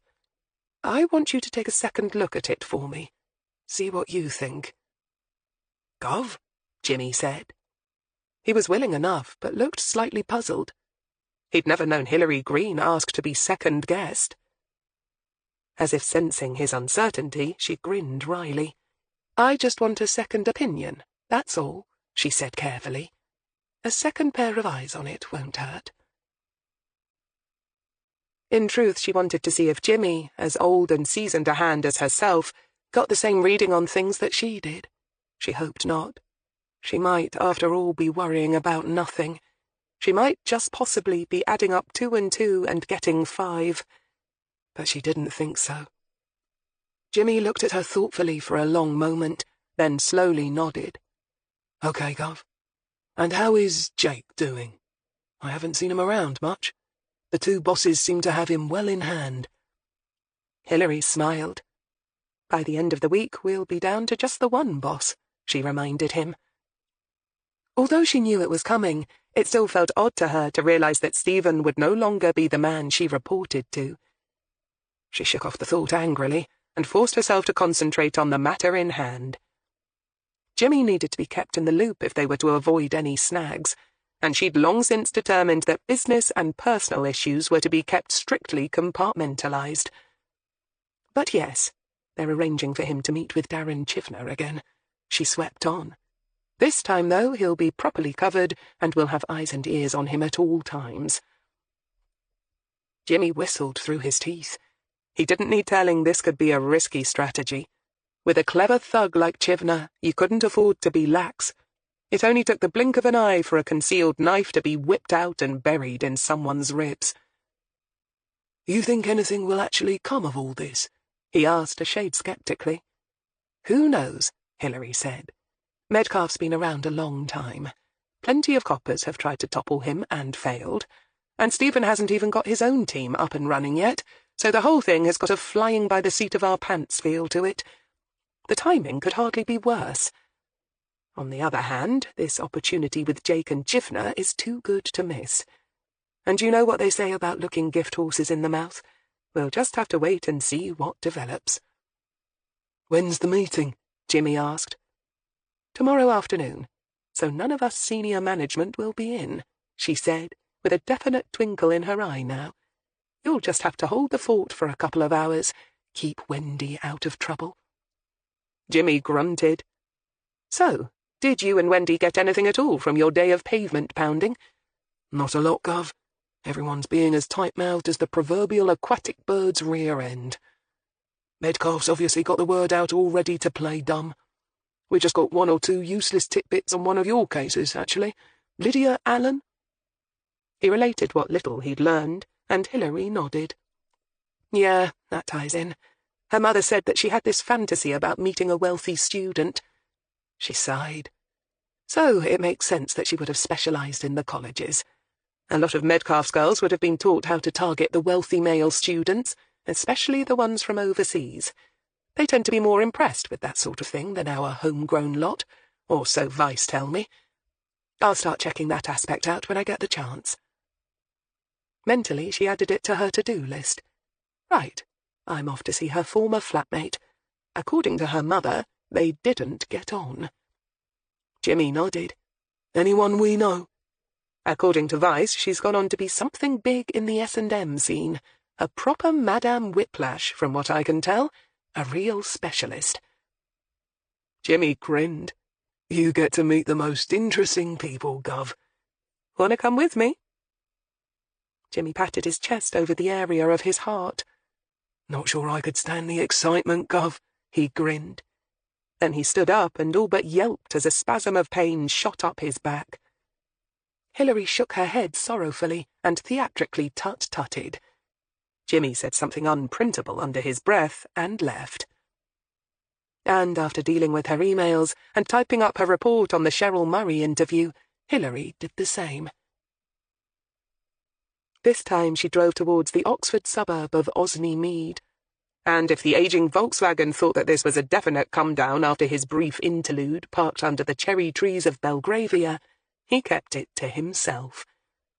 Sasha Yu's address turned out to be a flat in a large Edwardian house in a leafy lane overlooking the canal locks. In winter, the residential area looked smart and well kept. In the warmer months, Hilary realised with a slight jolt of surprise, it would probably look Major League pleasant.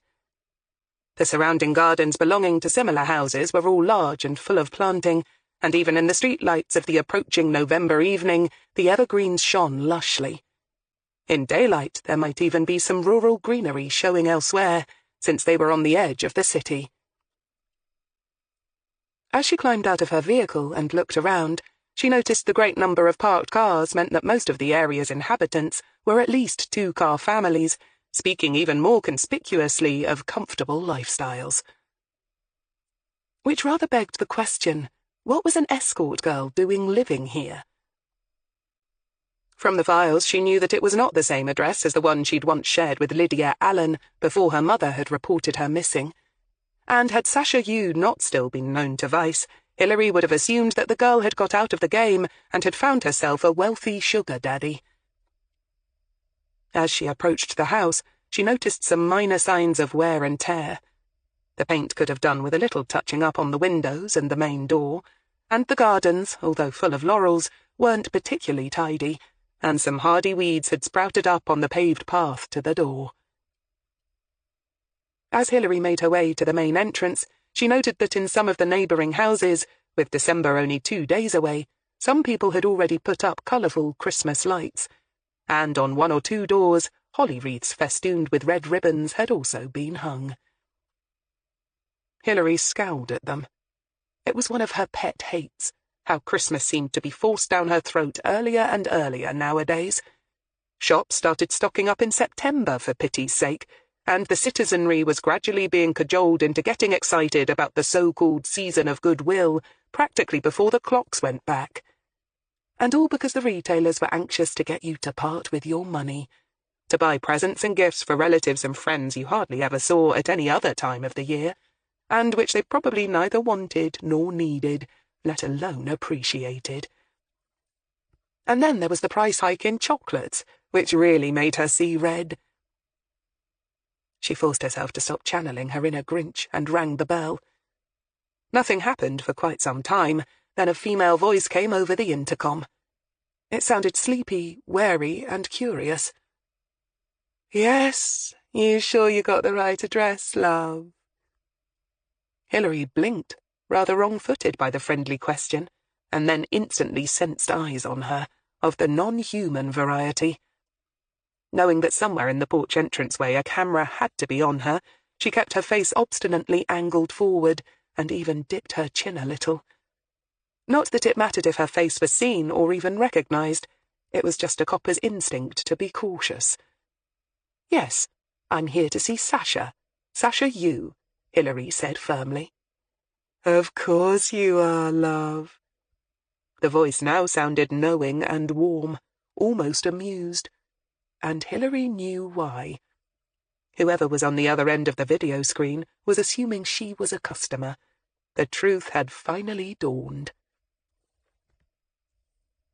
Hilary was standing on the doorstep of an old-fashioned knocking shop. For a moment she wasn't quite sure whether to be amused or insulted. Being taken for a pervert on the search for a bit of female-on-female S&M action wasn't exactly the highlight of her day so far, or even her week, come to think of it. On the other hand, it did have entertainment value. She could imagine Stephen, for one, laughing his socks off when she told him about it later. "You know the way?" the voice asked as the door was buzzed open.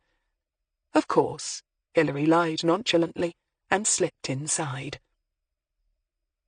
If the exterior of the house lacked any obvious signs of recent upkeep, the same could not be said of the interior, which was both eye-catching and luxurious. In an odd, almost touching way, for the nostalgia had been plastered on so thick she could almost taste it at the back of her throat. The hall tiles were of the traditional black and white kind, and the wooden banisters leading upstairs were ornately carved, depicting mainly acorns and grapevines. A tall grandfather clock ticked ponderously in one corner, and was telling the right time, too. The original stained-glass windows had been retained, as had a large crystal-drop chandelier hanging from an ornate frame. And everywhere there was red. Full-length red curtains at the windows, and used as draught excluders, and for added privacy at the internal doors. Ornate and curvaceous ormolu chairs were upholstered in plush crimson fabric to match. On the walls were prints of naked women wearing nothing but strategically placed feather boas and come-hither coy smiles. One almost expected to see Queen Victoria's naughty son, the Prince Regent, come sauntering down the stairs, with a scantily clad beauty on each arm. The only note that looked out of place was a display cabinet full of metal and leather. Chains, handcuffs, riding crops, leather face masks with zips where the mouth should be, and instruments that looked like they belonged in a medieval torture chamber. "Oh my," Hilary murmured to herself as she walked past the offending articles and headed for the stairs. She hadn't quite reached the top when a door down the landing opened. Onto a lush red-patterned carpet, that looked to Hilary's eyes like a genuine antique Axminster, a tall Asian girl stepped out.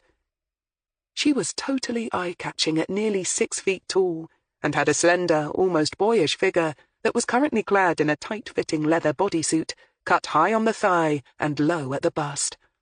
She wasn't particularly well endowed, but large brass studs, carefully positioned, drew the eye, and presumably the mind, away from any sense of disappointment.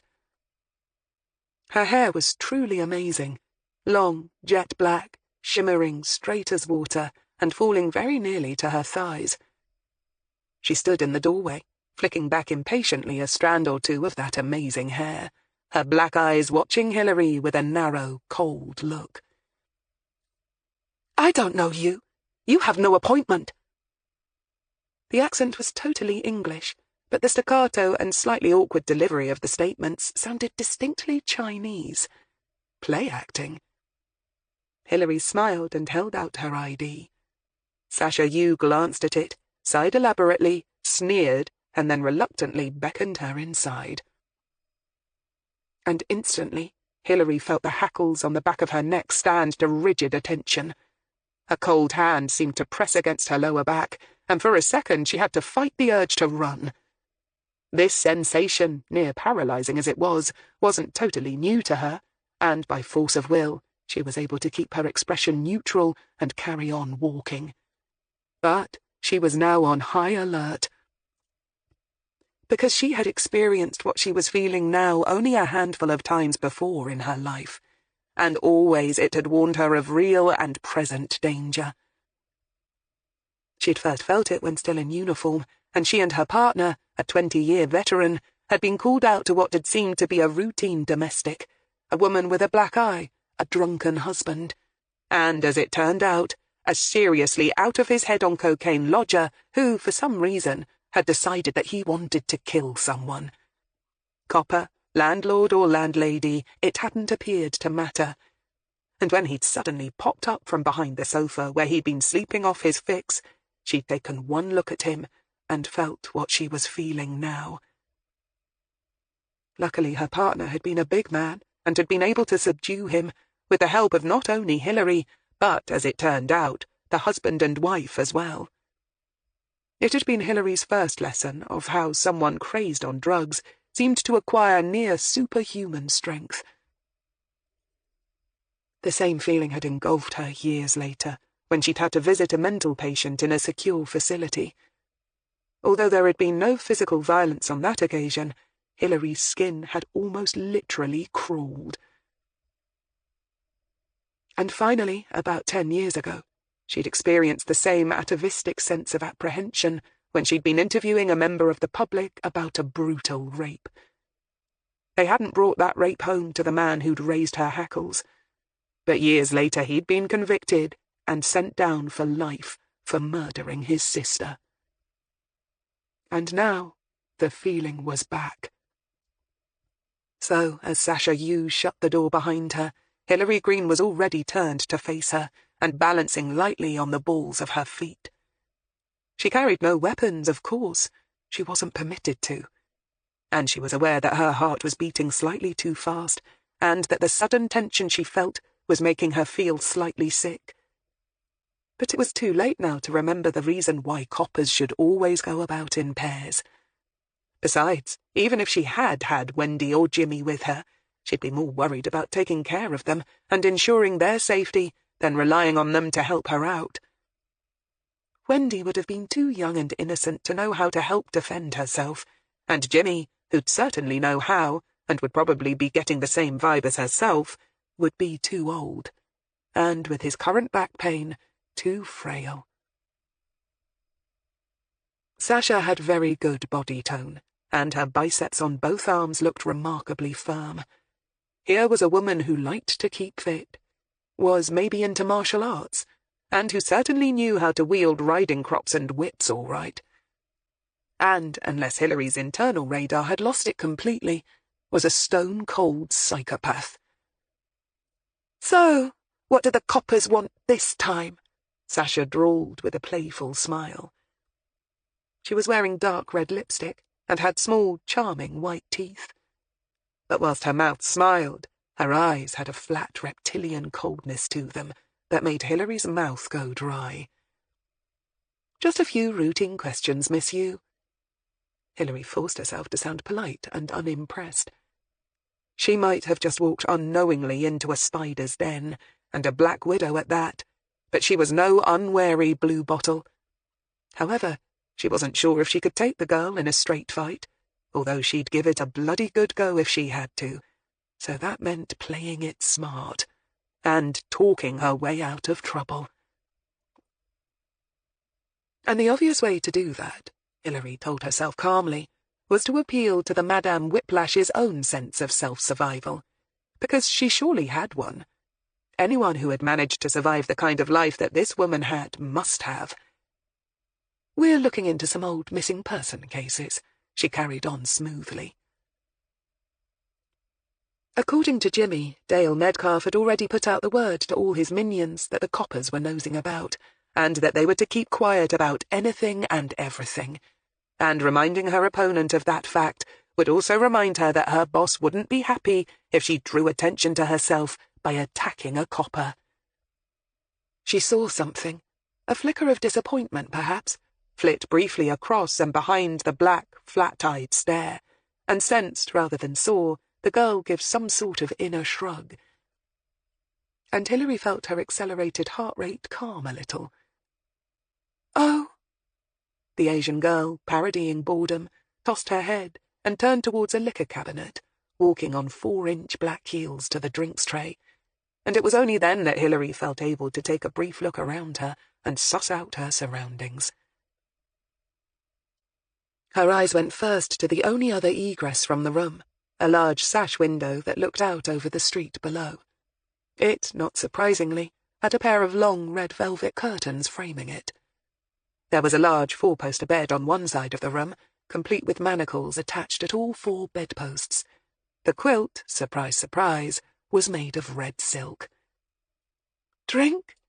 The brandy's good." Sasha Yu waved a crystal decanter at her teasingly. Hilary smiled, wondering if the sash windows opened or had been painted shut, just in case. "No, thank you. I understand you used to room with a girl called Lydia Allen." "Never heard of her," Sasha said, so quickly that her first word almost overlapped Hilary's last. "Strange. You and she worked for the same boss." "I'm self-employed." Again, the response was lightning fast. Sasha poured a large measure of what did indeed look like a very good quality brandy into a bulbous glass and took a sip.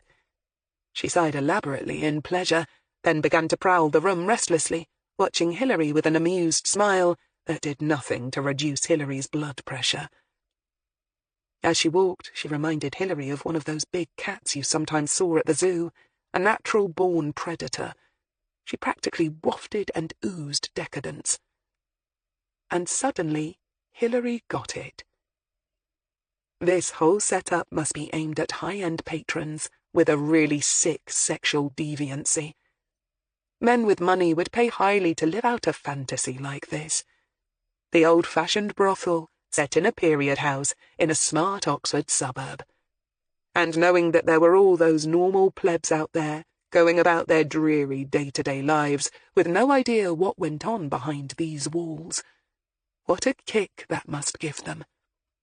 And the over-the-top interior design, right down to the fake gas lamps that she'd noticed in the hall and on the landing, all added to the show, feeding the fantasy.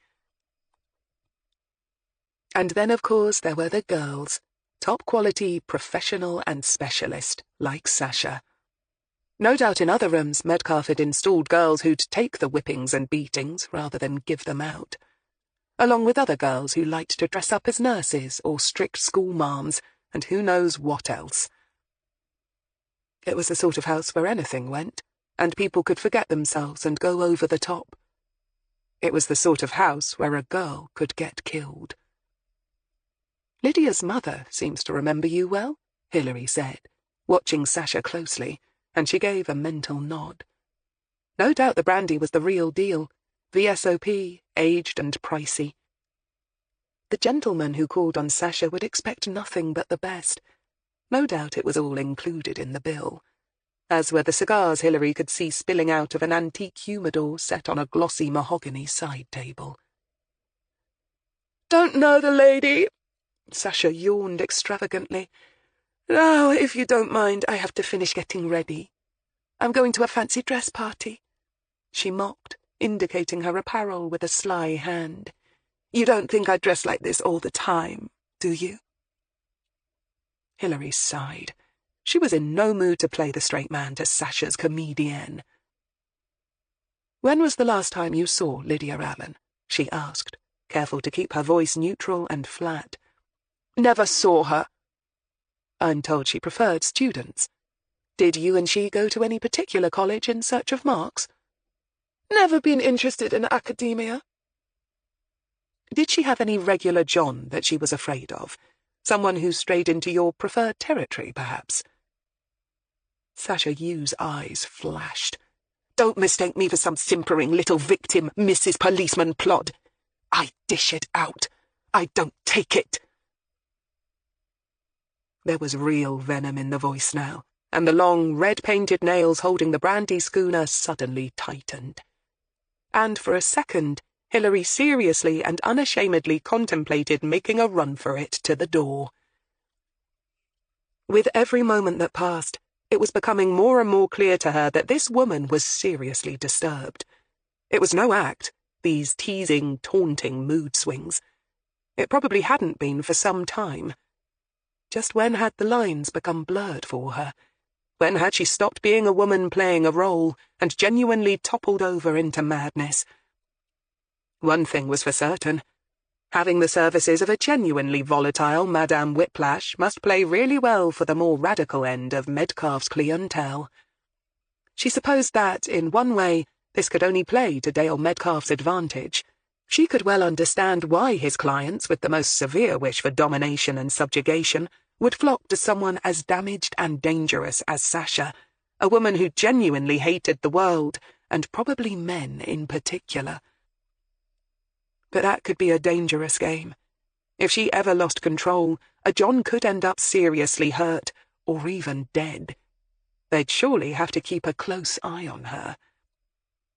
And then Hilary could have kicked herself for being so slow. All along she'd sensed something artificial about the way Sasha Yu was reacting to her presence, and now, suddenly, she understood why. The room was wired for sound and vision. Somewhere one of Dale's minions would be watching and listening to everything that went on, ostensibly to make sure that Sasha didn't cross the line with her Johns. But who knows? Perhaps they regularly videotaped what went on in this building. The potential for blackmail had to be almost boundless. So that meant that Sasha was playing to the unseen audience as much as to her, which was all she needed to know.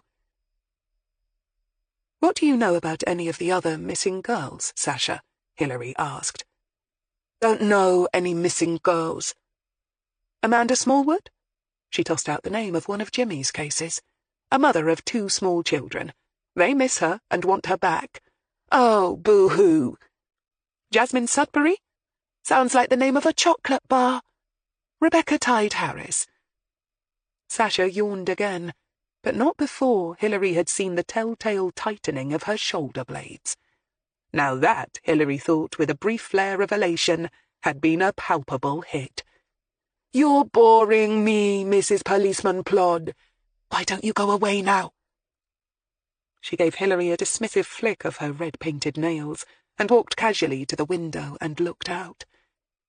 The way she did it, so openly, told Hilary that the glass had been specially treated so that no one outside could see in. "Tell me about Dale Metcalfe," Hilary said then, just for the hell of it. Because now, she was sure, she was in no immediate danger. Sasha wouldn't dare attack Hilary with her minders looking on. In fact, she must be too busy showing her boss's watcher what a good girl she was being by towing the company line to care much about Hilary at all. "Don't know, no, Mr. Metcalfe," Sasha replied airily, and tossed off the last of the brandy, before sauntering back to the liquor cabinet to pour another. Hilary wondered how many she could drink before she even started to feel fuzzy-minded.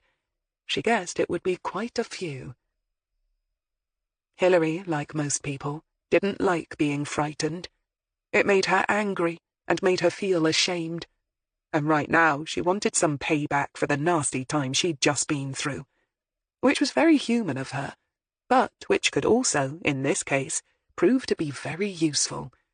Because now she needed to see just how dangerously unstable Sasha Yu was. It might just prove to be useful to them somewhere down the line. So she smiled gently. "You like watching men writhe and squirm, don't you, Sasha?" The tall young woman froze for an instant, then casually lifted her glass and took a sip.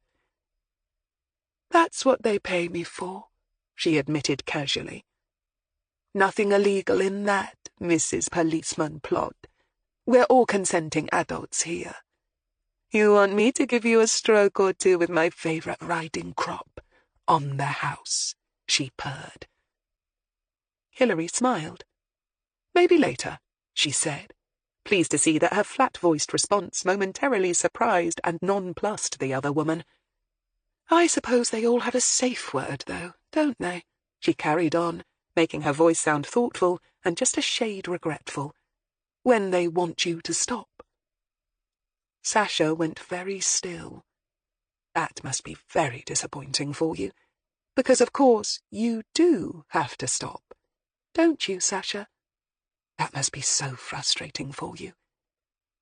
It's time you went now, Sasha said, walking to the door and opening it, and Hilary silently agreed with her. It was time she went. Besides, she'd learned all that she needed to know, and she knew when it was time to stop pushing her luck. And from the look of bitter rage that she could see on the Asian girl's face, now was definitely the time to stop pushing. "Thank you for your cooperation, Miss Yu," she said sweetly as she swept past. Once outside, she walked back to the car on legs that felt decidedly spongy, and wasn't surprised to discover that she was shivering violently. It took her a moment or two to unlock the car door, and after she'd done so, she all but fell into the driver's seat. For a moment, she wanted nothing more than to get out her mobile and call Stephen, just to hear his voice, just to be reassured that all was still well. But the moment passed. It had been a long time, after all, since she'd needed her hand-holding. That wry realization steadied her somewhat, and slowly the sick feeling receded. She leaned forward and turned on the engine, hoping for once that the heating system would work quickly. And as her toes started to defrost, she forced herself to review the last half an hour or so. What exactly had she just learned from all that? That Metcalf was running a high-end knocking shop was no real surprise. But Sasha Yu's borderline crazy personality was. The Madam Whiplash was obviously a big earner for Metcalf, but how much longer could he keep on running her before she did something really crazy? Or was it possible that he didn't even know about her? Oh, he must have some idea that she was cracked, but perhaps he hadn't realized just how badly. It was not as if he'd have reason to talk to her face-to-face much, as Hilary just had. Instead, he might not even have talked to her at all since setting up the place. He'd have lower-ranking members of his organization to see to the day-to-day running of the place and the collection of money. And how likely was it that any of them would be mental health experts? Thoughtfully, she put the car into first gear and drove carefully through the dark streets back towards HQ. She wasn't quite sure yet where all this might be leading, but she had a feeling that they might just have had their first big breakthrough. "And how do you think this will help us?" It was actually Rollo Sale who asked the pertinent question, some 20 minutes later. She, Stephen, and her new boss were sitting in his office, and Hilary had just given them a complete rundown of her findings so far. Needless to say, it was her last interview that had gained their attention the most. "I'm not sure, sir," Hilary responded honestly. She was now back to her old self, and was showing no signs of having been shaken, although she noticed Stephen was watching her closely, as if sensing her mood. It both worried and thrilled her how well he seemed to know her. "But at the very least, I think she's a weak link in Metcalf's armour. None of his immediate gang will ever grass on him, because they know the consequences if they do. And all his girls are junkies and too fragile to be of much use to us. But a genuinely crazy person, well, they can be unpredictable." "She's hardly likely to give him up without some serious persuasion, though, is she?" Rollo said. "And it's not as if we have anything on her." "I'm not saying that we have, sir," Hilary said patiently. "I just think that it might be a good idea to bear her in mind. If something does break later on, as a result, say, of Stephen's future work in trying to crack Metcalf's organization, she might just be a useful wedge in helping to make the break even wider. And she genuinely hates men, and the life she's leading, of that I'm certain. If she gets the chance to stick the knife into Dale, well, I wouldn't be surprised if she wasn't just crazy enough to do it. After all, Dale relies on fear and intimidation to keep people in line, but someone insane might not fear very much." Stephen finished the sentence for her. Hilary shot him a swift, appreciative look. "Exactly. And let's not forget, she's a loose cannon in other ways, too. One of these days I can see her really overstepping the line with some punter or other, and really doing him some damage. And then Metcalf either has to get rid of her, or Sasha herself might do a runner before he gets the chance. Either way, it could be the catalyst we need. And if we can persuade her it's in her best interests to come running to us, who knows? Hilary was a realist. It was possible Stephen could spend years in his new job before making any real dent in the problem, which meant you had to think long-term. "I'm just saying, once you've got your unit up and running properly, sir," she said to him now, "keep her in mind. I think somehow, somewhere along the line, she might be a potential gold mine for you." Stephen nodded. "Thanks for the tip. But for now, you're to stay away from her," he ordered crisply. Hilary smiled. "No argument here, sir," she said with some feeling. Normally she wouldn't have liked the idea that he was being protective of her. It implied that he didn't think she could do her job. But right now she was glad that someone cared if she kept her skin intact or not. It's no wonder Diana Thompson didn't like her, Hilary mused. All those years ago, before her daughter went missing, she met Sasha and sensed something off about her, even back then. Rollo shifted slightly on his chair. The speculation about Sasha Yu was interesting, but as far as he was concerned, it was very much a back issue. It was time they got on to more important things. "About young Jake's meeting with Darren Chivner tomorrow," he began firmly, and Hilary straightened and listened attentively as, between them, her two bosses filled her in on the arrangements in place for their rendezvous at the library. Chapter 7. That night Stephen Crail returned to his own house. It was late, and he hadn't wanted to disturb Hilary on the boat. Besides, both of them were keyed up about the meeting tomorrow, and sleep was going to be hard to come by, even without the challenges of them both cramming into Hilary's narrow bed on the Mollern. As he showered tiredly, he found himself pondering the years that might lie ahead. At the moment he was working flat out, making sure that the transfer to the new job and the new setup in St. Aldate's went smoothly. And it was a dead cert that he was going to be working hard for many more months to come as he struggled to get the new unit up and running. Hilary had been instrumental in helping him pick out potential new members for what he hoped was going to be a proficient and tight-knit team. Although a lot of officers had expressed an interest in working for the new initiative, very few would in fact make the grade. Having Hilary's experienced eye, not to mention access to her wide-ranging network of contacts when it came to helping sift the wheat from the chaff, was proving invaluable. No doubt about it, to have her as a life partner was a massive bonus for any ambitious man. Just take the case in point. Only a month ago, Commander Donlevy had made it clear that Stephen's job was to clean out the sewers, and taking down the big players would certainly do that.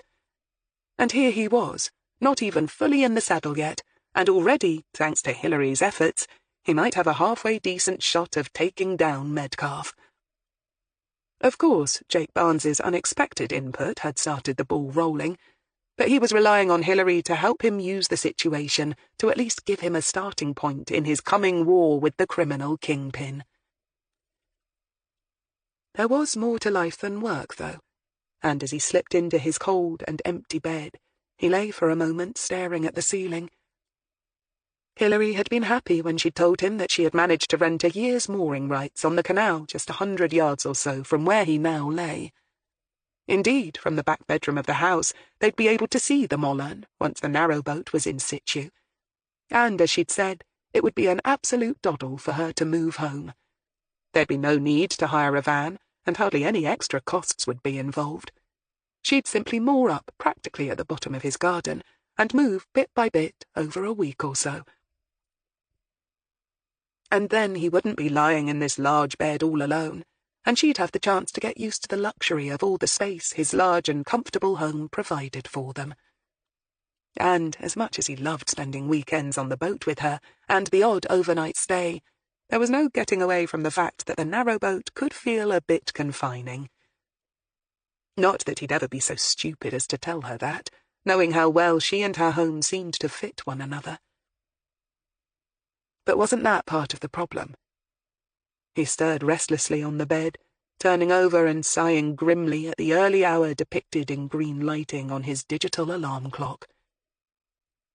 Hilary clearly had no intention of selling the boat, and she had bought only a year's mooring rights, which meant that they were going to start their new life together, with Hilary having the safety net provided by having her old home moored literally within her sight. And just what did that say about how much confidence she had in theirs being a long-term relationship? Or was he just being oversensitive? Was he asking too much in wanting her to be as committed to their partnership as he was? Was he just being a big girl's blouse by feeling so worried by the fact that she had refused to marry him and had opted to cohabit instead? Or was he right to be concerned? Stephen sighed and rubbed a tired hand across his face. He knew that the ghost of her past marriage still haunted her, and who could blame her? And he'd always known she had trust issues with men. How could she not have? He had been so sure that he could cope with that. But what if he couldn't? He muttered an angry oath to himself, and turned his back on the alarm clock and determinedly closed his eyes. He was not going to mess things up by being too demanding. He was not going to crowd her or do anything to make her uneasy. He loved her too much. And perhaps there, right there, was the real thorn in his flesh. And yet didn't they say that in all relationships there was one who did the loving and one who was loved? And if that was truly the case, then he was just going to have to accept the fact that he wanted and needed her more than she did him, and not let any stupid macho bullshit get in the way of their happiness. Having sorted that out, Stephen closed his eyes and tried to go to sleep. On board the Molan, Hilary Greene slept soundly. She'd gone to bed early, knowing that she was going to need to keep her wits about her and keep her eyes sharp for Jake's meeting tomorrow afternoon, and she wanted to feel refreshed and alert. Before that meeting, she wanted to talk to Lydia Allen's stepfather. Although Lydia's disappearance was almost certainly down to her working life as one of Metcalfe's girls, that didn't mean that she could blithely ignore any other avenues. A pretty young girl with a disgruntled stepfather causing family tension was a situation that couldn't be overlooked. She had no idea that her lover was, at that moment, lying awake and tormenting himself with doubts about her commitment to their relationship. And if she had, she'd have been astonished by what he was thinking. The next morning she awoke early and pulled on a warm pair of dark bottle green corduroy trousers, matching it with a cream cable-knit sweater and a dark green jacket. The colours suited her chestnut cap of hair perfectly, and she applied a light green eyeshadow to her lids and the merest brush of a dark plum lipstick. Then she pulled on a pair of serviceable flat-heeled black boots with a reinforced toe cap. Not that she was expecting trouble exactly, but she felt psychologically that she needed to be prepared, just in case Darren Chivner turned rough. And besides all that, after that nasty interview with Sasha Yu, she felt the need to boost her confidence and remind herself who was in charge. It wasn't often a lowlife unnerved her to the extent that the Asian woman had, and it had left her feeling wrong-footed and uneasy. It was still near dark as she stepped off the boat, since in early winter morning light wasn't always that easy to come by. She stepped onto the towpath and felt the treacherous crunch of frost underfoot. Cautiously she tested the frozen puddles for ice, and sure enough her foot started to slide out from underneath her, and with a sigh she reached into her bag and turned on her torch. As she did so, something plopped distinctly into the canal right beside her, and her torch spun quickly that way. And she was just in time for the beam of light to illuminate the sleek brown fur and leather-like tail of the large brown rat that was swimming energetically across the icy water. For a moment she watched as the rodent swam competently towards some old bulrushes and disappeared. She smiled. She had no problem with rats. As her dad, a countryman through and through, had often said, there was nothing wrong with a sleek, healthy, brown country rat. They were not the same creatures as the black city rats, and when he'd caught one on his allotments and shown it to an 8-year-old Hilary, She had in fact found the bright-eyed, whisker-twitching creature thoroughly enchanting. Now she walked towards the pub car park without turning a hair, and fished inside her bag for her keys. Hilary had long since learned that the human was a far more obnoxious creature than anything that had fur and a tail. According to her research notes, Danny Thompson, Lydia Allen's stepfather, worked at a recycling plant in East Oxford, and it was to this industrial site that she drove, after first checking in briefly at HQ. Stephen had looked a little hollow-eyed, she'd thought, and Jake was clearly keyed up about the meeting that afternoon, so she'd left them to it, reassuring everyone concerned that she'd be back in plenty of time to oversee the meeting at the Central Library later that day. The first thing she noticed about Danny Thompson's place of work was the proliferation of seagulls and crows. They seemed to be everywhere. The next thing was the distinctive odour, closely followed by the noise of the machinery that sorted and crushed the things that society discarded every day. She had no doubts that recycling was the way to go, and she kept reminding herself of this as she made her way to a 2-story concrete grey office block that was almost exactly the same colour as the sky. The last day of November was threatening rain that might just be cold enough to turn to snow. But at the moment the clouds were simply lying overhead in a menacing gunmetal grey blanket. Inside, however, the offices were mercifully warm and oddly cheerful, sporting prime colours on the corridor walls, which were littered with photographs of smiling men and women in fluorescent orange coats and yellow hard hats. A cheerful large woman in the first small outer office gave her directions to Danny's office further back, looking curious, but not offensively so, when Hilary produced her ID card.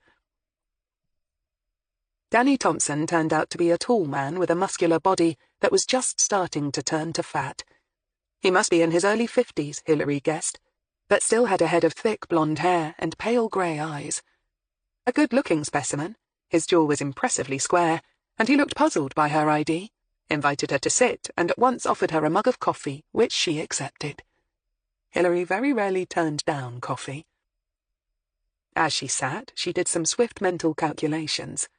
When Lydia had been in her mid-teens, this man must have just turned 40 or so. Just a few years into his new marriage, would he have found a young teenage girl tempting, or was she doing him a disservice? The trouble was, Hilary tended to think of people as guilty until they were proven innocent. It was something she always remembered to keep in mind, but never particularly worried about. Now she smiled at Danny Thompson and crossed her legs elegantly. He noticed, but still seemed more puzzled than anything. Briefly she explained who she was and what she did for the CRT, and concluded amiably, "We're currently taking another look at your stepdaughter's case, sir." Oh, yeah, Diana did mention it. That you had been round to the house, I mean. She was right upset about it. Anything that reminds her of Lydia brings her down. Well, obviously. He had a slightly nasal voice, with something of an accent. Not quite Birmingham, but from that way somewhere. "I'm sorry, Mr. Thompson. It wasn't my intention to cause your wife any distress," Hilary said, and meant it. He shook his head and waved a hand vaguely in the air. He was sitting behind a slightly untidy desk and had on a slightly untidy suit. He reminded Hilary of her old chemistry teacher. "Lydia going missing was the worst thing that's ever happened to us," he carried on. "And until she's found, Di won't be able to get on with her life. Not proper like." "Do you have any idea where she might have gone, Mr. Thompson?" she asked quietly. Danny's pale grey eyes widened. "Me? No idea. I thought at first that maybe she'd finally got some boy to take her on, that maybe they'd gone off on a jaunt together. Then, later, when time went on and she still didn't get in touch with Di, I thought, well, that something bad had happened to her. It wasn't like her to let her mum worry by not getting in touch." "You think she's dead?" Hilary asked bluntly, but not harshly. Danny winced. "Yes, I suppose so. I don't say so because of Di, like. I mean, a mother's got to have hope, hasn't she? Until a body's found or something. You've got to believe that she might come walking through the door some day, haven't you?" She was in a dangerous profession, Hilary said, watching him closely. Again he winced, but said nothing. "Did you have any specific boy in mind?" She changed the subject slightly. "Huh?" "You said you thought that your stepdaughter might have found herself a boyfriend to look after her." "Oh, no. Well, that student she was so hooked on, maybe. But I wouldn't call him a boyfriend exactly. He was clearly paying her." It obviously caused him discomfort to have to put into words what Lydia had done for a living, and Hilary imagined that it would have made him angry as well. Clearly, Daniel Thompson had been raised in a respectable working-class environment where prostitutes had probably never been mentioned. Well, not in front of his mum or sisters. So just how much had it hurt his vanity and sense of self-worth to have a working girl for a stepdaughter? And just how fragile was his ego? Hilary nodded, her face showing none of her thoughts, and casually asked, "Which student was this? The one she'd formed a relationship with?" "She didn't tell me his name," Danny said, then half grunted, half laughed. "Well, she wouldn't, would she?" "Why not, sir?" "Because he was clearly embarrassed to be seen with her by a member of her family. Even Lydia could tell that. It didn't fit in with her fantasy that they were a normal, loving couple." Hilary frowned. "I'm sorry, sir. I'm a little confused. Perhaps you could explain a bit more. Did she bring him home with her?" "Hell no! He wouldn't want that, would he?" Danny said with disgust. But whether for Lydia or her erstwhile beau, Hilary couldn't be sure. "So where exactly did you see Lydia with this student?" She probed relentlessly. "At a pub in town." Danny sighed. "It was like this, see? It was the work's annual do. We all get together for a slap-up meal at one of those swanky pubs on the river, you know? Di didn't come that year because she was down with some sort of bug, so I went on my own. That's when I saw Lydia. She was hanging around at the bar with a bunch of student types. Rowers, rugby, blues, I dunno. That hale and hardy, hoity-toity crowd who think that life owes them a living. You know the type." Hilary smiled. She did. "Yes, sir. And one of them—" "A good-looking foreign lad," Danny said. "Dark, but not a... He paused, clearly not sure of the word he should be using. "Oh, hell, I dunno." He gave up the effort to be politically correct with another half-grunt, half-laugh. "Anyway, she was hardly in any hurry to introduce us, was she? When she noticed me with the others—" At this point he broke off and waved a vague hand at the premises around him. "We were milling around in this area outside the door to the restaurant." Danny shrugged. "She didn't look best pleased about it, I can tell you." "Your wife did mention that you and she didn't get on?" Hilary probed delicately. "Nah, she was a real daddy's girl, and she thought I had taken his place. The truth is, Trevor Allen was a right bastard. Liked his drink and liked knocking Di around. She was well rid of him. And from what Di tells me, he couldn't have given a toss about his kid. Never read her a bedtime story, took her out to the park, nothing like that." He paused, then sighed. "Me and Di only got together long after he was gone, like.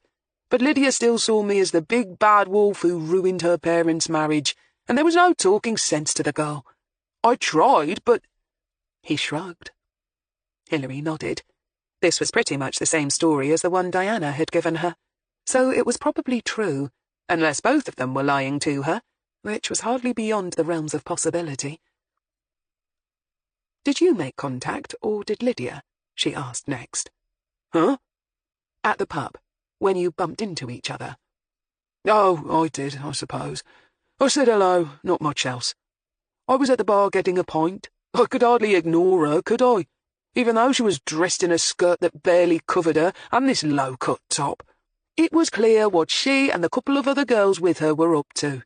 And some of the lads looked real smug-like. They could tell that I knew what was what.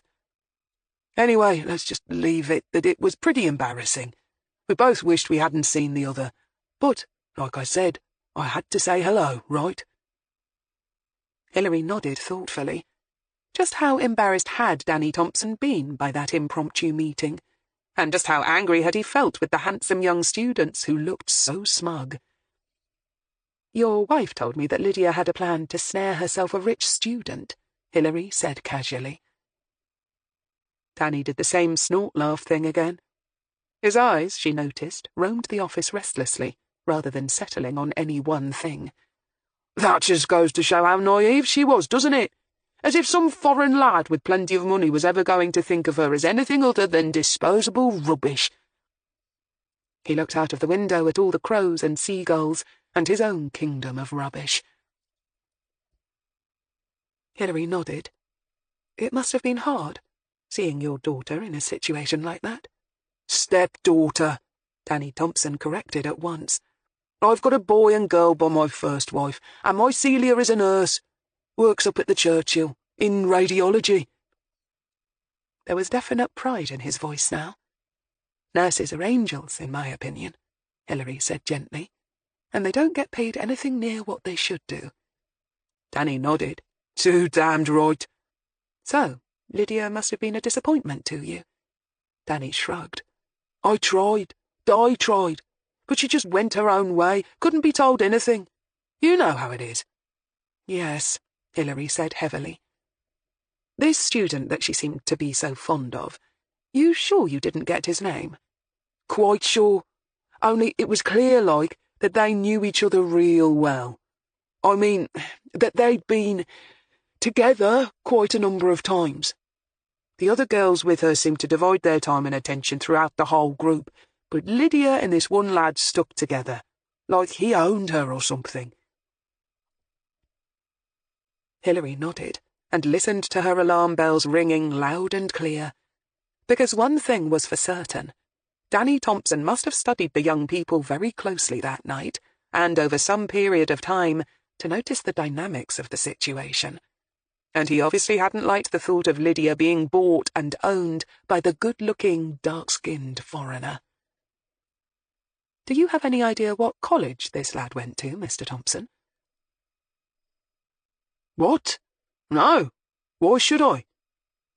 Well, I know you said she didn't introduce you to him, but was he wearing something that gave you some hint as to where he was studying, or what subject? Often students, especially athletic types, wear T-shirts with their college crest or names on them, some kind of sporting affiliation. Oh, yeah, right. He paused, clearly thought about it for a moment, and then began to nod. Yeah, you're right, they do. But I don't think he was wearing a college sweatshirt or anything. But I heard them talking about some big cricket match, and the lad she was with had done well. Hold on, yeah, one of the others was joshing him, like saying how his college never won any silverware, so there was no need for him to be so cocky. Oh, hell, what college did he say? Hilary waited patiently, but without much hope. But for once her pessimism was unwarranted. There was nothing wrong with Danny Thompson's memory, or at least not when it came to remembering details about his stepdaughter. St. Bede's, that was it, Danny said, snapping his fingers in triumph. He was from St. Bede's College. Hilary made a note of it, thanked him, and went on to ask a few more questions. But he wasn't able to add much more. He'd never seen Lydia again after that occasion, and had no idea what might have happened to her. But on the drive back to HQ, Hilary couldn't help but wonder just how much Danny Thompson had resented his stepdaughter's way of life. It had been clear that he had some serious issues with it. But just how serious had they been? Jake was in the canteen with Rollo Sale, but felt too keyed up to eat. However, very much aware of the new boss's eyes on him, he was being careful to act cool, and so forked a small morsel of quiche Lorraine into his mouth and forced himself to swallow it. Rollo ate his own chicken salad sandwich with not much more enthusiasm. In his straightforward career, he hadn't been the senior investigating officer on many cases where an undercover man under his command had to meet, in a public place, a known and dangerous criminal, and he was feeling nervous. Distinctly so, since so many things could go wrong. All of which meant that he'd spent much of last night tossing and turning and thinking about all of them, much to his wife's annoyance and concern. Roland Sale thought of himself as a good and experienced police officer, and he was also an innately honest one, and that included being honest with himself.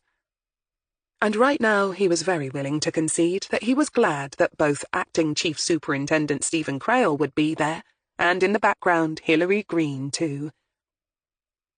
As a superior officer, and one who was, technically at least, still the commanding officer of the CRT, at least for the next 3 days, if anything did go wrong, he knew that Stephen would take the flak, which might not have been very noble of him, but at least it had enabled him to get some sleep.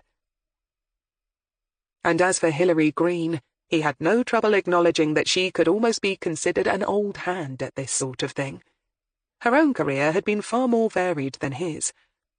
She not only had a medal for valour, but had also been shot in the line of duty. And even after retiring and coming back to work for the CRT, she had, along with the old but canny ex-sergeant Jimmy Jessup, confronted and disarmed a seriously deranged stalker. So, no doubt about it, if anything did go wrong at the public library later, she was a good ally to have by your side. He sighed now as he finished his sandwich, and hid a smile as the young man opposite him tried to eat a few more bites of his own meal.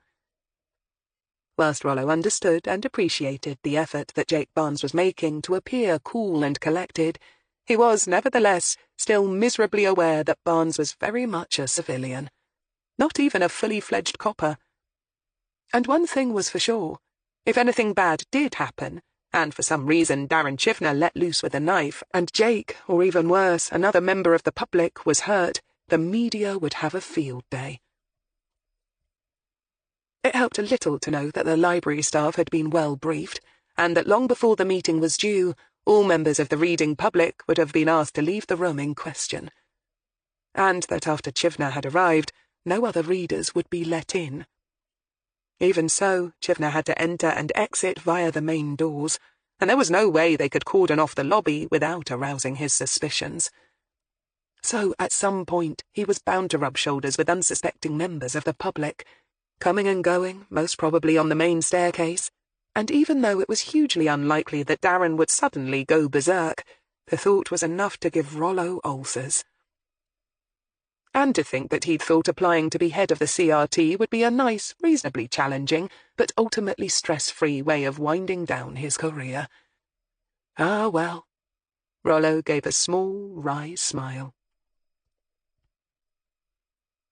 Still, once Stephen's last few days in the harness at the CRT were over, and this particular case was passed over to him and his new team to continue and conclude, he was hopeful that things would quickly settle down. All things considered, Rollo had a feeling that his new posting was going to suit him well enough. The more he worked with Hilary Greene, the more he came to like and respect her, and he could certainly see why both Commander Donlevy and Stephen rated her so highly. And he had no problems with Jimmy Jessup either. Like most senior men, Rollo Sale appreciated a good, experienced sergeant. And even though his colleagues might consider working with old and formerly retired coppers hardly ideal, Rollo didn't have any issues with it. Of course, the inexperienced kids that CRT was also forced to work with could present problems. He wasn't quite sure what to make of the young woman who came to work looking like an extra from a horror film, for instance. But by and large, they were always going to be Hilary's problem anyway. It was part of her remit to see if any of the young volunteers might make decent coppers, and to try and keep them out of trouble and usefully engaged, even if it became clear that they weren't. Rollo sighed once more, glanced at his watch, and nodded. "Right then, we'd best be off," he said briskly, but with an encouraging smile for the clearly nervous multi-millionaire.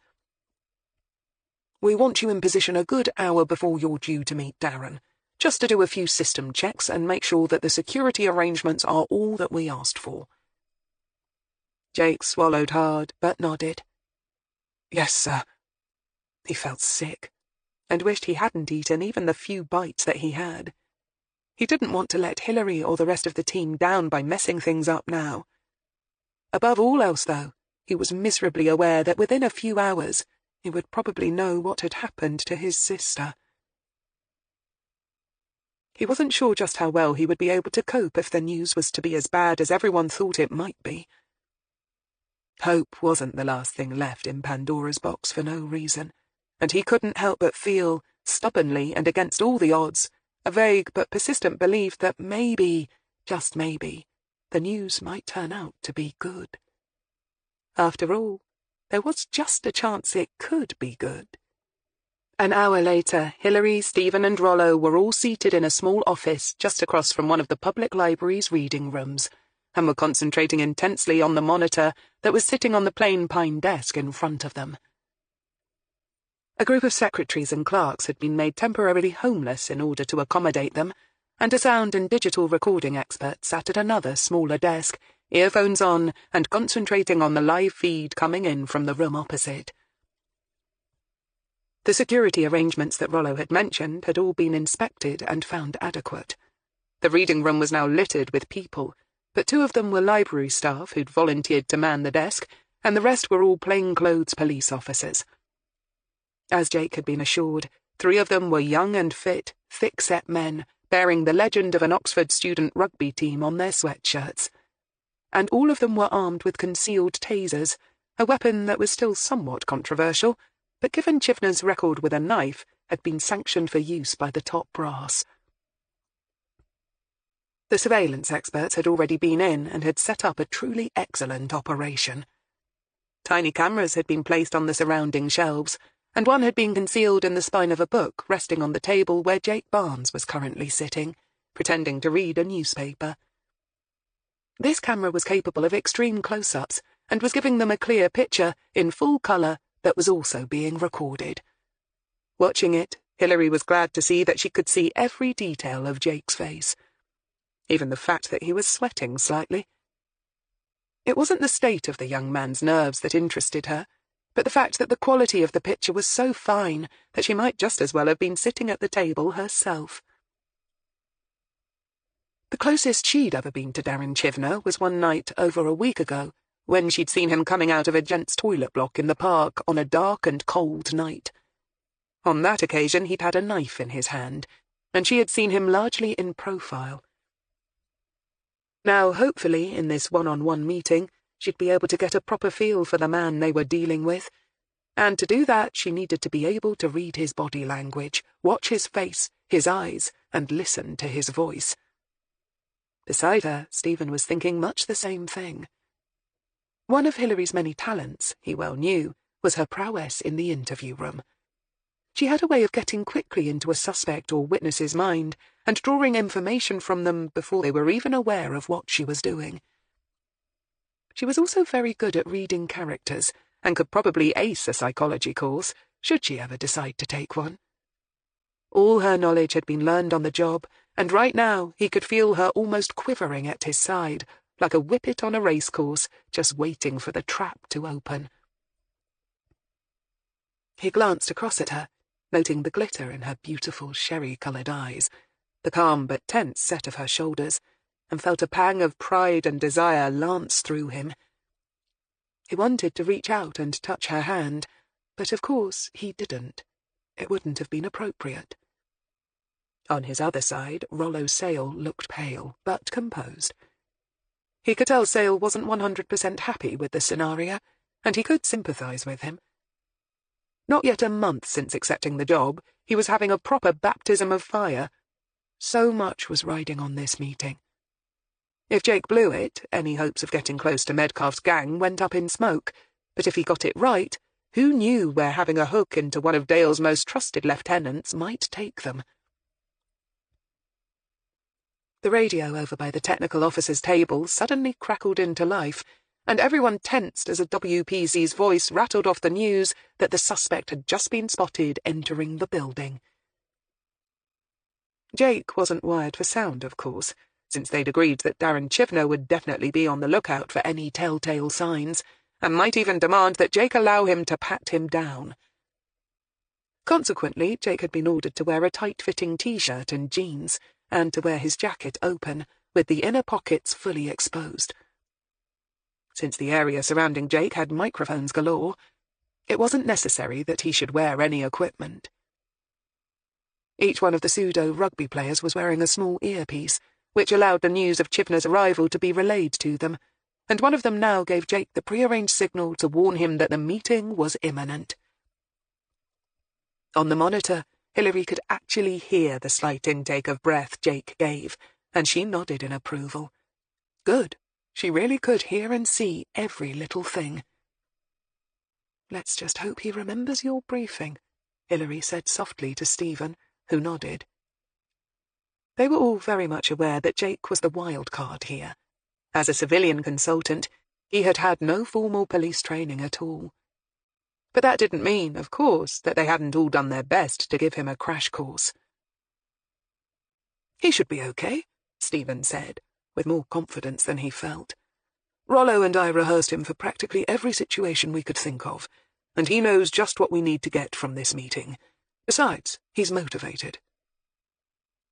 "Even so, a lot of it he'll have to play by ear," Rollo put in, "and he'll need to react to circumstances as and when they materialize." Hilary nodded and made a mental note. Her new boss was a cautious man, and probably a bit of a pessimist as well, neither of which was necessarily a bad thing, merely something to bear in mind and pass on to Jimmy later. In her job, keeping an eye on the criminals was important, but sometimes keeping an eye on your boss could be even more so. Every copper worth his salt knew that both of them could mess you up just as badly. "There he is," she heard Stephen say beside her, and her eyes scanned to a second monitor on the desk, this one keyed into the library's own CCTV system. And sure enough, just coming through the main doors was a shaven-haired young male, wearing dark denims and a leather biker jacket. Even from the relatively poor quality of that particular footage, Hilary could make out the almost compulsory dark patches that told her he had some sort of tattoo on the back of his neck. It probably went all the way down his back. Her concentration was more on the jacket, though. Bulky and loose-fitting, he could be hiding an arsenal under there. As he headed towards the stairs, he looked around. Carefully, slowly, and making a thorough job of it, he missed nothing.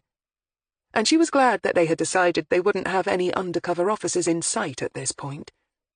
Furthermore, if he was already this alert and eagle-eyed, she was even more relieved that they'd decided to keep the number of officers in the reading room to a minimum of 6, and that the other 3 officers concerned were all female. One was a middle-aged veteran from the thief-takers squad. Famous for looking like a grey-haired and eminently muggable little old lady, she was currently standing by a display stand of books with a shopping bag in one hand and a pair of reading glasses in the other. She was a black belt in something or other, or so Hilary had heard, and rumour had it that the station house boxing champion went in fear and trembling of her, as apparently did most of the Alsatians in the canine unit. The other 2 officers were much younger women, and were sitting at a table nearby, surrounded by books and taking notes. In Hilary's opinion, they looked like they were studying too hard and too diligently to look like real students, but she doubted that Darren Chivner would know the difference. The rugby players instantly went into their role-playing as a group of slightly too loud jocks, bored with study, and now grouped behind the back of the bookshelves, out of sight of the library staff. Apart from these, the room was deserted, unusually so. They were all banking on the fact that Darren wouldn't realise how busy the Oxford Library normally was, and that on a wet, cold, grey winter's afternoon, the dearth of readers wouldn't strike him as odd. At his table, Jake shifted slightly, turned the page of his newspaper, and then looked up. On the CCTV monitor, they could all see that Darren was now poised in the entranceway to the door, and was looking around. He spotted Jake fairly quickly, and Barnes slowly folded and put away the newspaper, careful, as he'd been instructed, to make sure that it in no way impeded the view of the miniature camera hidden in the book. "And here we go," Stephen said tensely. Over by the table, the technician made sure that the digital feed was safely recording every image and capturing every sound. Everything now relied on Jake Barnes doing his part. Darren approached the table slowly, looking around, noting the 2 members of the library staff going about their business at the desk, not even looking up as he passed.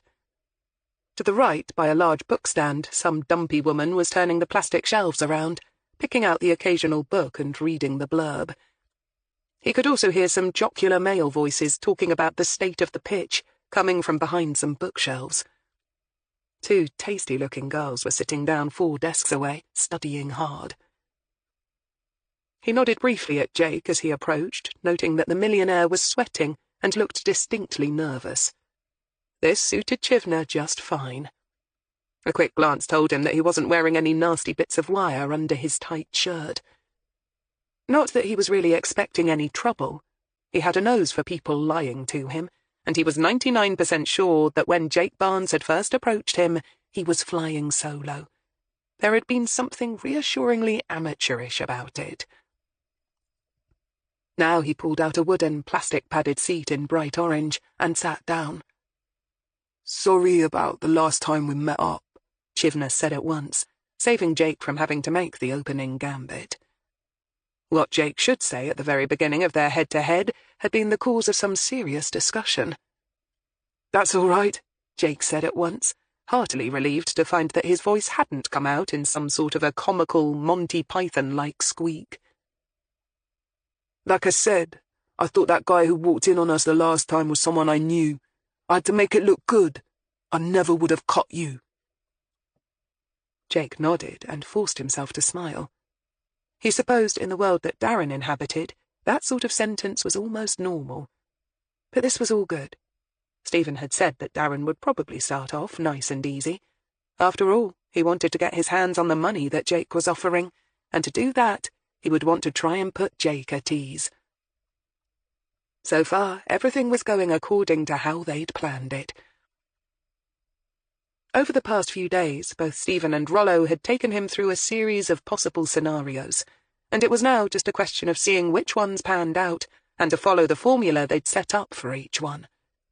So, Darren had apologized, Jake had accepted it, and now he had to move on, but not too fast. "I guess in your position you can't be too careful," Jake said amiably. In the room opposite, Stephen nodded. "Good," he said softly to Jake's video screen image. "Keep yourself sympathetic and understanding. Make him feel you're on his side." "Too damned right," Darren said, and leaning back in the chair slightly, gave him a brief smile. "So, this is where you finally tell me what it is you're after, yeah?" In the other room, Stephen drew in a sharp breath. "Whoa, that was quick. We thought you'd beat about the bush a bit more first." But Hilary shook her head.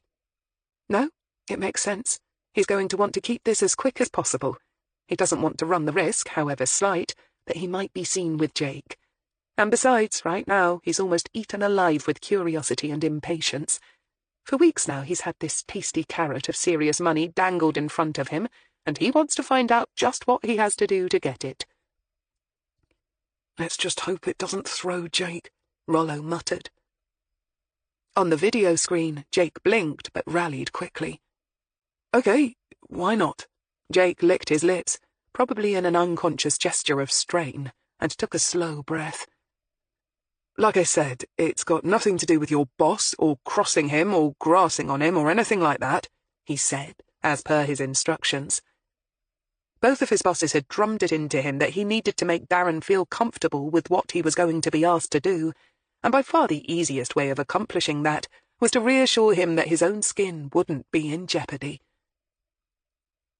"Glad to hear it," Darren said, glancing back at the library staff manning the desk. One of them was busy on the computer, whilst the other was swiping the barcode on the back of a book under a scanner that was emitting a bright red light. Darren turned to look at Jake again. "So, what's up then? What do you want?" "I just want to find my sister, Jasmine Sudbury," Jake said bluntly. Darren Chivner went very still indeed. In the small office, everyone tensed. But Jake had done only what he'd rehearsed. Once Chivner had asked the question, he was not to beat about the bush.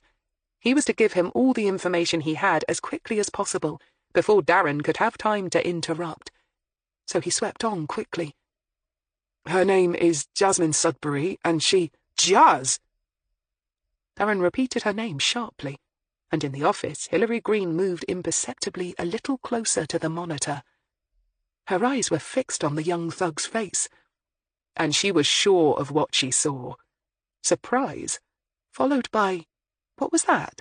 Relief, followed by a flash of amusement. "You want to know where Jazz is?" Chivner repeated, but now he sounded slightly confused. "But I thought—" he began, then abruptly stopped speaking. His eyes narrowed thoughtfully. "He's suspicious," Hilary said tensely, her voice suddenly sharp in the silent room. Rollo Sale had gone slightly pale, and by her side Stephen had tensed too. "I know," Stephen said, then added quickly, "but I don't get it. Why? Why should that make him suspicious?" But Hilary was hardly listening. She thought she had a pretty good idea why. But right now she was more intent on watching Jake. Everything depended on what he said next. "Stay focused, Jake," she whispered to the monitor. "Keep it together." But Jake was feeling a little flustered. Of all the possible scenarios that he'd gone over with his two bosses, this hadn't been one of them. Chivner was supposed to either deny ever knowing Jazz, or fob him off, maybe even tell him flat out what had happened to her. What he wasn't supposed to do was look at Jake as if he were balmy. For a moment he felt frozen, not sure what to do, or say. But luckily Chivner saved him the need to come up with something. "Just a minute. You said Jazz is your sister," Chivner asked. "But her last name's not Barnes, so what are you trying to pull?" His tone was slightly aggressive now, and there was no doubting that he was definitely on edge. "No, technically she's my stepsister," Jake said, trying to calm his heartbeat, which he could hear thundering in his chest. "But her dad married my mum when she was only little, so we grew up together, like a real brother and sister, you know? She's Jasmine Sudbury because that was her mum's name."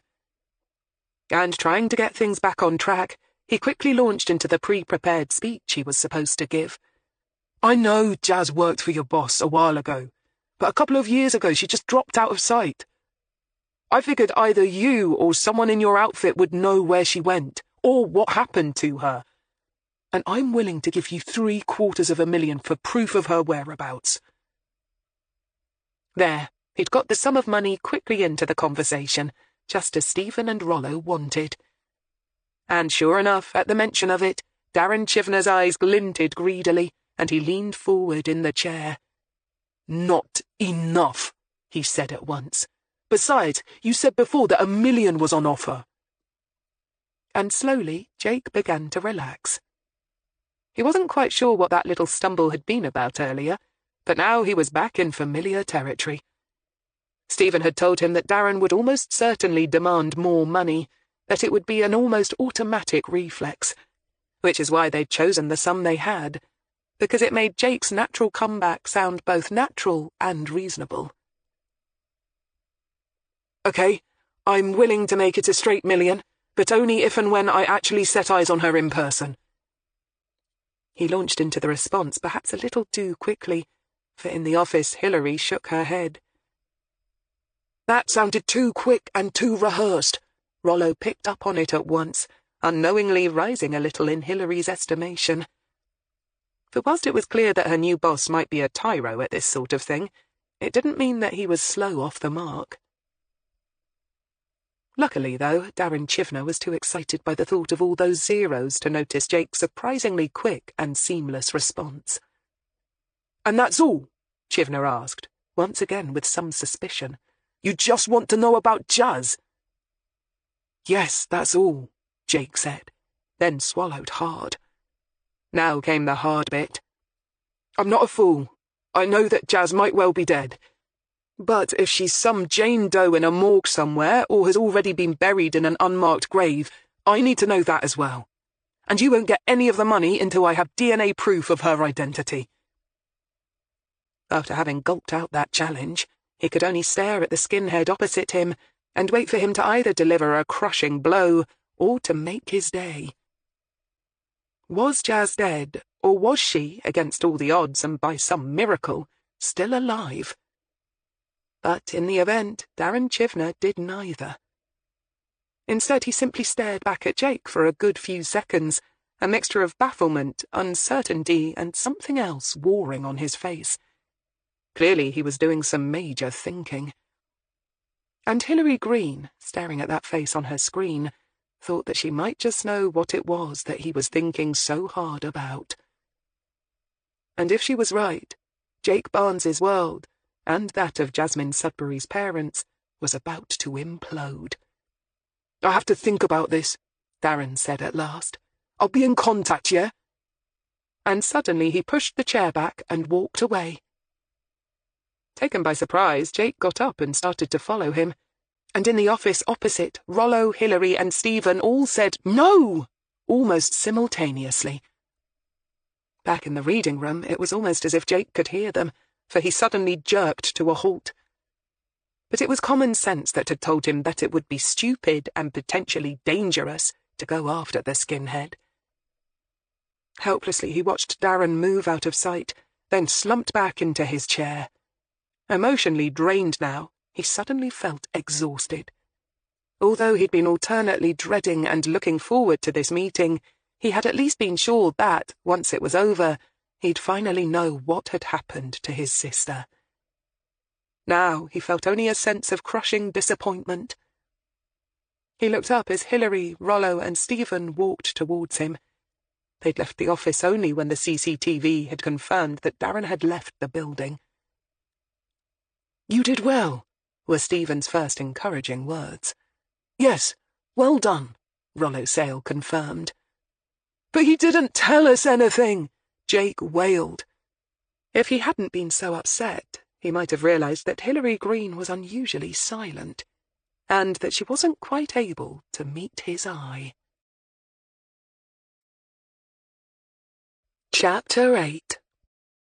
Back at HQ, it was starting to get dark, and as they all trooped into Rollo's office, Hilary walked to the main window and stared up.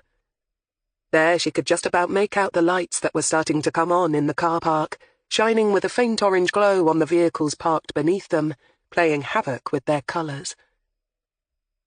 As she watched, just above her at pavement level, a set of size 10 boots stomped past, and a cigarette was illegally dropped and trodden on.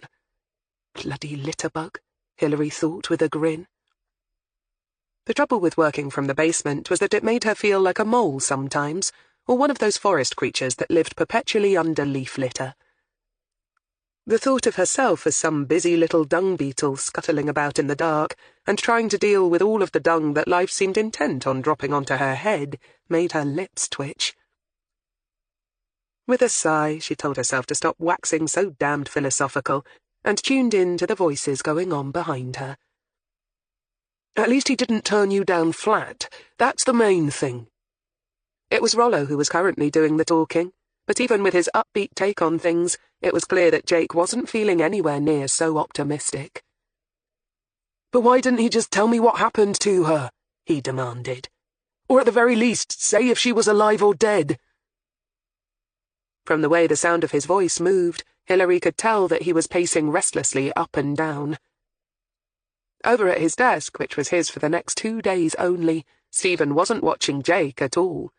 Instead, the outgoing acting chief superintendent was watching Hilary Greene. She had been unusually quiet, and he wasn't at all sure that he liked the carefully cultivated, neutral look on her face.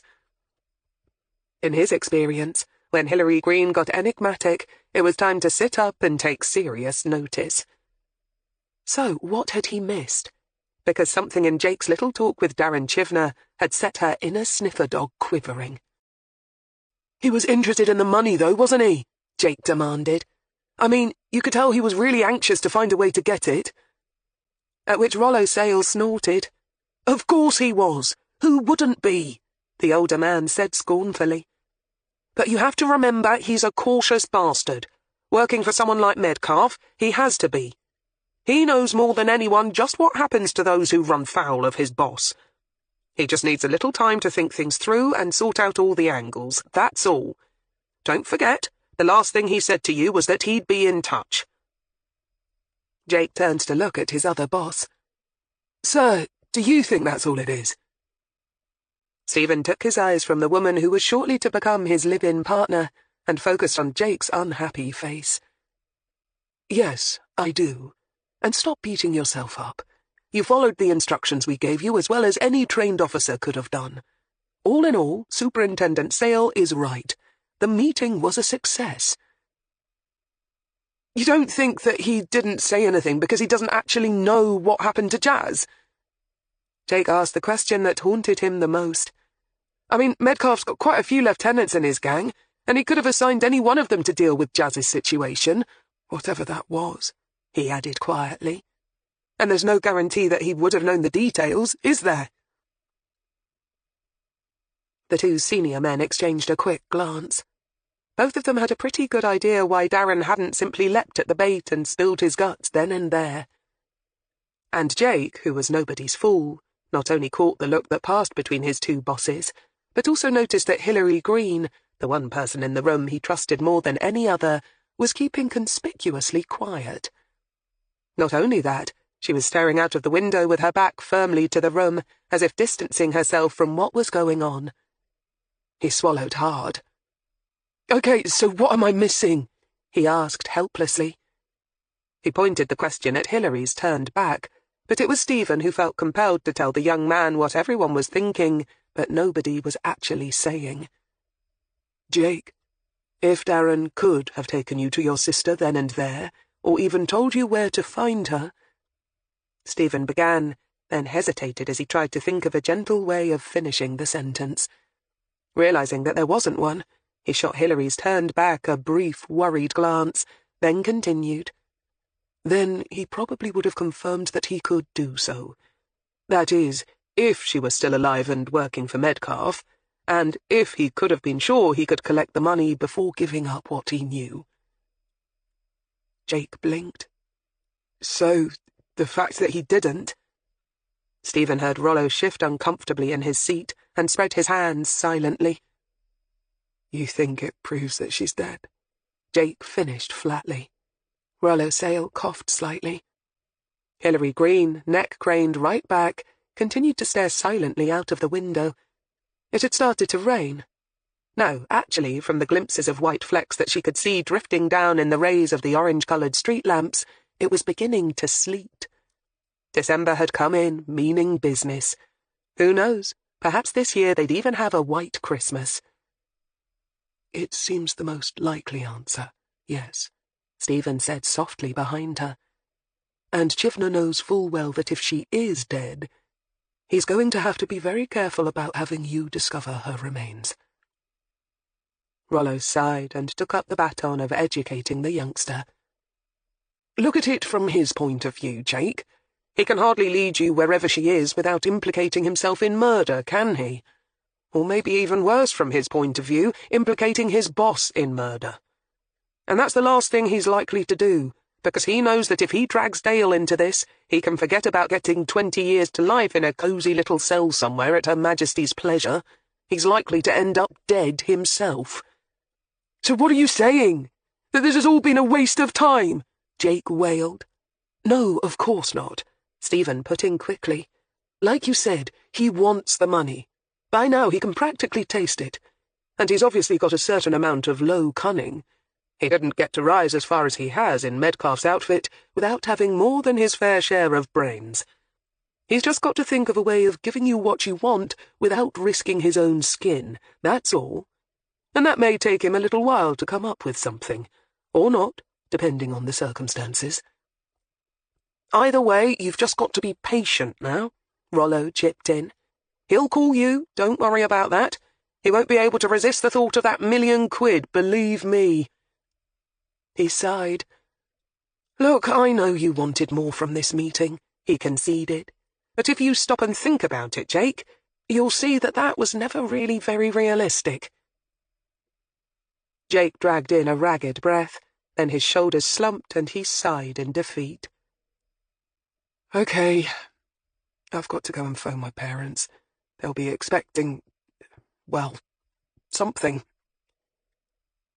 "Then tell them that things are progressing well. that you're much closer to the truth now than ever before, Stephen advised. But they, like you, are going to have to be patient a little longer. Jake nodded, glanced across at Hilary, who was still watching the fall of rain and snow above her, and opened his mouth to say something. Then he obviously thought better of it, and instead turned and left. Once the door had shut behind him, Rollo groaned. "The next few weeks are going to be hard on him," he predicted. "We have got eyes on Chivner, haven't we? Just in case he takes it into his head to go and check out wherever they got rid of the body." Stephen nodded, although he thought it highly unlikely that Darren would be so accommodating. Then he said quietly, "Hilary?" But Hilary merely turned away from the window and began making her way to the door. "I need to check in with Jimmy and Wendy. I asked them to do some legwork for me this afternoon on the Lydia Allen case." It wasn't until she'd almost got to the door that Rollo Sale realized that he'd missed something that Crail had clearly picked up on. Because as she reached for the door handle, Stephen said, a shade more sharply, "What? What is it? What's going on?" And he clearly wasn't asking about the Lydia Allen case. Hilary looked across at him, seemed to hesitate for the briefest of moments, then shook her head. She didn't feel comfortable putting her neck on the line before having enough facts to back up her theories, not even for Stephen. "It's like Superintendent Sale said, sir," she murmured blandly. "The next few weeks are going to be hard on Jake. We'll have to keep a really sharp eye on him." And that was as much of a hint as she was willing to give. And with that, she opened the door and slipped out. Back in the communal office, she wasn't surprised to see that both Jimmy and Wendy were back from their afternoon's fishing expedition. Outside it was now fully dark and probably perishing. "Anything?" she said by way of greeting.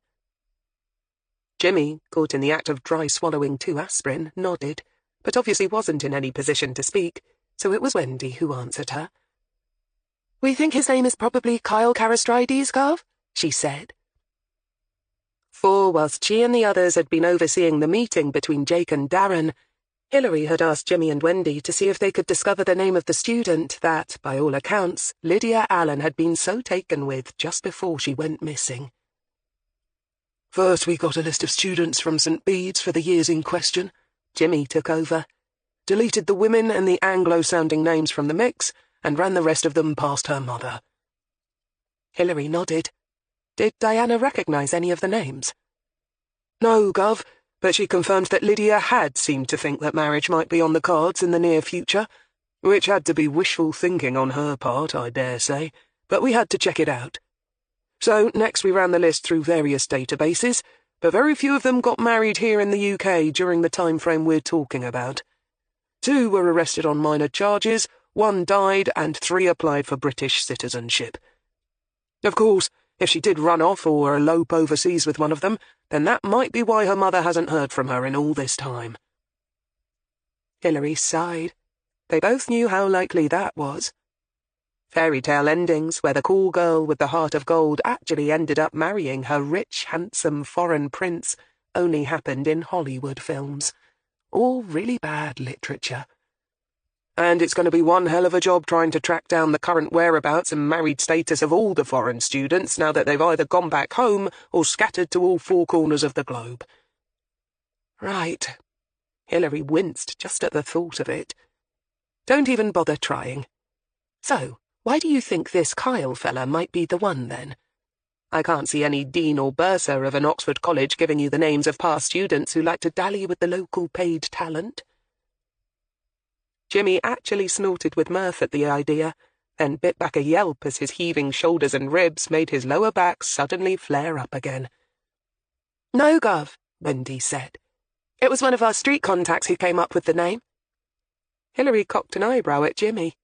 "Street contact, huh?" she said, trying to look and sound impressed by the way the goth nonchalantly threw out the term. This time Jimmy was wise enough to merely content himself with a grin. "Yeah, one of the girls who knew Lydia said she was bragging about marrying this rich Greek guy," Wendy said. "Apparently he was a bit of a regular on the circuit, And he wasn't quite as much of a one-woman punter as Lydia thought, Jimmy put in cynically. Imagine that. Gasp, shock, horror, Hilary drawled, leaning against the doorframe. So, a lot of the girls knew him then, in the biblical sense. Seems like it, Gov. Though, to be fair, Cindy with an eye did say that Kyle was fairly smitten with Lydia, Wendy put in, and that they did go around a lot, far more than was usual. And was this Cindy with an eye pretty sure of his name? Hilary asked, amused. Although the question was addressed to Wendy, she was actually looking at Jimmy, who was far more likely to have had a good reading on Cindy with an eye's reliability than Wendy.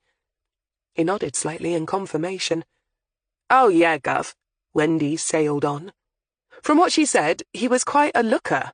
Tall, dark, handsome, and very polite. Not one to forget, she said. Polite? Hilary echoed, surprised. Whilst that wasn't exactly a new one on her, it was rare in John's. Yes, Gov. Wendy nodded vigorously, her black hair flying across her cheeks. Cindy said he had lovely manners. All the girls remarked on it. He claimed he learned them from his Turkish grandmother. How nice for him, Hilary said. Jimmy grinned. Wendy perked up. And guess what, Gov? Even better, Cindy reckoned she'd seen him still around town, like recently. Hilary blinked, thought about it for a nanosecond, then nodded. Doing a postdoctorate, is he? She glanced across at Jimmy, who nodded.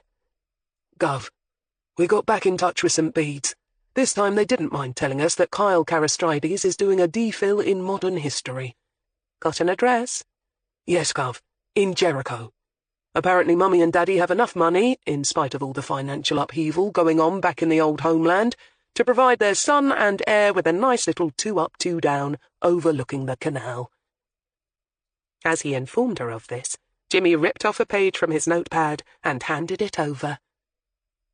Hilary glanced at it and then outside. It's getting late. I'll talk to him first thing tomorrow. I doubt he'll be out of bed before 10. Well done, you two. Wendy, you'd better get off. It's sleeting outside, so drive carefully. Gov. Hilary waited until she was gone, then took her still warm seat and filled in Jimmy on the meeting at the library. When she was finished, she watched a shade pensively as the old man started going through his usual ritual of clearing up his desk before getting off home himself. Anything on your other case yet? Amanda Smallwood? She asked. Jimmy sighed. No, Gov. It's got the feeling of a no-hoper to me, he confessed. Hilary grimaced. Sometimes you got a case that you just knew in your bones you weren't going to crack. It didn't mean you stopped trying. Hard luck, Hilary said, with genuine sympathy. She continued watching him for a moment, and he was just locking his desk drawer when she said quietly, Jimmy, did you read my notes on Jasmine Sudbury yet? Jimmy looked up, desk key in hand, and met her level gaze. Yes, Gov. And what do you think? For a moment her right-hand man said nothing. Then he shrugged. I reckon I'm thinking much the same thing as you are, Gov, the canny old ex-sergeant finally said cautiously. Hilary slowly let out her breath. Ah, was all she said. She'd been afraid of that. Overnight the sleet had turned to rain before stopping altogether. The clearing skies had then dropped the temperature like a stone, which meant that Hilary found herself skating rather than driving into work the next morning. In Kidlington, the Christmas lights had been put up in the main shopping area, which meant serious seasonal shopping was now well underway, so she made sure to catch up on her paperwork in the office before heading in to Oxford. That way she avoided the worst of the rush-hour traffic. Not that there was much traffic in Jericho at that hour. Kyle Carastrides' house showed that all 4 windows were not only firmly closed, but had the curtains still drawn across them to keep out the cold grey day pressing against the glass. As she'd predicted, the postgraduate wasn't exactly a lark. She had to ring the bell 3 times before there was any sign of life. Eventually she heard the shuffling sound of footsteps coming down the stairs, and the door opened. On the threshold stood a very handsome man just approaching 30. He had dark, wavy hair, coal-black eyes, a neatly trimmed goatee beard, and skin the colour of milky coffee. He smiled instantly on seeing her, displaying a fine set of white teeth, and giving every appearance of being delighted to see her. Hilary had the distinct feeling that it was his default setting when meeting any reasonably attractive and hitherto unknown woman. "Hello? Mr. Carastrides?" Yes." Hilary flashed her ID, and the smile instantly faded. Instead, an unmistakable look of fear replaced it, flashing across his face quickly, but never quite managing to disappear altogether. Hilary felt her inner copper's bell clang clear and strong, and had to remind herself that the student's reaction might mean nothing particularly significant. It was a sad fact, but lots of people from different cultures regarded a visit from the police as something to be dreaded and feared, whether they had a guilty conscience or not. Indeed, in some countries, a visit from the authorities inevitably meant automatic incarceration, or worse. But Hilary didn't think that Greek citizens had any reason to feel particularly downtrodden, or wary of people flashing badges. As you may have heard in the media, Hilary swept on from introducing herself by giving him an encouraging smile. Thames Valley Police are currently reinvestigating cases of missing persons. Kyle Carastrides nodded and swallowed. Yes, I think I heard something about that. I read about it in the Oxford Times." He was dressed in black silk pyjamas and a black kimono-style dressing gown intricately embroidered with red, gold, and silver Chinese dragons. This he pulled a little closer around his lean body and definitely paled even further.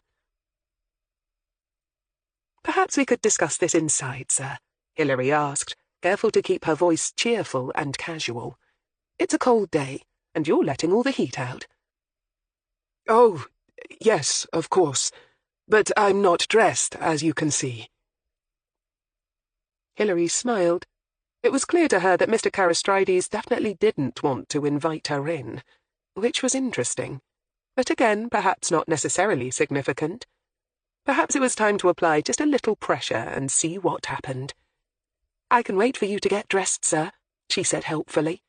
"But your name has come up in one of our investigations. If you would prefer, we can continue this conversation down at the police station. But at the moment, we're just making preliminary inquiries that can probably be cleared up in a few minutes." "Oh, I see. Well, in that case, please come in." He stood back into a tiny hall and indicated a door to the left. "If you'd like to make yourself comfortable," he offered nervously, and indicated the stairs behind him. "I'll go and get some clothes on." "Thank you, sir." The living room she entered was small and painted a neutral shade of off-white with a hint of apricot. Generic black leather and chrome furniture was pushed against the walls, and in the centre of the room an IKEA coffee table played host to last night's leftover pizza and a couple of empty cans of lager. A large flat-screen television and stereo system both looked top of the range. Hilary glanced around quickly, but could see very little by way of personal items. No photographs of his mum and dad, or any particular lady. Nor were there any magazines, or even books, which was odd for a student engaged in writing a thesis. Perhaps he wasn't trying too hard. She certainly got the impression that the young man was well entrenched here. In record time, Kyle was back, dressed in a pair of old blue jeans and a baggy white sweatshirt bearing a pithy saying that had been all the rage about 5 years ago.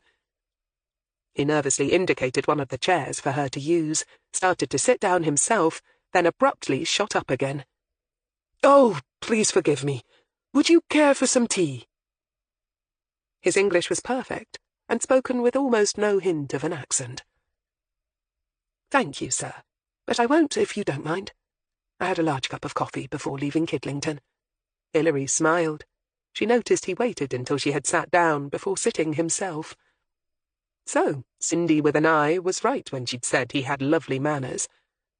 Garnered from a Turkish grandmother, according to Kyle. But from what little she'd been able to find out about Kyle Karastrides from Wendy's research, his family in Greece were all strict Orthodox Christians, and she felt for a moment woefully underprepared and ignorant of other cultures. It wasn't often Muslims married out of their religion, so did Turkey have a Christian community? Is that how he came by his mixed heritage?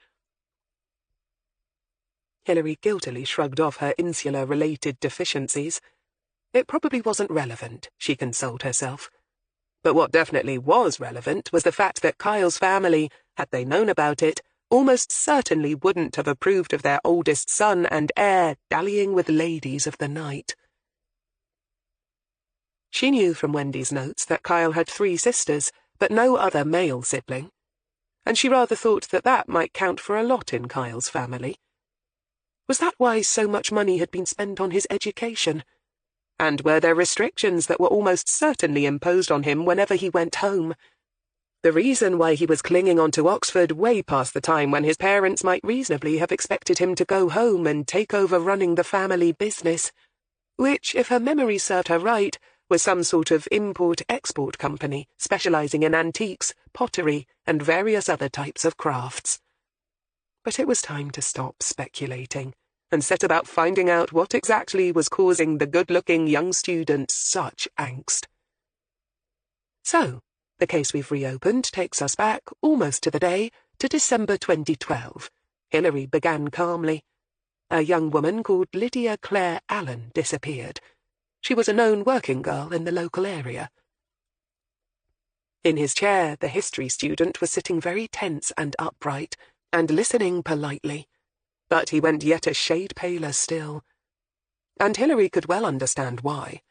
He knew that she knew that Lydia was a prostitute, and that he'd paid for her services, which, for a young man with his upbringing, was almost certain to engender both embarrassment and humiliation in equal measure. And perhaps all the fear that had been emanating from him had nothing to do with any guilt he might feel, or knowledge about her fate, but everything to do with worry that his parents might get to hear about his relationship with her in the first place. After all, if he should find himself in disgrace, he was almost certain to be recalled home. And unless she'd missed her guess, Kyle Karastrides was a man who very much wanted to hang on to his freedom for as long as he could. After all, a man in a foreign country, far out of sight and out of mind of his loving family, could often find himself so many interesting things to do.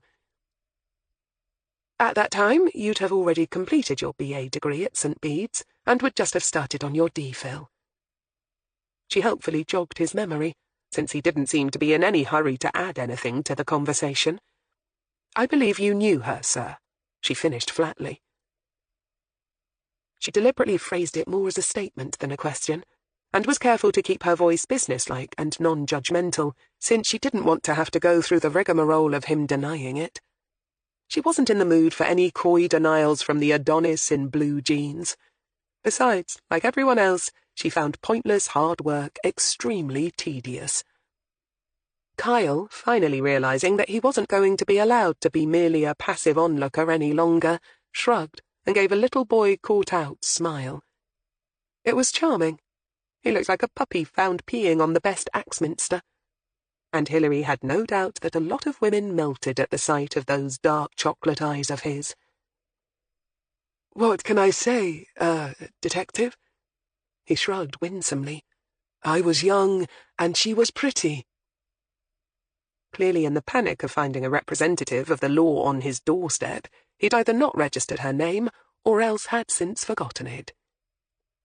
She didn't take offence at this, nor did she help him out by repeating her name and the fact of her civilian status.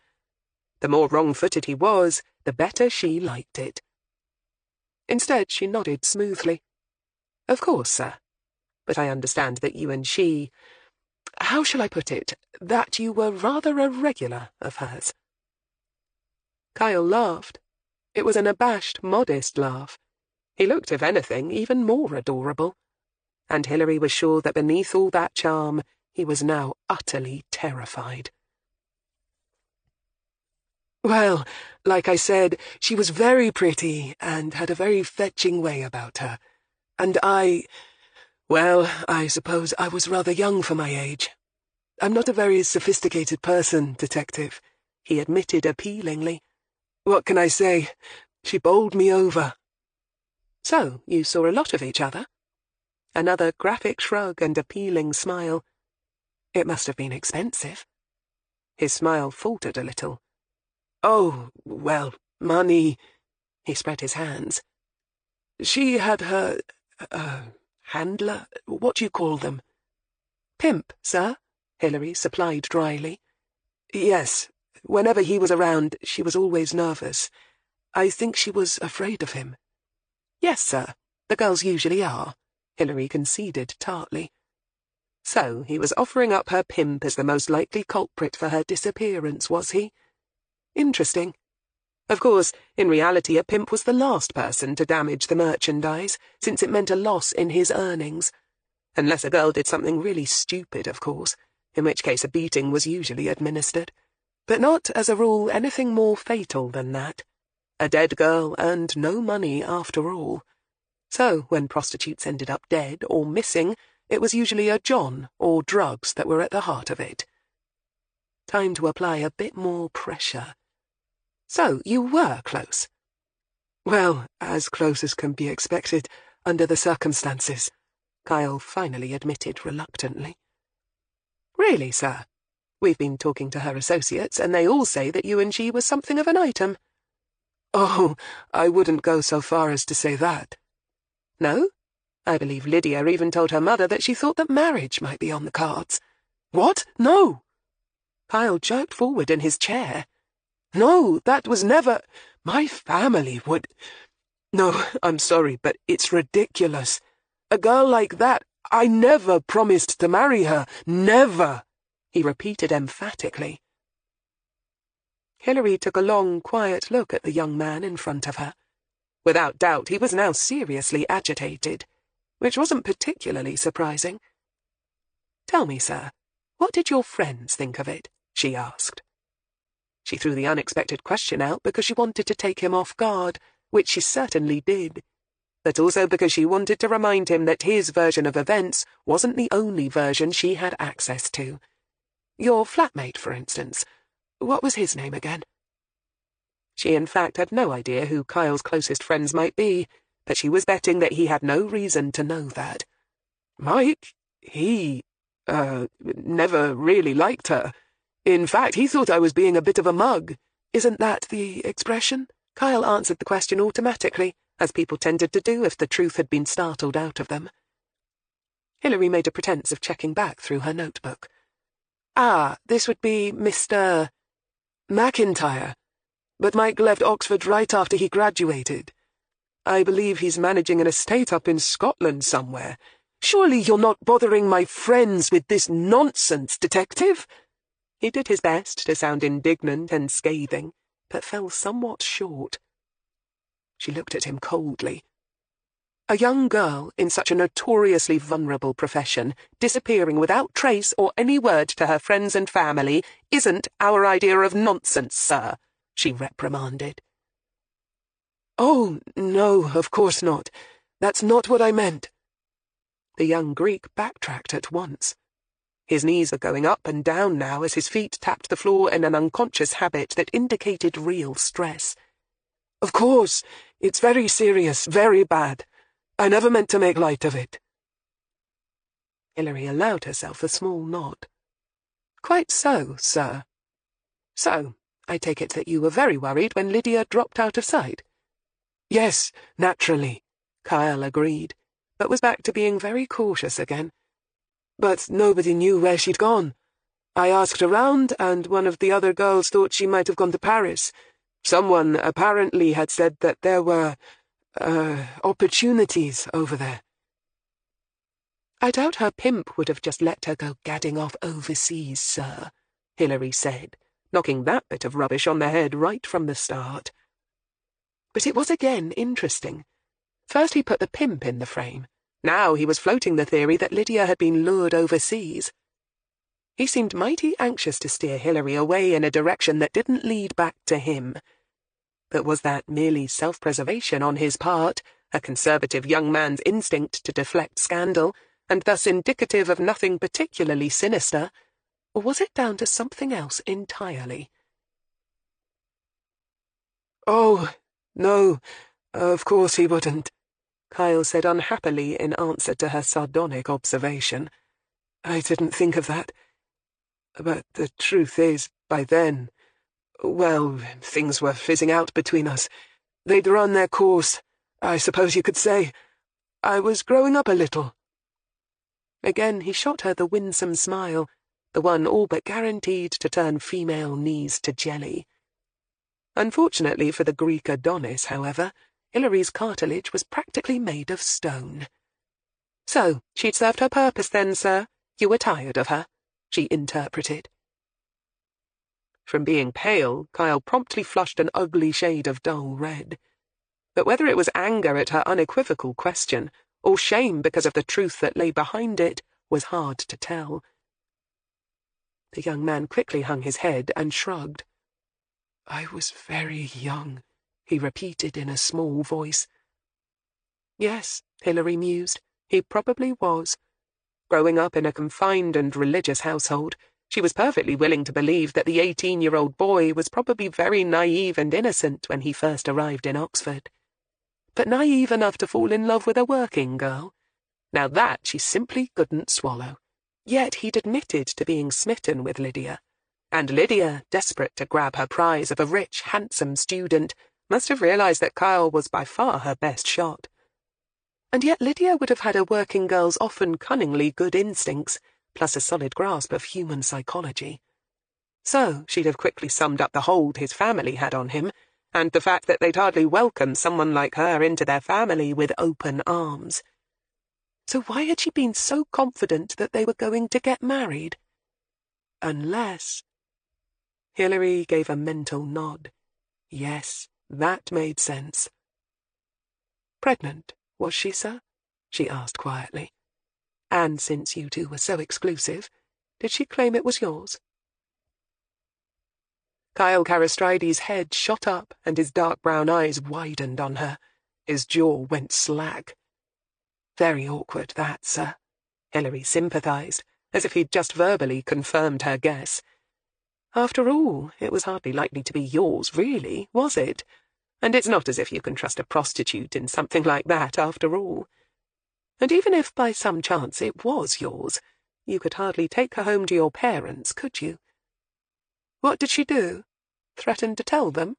Insist on a DNA test? Did it all get a little too real for you, sir? "What? No, I don't. Look, this has gone on long enough," he blustered. "I've tried to cooperate with your investigations, but if this is the way you're going to go on—" He got to his feet. "I think I must insist you leave now. And if you want to speak to me again, I shall have a solicitor present, I think." Hilary nodded and slowly rose. She knew her exit line when she heard it. "Of course, sir," she said pleasantly. "That is certainly your right. Thank you for your time." She smiled at him calmly and couldn't resist one last little probe. "You've been most informative." And yes, there it was again, that flicker of real, sick terror. Hilary allowed him to show her out without saying another word, but she was already reaching for her mobile even as she set off down the back streets in search of where she'd finally managed to find a parking space. "Hello, Wendy. I want you to get on the computer right now. Drop whatever else it is you're doing." As she walked the narrow pavements, dodging the ever-present shoppers and cyclists who preferred the pavement to the road, she was thinking furiously. "Find a current contact number for me for a Mr. Michael McIntyre, if you can. No, not the comedian. He was a student with Kyle Carastrides. According to Carastrides, he's now a resident somewhere in Scotland. Oh, yes, and I might need to talk to Cindy with an I myself at some point." "Okay, Gov," Wendy said on the other end of the line. "But Cindy might not be happy talking to you. I kind of promised her that she wouldn't have to talk to anyone senior-like." Hilary shook her head and sighed. "It's never a good idea to make promises you can't keep, Wendy," she advised sagely and uncompromisingly, and hung up. As Hilary Greene slid behind the steering wheel of her aging Volkswagen, intent on returning to Thames Valley HQ, Darren Chivner was busy researching how easily, in this digital age, someone could electronically transfer money out of one account and into another. Having only ever been paid in cash by Metcalfe, it was all new to him. And the answer was very easily indeed. And as he closed down his laptop, he was grinning widely. He could scarcely make himself believe it. But before the week was out, he was going to be a millionaire. It was actually going to happen. When he'd met up with Barnes yesterday at the library, he'd almost expected it to be yet another disaster. That maybe Barnes had been lying all the time, and he'd have his copper friends there to arrest him. Or perhaps he'd try and threaten to turn him in to Metcalfe if he didn't just tell him what he wanted to know. Maybe the money on offer would only turn out to be something like a measly 50 grand after all, for all his big talk of $1 million. Or what he wanted would turn out to be something that Darren simply couldn't deliver. As far as he was concerned, it still sounded a bit too good to be true. Because in his heart, Darren found it almost impossible to believe that he could, for once in his life, get that lucky. All he'd ever known was grind, disappointment, ugliness, and the same old shit, day in, day out. He'd never had a break, never got to grasp the golden, glittering prizes that sometimes seemed to swim past him just out of reach. It was always the other guy that got it. So when he'd sat in that bloody silly library, and Barnes had told him just what it was he wanted, and was willing to pay a cool $1 million for it, well, Darren simply hadn't been able to believe it. Which was why he'd had to bail so quickly and get himself sorted out and under control. Otherwise he might have started to do cartwheels right then and there. He'd wanted to scream with laughter. It was just so unbelievably easy. He wouldn't even have to worry about Dale. To think all he had to do was take Barnes to Jazz Sudbury, and he and Lisa could start a new life somewhere warm and glitzy. Again, a wide, gleeful grin split his face. Of course, he had to admit that it had been a bit of a facer, learning that Barnes and Jazz were brother and sister. Well, almost. Who'd have thought that? A skank loser like Jazz, related to a genuine golden boy. It just went to show. Darren shrugged, then reached for his mobile phone. One thing was for sure, he wasn't about to look this gift horse in the mouth.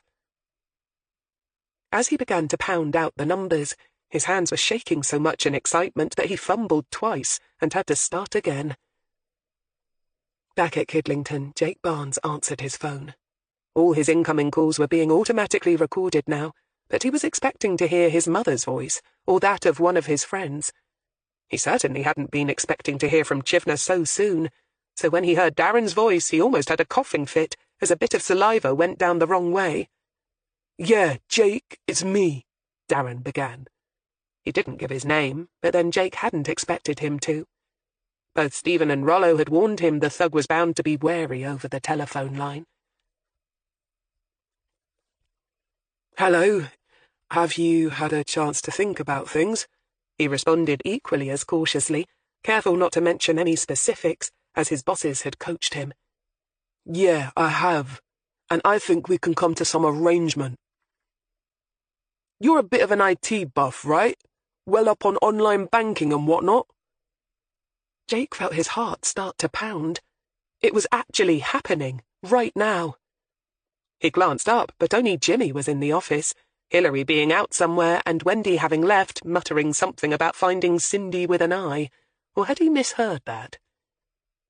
"Yes, I do, all right," he admitted. He was surprised that Chivner thought online banking took any kind of specialist knowledge, but figured he'd only ever have received cash-in-hand payments from Metcalfe. Jake wondered if he should get up and go to Stephen's office to warn him what was going down, but thought it might not be a good idea to get distracted. Besides, Stephen could hear it all later, when he played the recording back.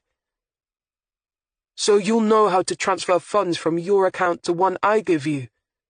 "Yes," Jake said. "I can do that from my tablet."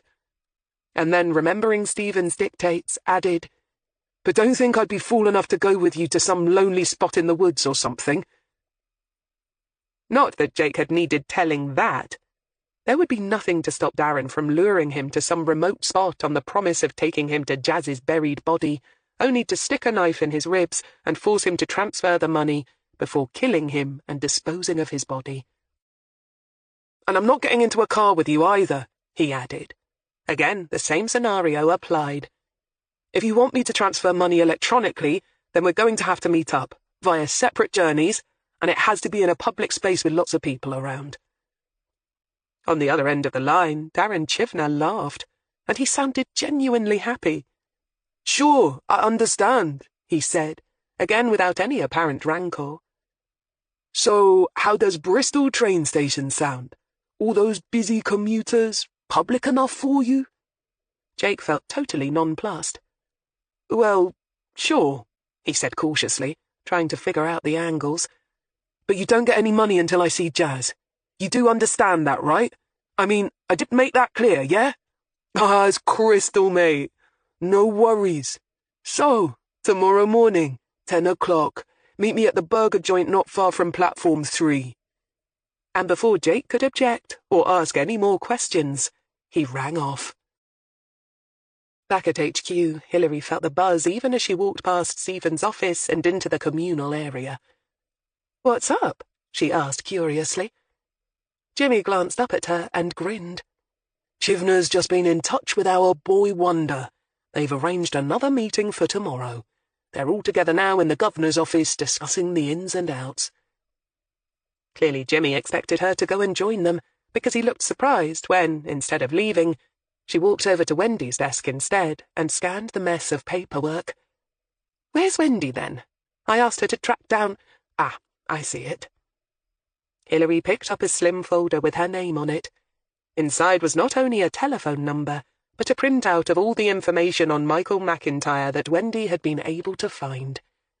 And according to Wendy's cheery accompanying note, their Michael McIntyre wasn't related in any way to the comedian. Instead, he was the son of a wealthy Essex pawnbroker who'd studied zoology and ecology at Oxford and was now managing a game estate in Ayrshire. Hilary nodded vaguely at Jimmy and retreated back to her stationery cupboard. There she got on the phone and within minutes was talking to the man himself.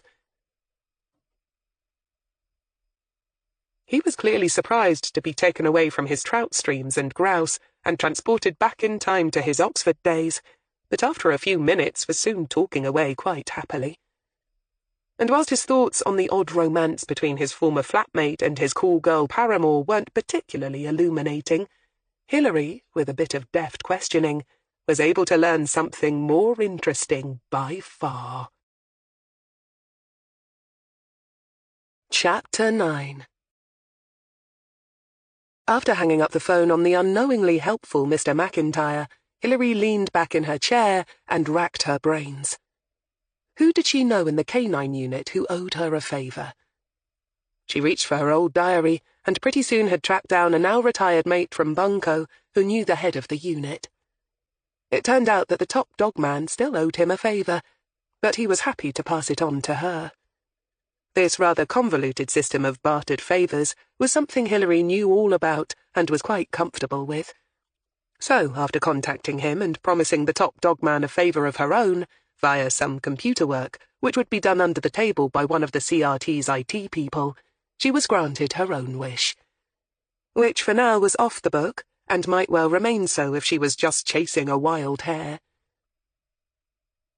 As she walked back to Stephen's office, she had the name of an officer and his canine pal written down in her notebook, and an appointment with both in half an hour's time. Which was very fast work indeed, but it was the only time slot that this particular officer and his spaniel had available. She knocked quickly on the door and stuck her head around. She saw Stephen first, of course, but mindful of the changing of the guard in just over a day's time, she addressed her opening remarks to Rollo Sale. "Sir, I hear Chivner's made contact. Is there anything we need to worry about?" "Come on in," Rollo said, but Hilary, although stepping through the door and carefully shutting it behind her, made no move to approach his desk. "Sorry, sir, but I've got to be somewhere in—" She checked her watch. 20 minutes. And I have to make it in time. It's not something that can be put off." OK, that's fine. And yes, Chivner did ring Jake a short while ago. It's as we more or less expected. He wants Jake to bring the means with him to transfer the money to an account of his choosing. Jake reckons he can rig it so that it'll appear that the money has been transferred, when in fact it hasn't, Stephen put in. Hilary glanced at him, eyebrow raised sceptically. Really? I thought banks had pretty tight procedures nowadays. So they do, Stephen said dryly. So won't Darren sense a rat? Jake says not. Apparently Chivner thinks you have to be an IT whiz to make an electronic transfer, so he's unlikely to even know that such a thing is possible. Jake did try to explain the procedure to us, something to do with him not really contacting a bank at all, but setting up the system to make it appear as if he has. To be honest, I didn't really follow it, Stephen admitted. Me neither, Rollo Sale said. So long as he's sure, Hilary said. The last thing he wants to do is stuff it up and get on the bad side of our Darren. But what if Chivner doesn't just rely on Jake's computer gizmo, but actually rings his bank in person, on the phone, and talks to an actual human being? If the bank official tells him the money hasn't been deposited, Jake could be in serious shit. Our Darren has a reputation of settling his anger issues with a knife, remember? Don't worry, Rollo said, just a shade nervously. Jake made it quite clear they wouldn't be meeting up in any remote places, or travelling in the same car, so there shouldn't be any opportunities for Chivner to turn nasty. Hilary nodded. Good. And how did our Darren take all that? Remarkably well, in fact, Rollo said. He even suggested a venue for the meeting that not even Jake could argue with. He nodded across at Stephen. We were just discussing why he seemed to be so okay with it. He has to have an angle, but we haven't been able to pinpoint it yet. Hilary nodded. It was a good rule of thumb. Most villains had angles. Where's the meeting exactly? Hilary asked. Bristol train station, tomorrow at 10 in the morning, Rollo said. Hilary gave a small mental nod. It was just as she'd thought. It was looking more and more as if her theory about Jazz Sudbury was on the money. Right, she said simply. Because the venue Darren had chosen made perfect sense. We'll all be there, I take it, she added. You're arranging cover for him now. All that's already underway. It was Stephen who answered the question, but he was looking at her thoughtfully.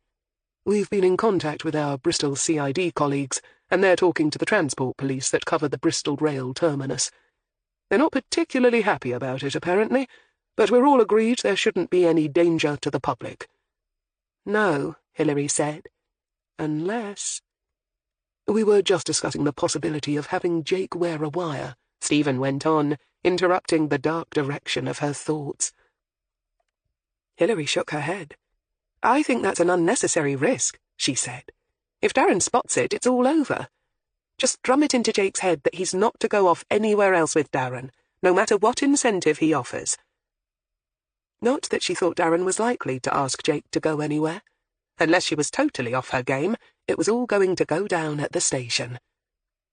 You think, Rollo started to say, but Hilary was already heading back towards the door. I'm sorry, sir, but this other thing really can't wait. I've only got a short window to get it done. Perhaps we can discuss it again later when you've had a chance to fine-tune the details with Bristol. What time do you want us all in tomorrow? Her hand already on the door handle, she cast a quick look over her shoulder. 5 a.m. for a briefing. It'll take a couple of hours to get to Bristol, and then we need an hour or so to make sure of the site, and that we and the Bristol lot are all singing from the same hymn sheet, Rollo said. Fine, Hilary said crisply, and was gone.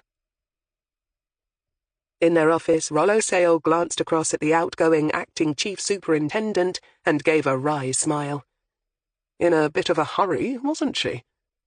Yes, Stephen agreed with a grin. Something must be breaking on one of her cases. Rollo nodded. You didn't push her on it, though? He asked curiously.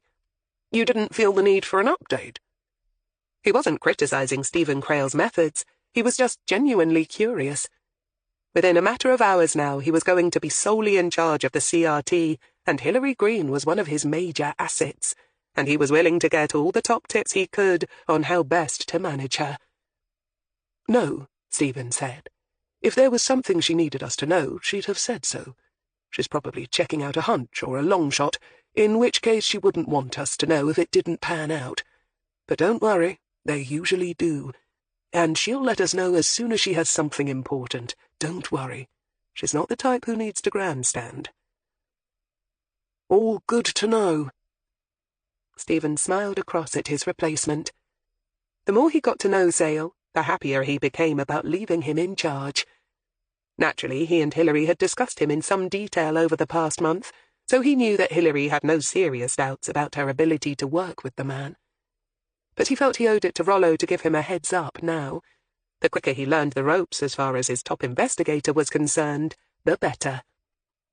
Was that the only thing you noticed about her just now? He asked carefully. That she was in a hurry? Rollo caught his tone and looked at him. He clearly thought about it for a moment, and then slowly frowned.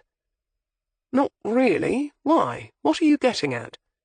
Stephen smiled peaceably. When you mentioned that Darren was happy to meet up in a very public place, and even chose Bristol train station of all places, did she look surprised to you? Well, no. Oh.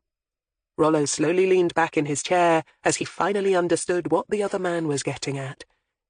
Because Hilary Greene should have been surprised, of course. When Jake had reported to them about Chivner's call, and they'd listened to their recorded telephone conversation, both of them had been very surprised indeed. For a man who knew that he wasn't going to get his money unless Jake had proof of Jasmine Sudbury's whereabouts, he hadn't seemed at all worried about the very public nature of Bristol's train station. Especially since Jake, as per instructions, had made it very clear that he wasn't going to go anywhere with Darren on his own.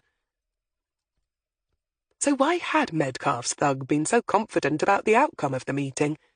Because it was clear from his tone of voice that he was one very happy bunny. And yet he could hardly kidnap Jake from such a public place and drive off with him, could he? Nor could he threaten him to transfer the money by wielding his favourite weapon, a knife, on a concourse full of people. All Jake would have to do is yell or make a run for it. So just how did Chivner plan to keep up his end of the bargain and get his money, all within sight of hundreds of commuters? That's what they had been trying to figure out when Hilary had interrupted them.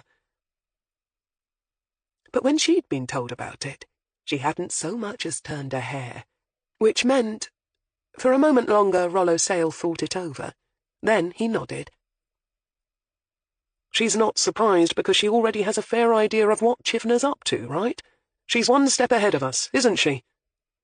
Stephen slowly smiled. Now he was getting it. You'll find that she usually is, he warned him simply. But how? Does she know something we don't? Rollo demanded sharply. But already Stephen was shaking his head. No, she doesn't work that way. As I've already said, she doesn't make grand plays or hold stuff back in order to pull the rabbit out of the hat and play the superstar. We've all seen and heard the same things that she has. All the information she has is in her reports. We can read them any time we like. But she's put the facts together and we haven't. Stephen Crale slowly grinned. Welcome to CRT, he put mildly. Lucy Lockett was simply beautiful. The moment Hilary saw her, she wanted to stroke her velvet-like ears and coo into her deep brown eyes. And her handler, an 18-stone ex-miner with a totally bald head and tattoos ranging up his arms and neck that clearly showed his allegiance to Sheffield United Football Club, clearly felt the same way. For when she met them outside in the car park, the liver and white spaniel was sitting on his lap in the K9 unit's mobile van and looked up at him adoringly. "Hello. You must be Barry," Hilary said, opening the other side of the van and climbing up into the passenger seat. "Yes, Gov. You D.I. Greene." Hilary grimaced. "I was, just a civilian now. Sergeant?" "Dawes, ma'am." "Gov's fine." The dog handler grinned. Like everyone who'd worked at Kidlington for some time, he knew all about D.I. Greene. "My Gov said you needed a favour, off the books like." He sounded vaguely curious, but not inclined to push it. "Yeah, well, for now. It might get official later, depending on how things work out," she felt obliged to warn him.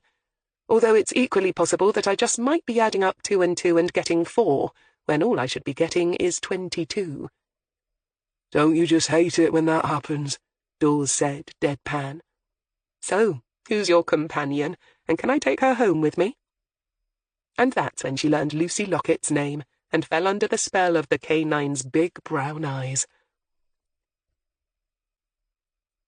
Dawes started the van, and Lucy immediately jumped down into the space between the seats on the floor.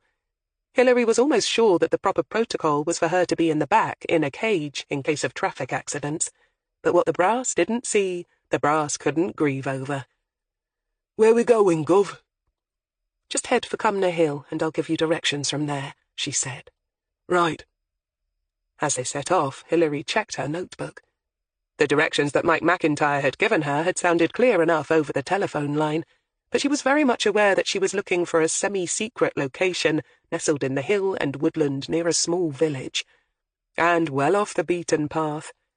And not being a natural Davy Crockett type, she'd even been chucked out of the Girl Guides before she could do the orientation course, she could only hope that she'd find the place without looking like too much of a prat.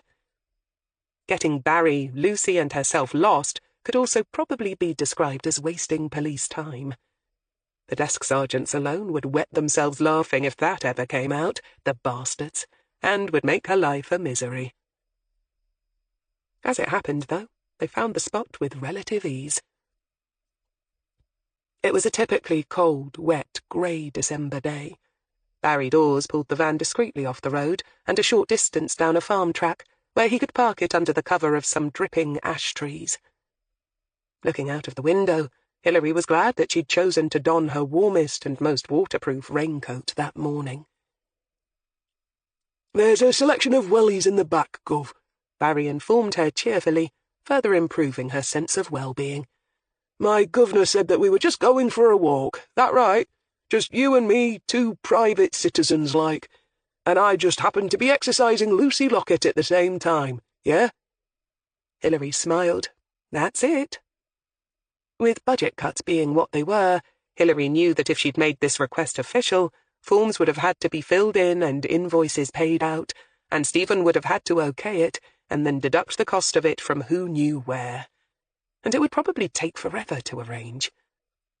And after all that, it might well turn out to be for nothing, which was why Hilary preferred to do it this way. Barry Dawes looked out at the grey, lowering sky, the muddy, ploughed fields, the dank, dripping trees and chill wind, and grinned. And why not? It's a lovely day for a stroll in the park. Hilary grunted. Wasn't it just? As she slipped on a pair of wellies that were only just slightly too big for her, she reread the directions in her notebook. With the van locked up, she made sure that the locally famous hill was to the north of her, then checked to see that the spinney Mike McIntyre insisted should now be in sight was in fact on her right, as per the ecologist's directions. As it was, she confidently pointed the way forward, and they started walking towards the trees. Beside her, Barry strode along in an easy, amiable silence, whilst Lucy Lockett, tail wagging in ecstasy, darted about, sniffing rabbit trails and other such delights. At the moment the dog was clearly in her non-working mode, and if anybody had happened to be about, they might indeed have mistaken them for a man and wife couple out walking the family pet. Only Hilary knew how far from the truth that was. Are we going far, Gov? Barry finally asked. Not that I mind, but Lucy and me have to be back by 4 for a training session. We're showing a lab collie cross the ropes. No, not far, and luckily it's not a big area that needs covering either. As a matter of fact, the site is of special scientific interest. In the summer it'll have Oxford zoology and ecology students crawling all over it. Otherwise it should be left pretty much undisturbed by the general public. Oh, rare orchids? No, bats, Hilary corrected. Bats, huh? Barry said, and gave a quick look skywards. Hilary hid a grin. Don't worry, they hibernate in the winter. Barry grinned back. Did I look worried? Not much. It should be just up ahead, in this stand of trees. Apparently there's an old ruined folly in there somewhere, where the bat colony is. Idly she wondered what species Mike McIntyre had been studying, but he hadn't said, and she had neglected to ask. Pipistrelles, maybe. Learning the ins and outs about Michael McIntyre's project hadn't been a high priority for her. Instead, she'd asked him if he'd been one of the many students to study Whiteham Woods, and he'd confirmed that he had been. Oxford University students were known for their research in that area. Then she'd asked him if he'd ever taken Kyle Karastrides here, but he hadn't. And from what he'd said, the woods were so well studied, nobody would go there who sought privacy anyway. He had, however, taken Kyle with him one night on one of his other projects to study the bats, and when he'd gone into more detail, it had been all that Hilary had needed to know. Now, as they paused on the outskirts of the small, slightly boggy stand of trees in the middle of a vast ploughed field, Hilary watched the rooks and crows circling around, cawing morosely, and shivered slightly. It was a desolate, bleak spot. "In here, is it?" Barry asked prosaically. Yes. She watched, fascinated, as Barry whistled his spaniel over and gave the cadaver dog her instructions. The spaniel instantly became both alert and excited, and watched Barry intensely. When he gave the signal, the dog entered the woods, and they quickly followed. "So, how are United doing this season?" Hilary asked, as they stepped into the darker, danker gloom of the stand of trees. "Oh, don't get me started," Barry snorted, watching Lucy carefully as she began ranging around the ground competently. She seemed to be quartering the area in a haphazard but thorough way. "I went up last weekend and should have stayed at home." Hilary commiserated, and following Lucy's lead, they moved on to the next area of trees. Hilary, glad of the wellies in the oozing mud underfoot, listened to a blow-by-blow account of the football match and let her thoughts wander. Was she wasting her time here? Had she read Kyle Karastrides all wrong? It wasn't exactly common in a murder case to meet a witness, peg him as your prime suspect right away, and then discover the missing victim's body all on the same day. But stranger things had happened, and you had to follow your gut instinct. But there was still Lydia's stepfather hovering around on the fringes of the case to consider, and in many ways he was also a classic suspect, and she might well end up with... "Gov?" Hilary snapped her attention back to Barry. "Sorry?" For answer, Barry merely nodded his head in the direction of his dog. Lucy Lockett was sitting down near a large fallen beech tree, her tongue lolling happily. She was watching her handler with the same adoring look as before, and for a second or two Hilary didn't understand what she was supposed to be looking at. And then she did. Most members of the public, if asked, would say that they thought a dog trained to sniff out drugs, or in Lucy's case, a dead body, would find what they were looking for and then bark to attract their handler's attention. Or maybe, if it was a pointer, to do that nose-straight back-to-tail pointing manoeuvre, so indicative of the species. But Hilary knew that a lot of dogs, when they'd found what they'd been sent to look for, simply sat down on the spot and waited quietly. Like Lucy now sat and waited. And for a moment Hilary felt a total human sense of triumph. Yes, she'd been right all along. It paid to be brave and take chances now and then, and to be vindicated was a definite relief. And then, the next second, her heart fell, as she realized the full import of what she was seeing, and she said quietly, "Oh, hell." Beside her, Barry reached into his overcoat and drew out a squeaky toy. "Do you know who it is?" he asked quietly. Hilary nodded bleakly. Of course, Lucy could have found somebody else's buried body, and until the forensics people and pathologists were able to confirm it, she wouldn't know for sure. But, given the circumstances, it had to be Lydia. "And soon I'm going to have to tell a very nice lady just why her daughter didn't come home for Christmas dinner all those years ago," she said with resignation. Barry Dawes sighed, then called his dog over and began to play with her with the squeaky toy. Hilary didn't object to this seemingly irreverent activity. She knew that playing with the toy was Lucy's reward for doing her job and a vital part of her training. So, as the man and his adoring canine cavorted under the dripping trees, Hilary moved away and pulled out her mobile phone. It was time to make this official. Over the line she heard Stephen's voice and smiled. "Hey, it's me," she began somewhat wearily, then began to fill him in on where she was and what she needed. Soon she knew the place would be swarming with white-suited men and women whose job it was to attend the dead and catalogue the evidence, and a large tent would be erected over the spot where Lydia Clare Allen had lain all these years. There would be forms to fill in, and in the case of the cadaver dog, judiciously backdated, forensic teams to direct, and uniforms to organise in a, by now, almost certainly pointless fingertip search. And tomorrow was an early start. And to cap it all, it started to rain in earnest. A cold, steady, persistent dripping of water that inevitably found its way down the back of her neck.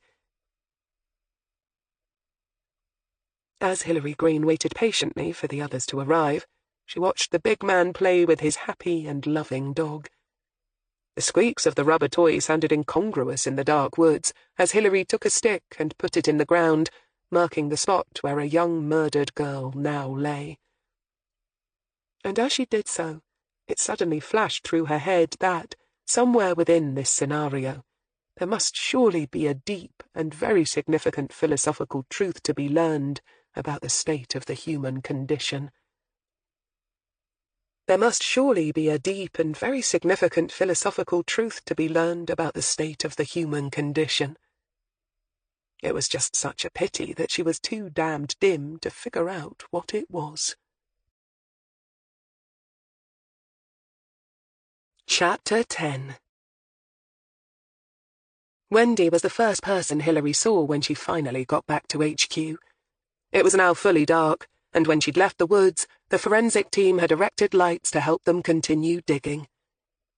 They had found human remains before the light had faded, but the pathologist on site was being slow and thorough, and he had made no predictions about when they might expect to start getting solid answers. But he had deigned to make a preliminary report, and the bones were probably that of a female in her mid to late 20s, and with nearly all her teeth in place, getting a DNA match would be possible. Which was enough for Hilary to be going on with. She was on her way to Stephen's office to update him and Rollo when Wendy met her in the car park. "Is it true? You found a body?" Her first words were rushed and excited. "Yes. Is it Rebecca Tide Harris?" Under the orange glow of a streetlight, Hilary sighed wearily. "Sorry, Wendy, but I don't think it is. I think it's Lydia Allen." The young goth's shoulders slumped.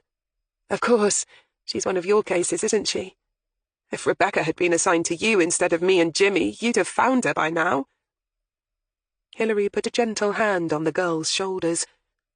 "First of all, don't be so sure. Not every case gets solved, you know, no matter how hard you work on it. And there's not a copper around who isn't haunted by a sense of failure over some poor victim who never got justice." Wendy grimaced.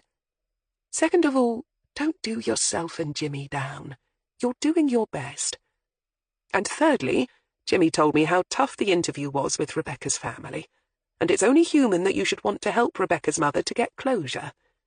But you can't take the responsibility for the whole world on your shoulders. Nobody can. And believe me, it won't do anyone any good to try. Not you, not Rebecca, wherever she is, nor Mrs. Tide Harris either." Wendy nodded glumly. "I know. I just wish we could tell Rebecca's mum and dad that we'd found her, you know?" "I do," Hilary said, withdrawing her hand. "So how do you cope, Gov?" Wendy asked disconsolately. "About the ones that got away?" Hilary smiled grimly. "Who says you do?" she asked, then shrugged. "You never give up, basically," she said softly. "I've known old coppers retired for years who still investigate off and on, the ones that nag at them. And sometimes you just have to pass the baton on to your colleagues, she added, and trust that somewhere down the line, someone else might stumble onto something that you missed. And then, thinking about Sasha Yu's reaction when she'd mentioned Rebecca's name, she gave a small, grim smile. But don't give up on finding Rebecca just yet, she advised her. It wasn't over yet, not by a long shot.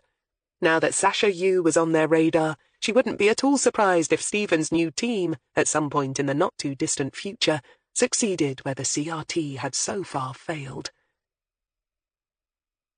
"But me and Jimmy haven't a clue, literally," Wendy said bitterly. "Nobody's talking. It's so sad, Gov. These girls get caught up in stuff and get sucked down, and there's often nobody to help them climb out. If they've been in care, they have no family, and their friends either don't understand the life or are in it themselves or are too scared of the likes of Medcalf to do anything to help them," she carried on heatedly. Hilary nodded. "Sounds to me like they could all do with a good social worker," she said casually. "Look, I've got to report in to Stephen. See you tomorrow, okay? It'll probably be late in the day, though," she added, mindful of their appointment in Bristol. "Okay, Gov," Wendy said absently. As Hilary walked away, she tossed the young girl a quick glance, pleased to see that she was looking thoughtful. Good. Perhaps that comment about the need for good social workers would sink in. It must have been her night for accidental meetings, because as she pushed her way through the lobby and headed down the steps into the basement of the building, she met Jimmy Jessup coming up. He was holding on to the railings with a strong hand and wincing with every step he took. He looked up as he sensed her presence and tried to straighten his back. He almost managed it. "Gov." "Jimmy." "I hear the meeting between Jake and Chivner has been set up." "Yes, in Bristol."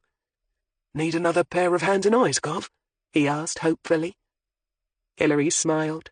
He was a game old sod. "No thanks, Jimmy." If anything went wrong, and Chivner either tried to leg it or fight it out, the old sergeant would be in no fit state to help out.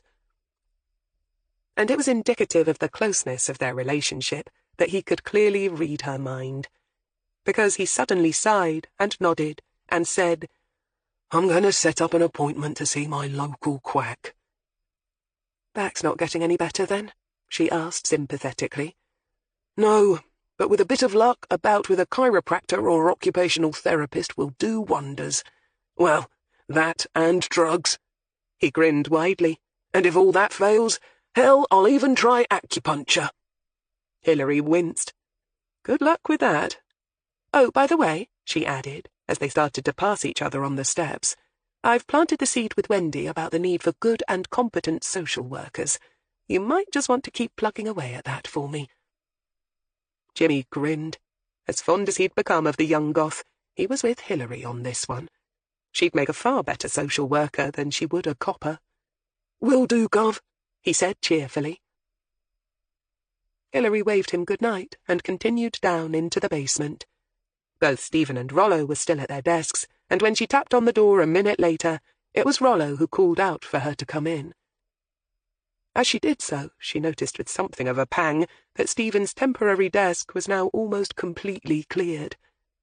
Just one more day, and he'd be gone. But it was clear that his last day would go out with a bang, rather than a lazy whimper. "Sir," she said first to Rollo, then smiled at Stephen. "Sir," she repeated. "I take it your hunch paid off, then," Stephen said without preamble. "Take a seat and fill us in." Hilary did so, and it quickly became clear just how fast she had worked. "So you just liked him for it right from the off?"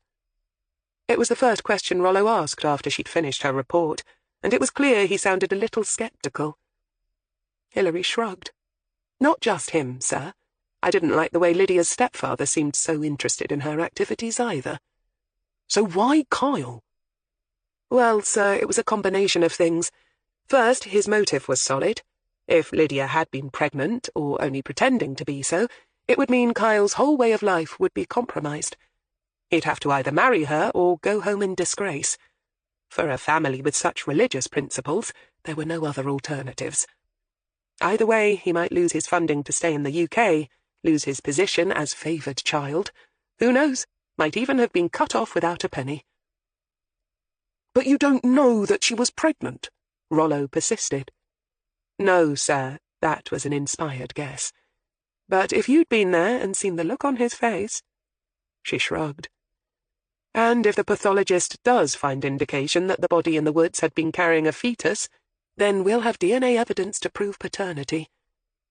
"You think it likely?" Rollo asked, as Stephen simply sat quietly and listened, content to let the new man discover for himself the worth of his primary investigator. "I think so, sir, on balance. From what I've been able to learn of Lydia, she might have been a bit of a dreamer, but she wasn't stupid. She'd have known that to catch her man she'd have to be careful and thorough. And she'd have known about his family. To them, a grandchild would be the one thing guaranteed to at least give her a shot at marrying into a wealthy family." "What made you suspect a personal motive at all? I mean, hadn't we all assumed that Lydia would turn out to be the victim either of drugs or one of Metcalfe's Johns?" "Yes, that was the presumption," Hilary said. But when Jimmy and Wendy learned from the street that the only bit of talk going round concerned Lydia, well, it was rather suggestive, wasn't it? Rollo Sale blinked, thought about it for a moment, and then nodded. "Oh, right.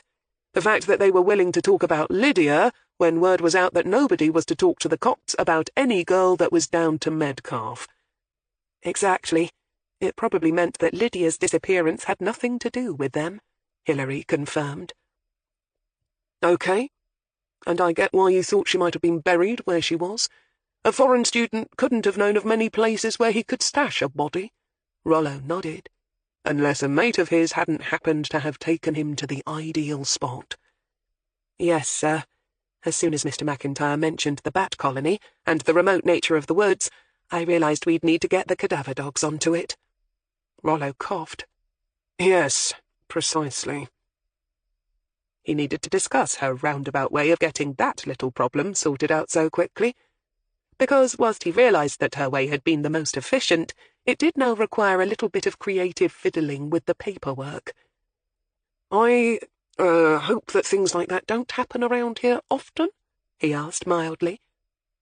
Hilary smiled. "No, sir, not often," she said, and noted his preference to do things by the book.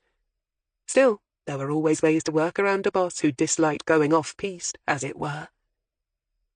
"So what's next? We pull Carastrides in for questioning." Hilary stirred on her seat. "I think perhaps not quite yet, sir. We need to ID the body first and inform her family. And if the pathologist does find DNA from a fetus, and we can match it to Carastrides, then we'll have the perfect wedge to crack him open with. Not that I'm expecting him to put up much of a fight, mind. He struck me as the type to crumble. Who knows, maybe he'll even turn out to have a conscience. Killing a whore is one thing. Killing your own unborn child— well, for a man brought up as he was, that must have been playing on his mind. I think once he's leaned on, he'll cave."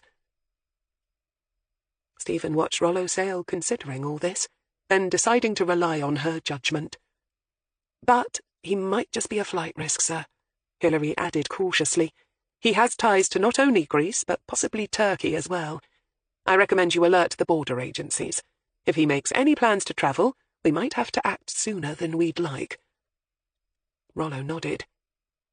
"Yes, I was just going to suggest that," he said.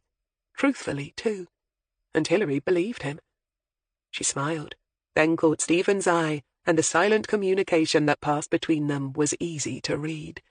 She and her new boss were going to get on just fine. "Now, perhaps we should talk about tomorrow," Hilary said firmly.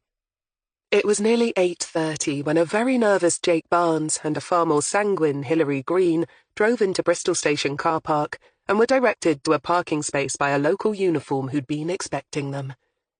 In the car behind them, Rollo and Stephen followed their lead.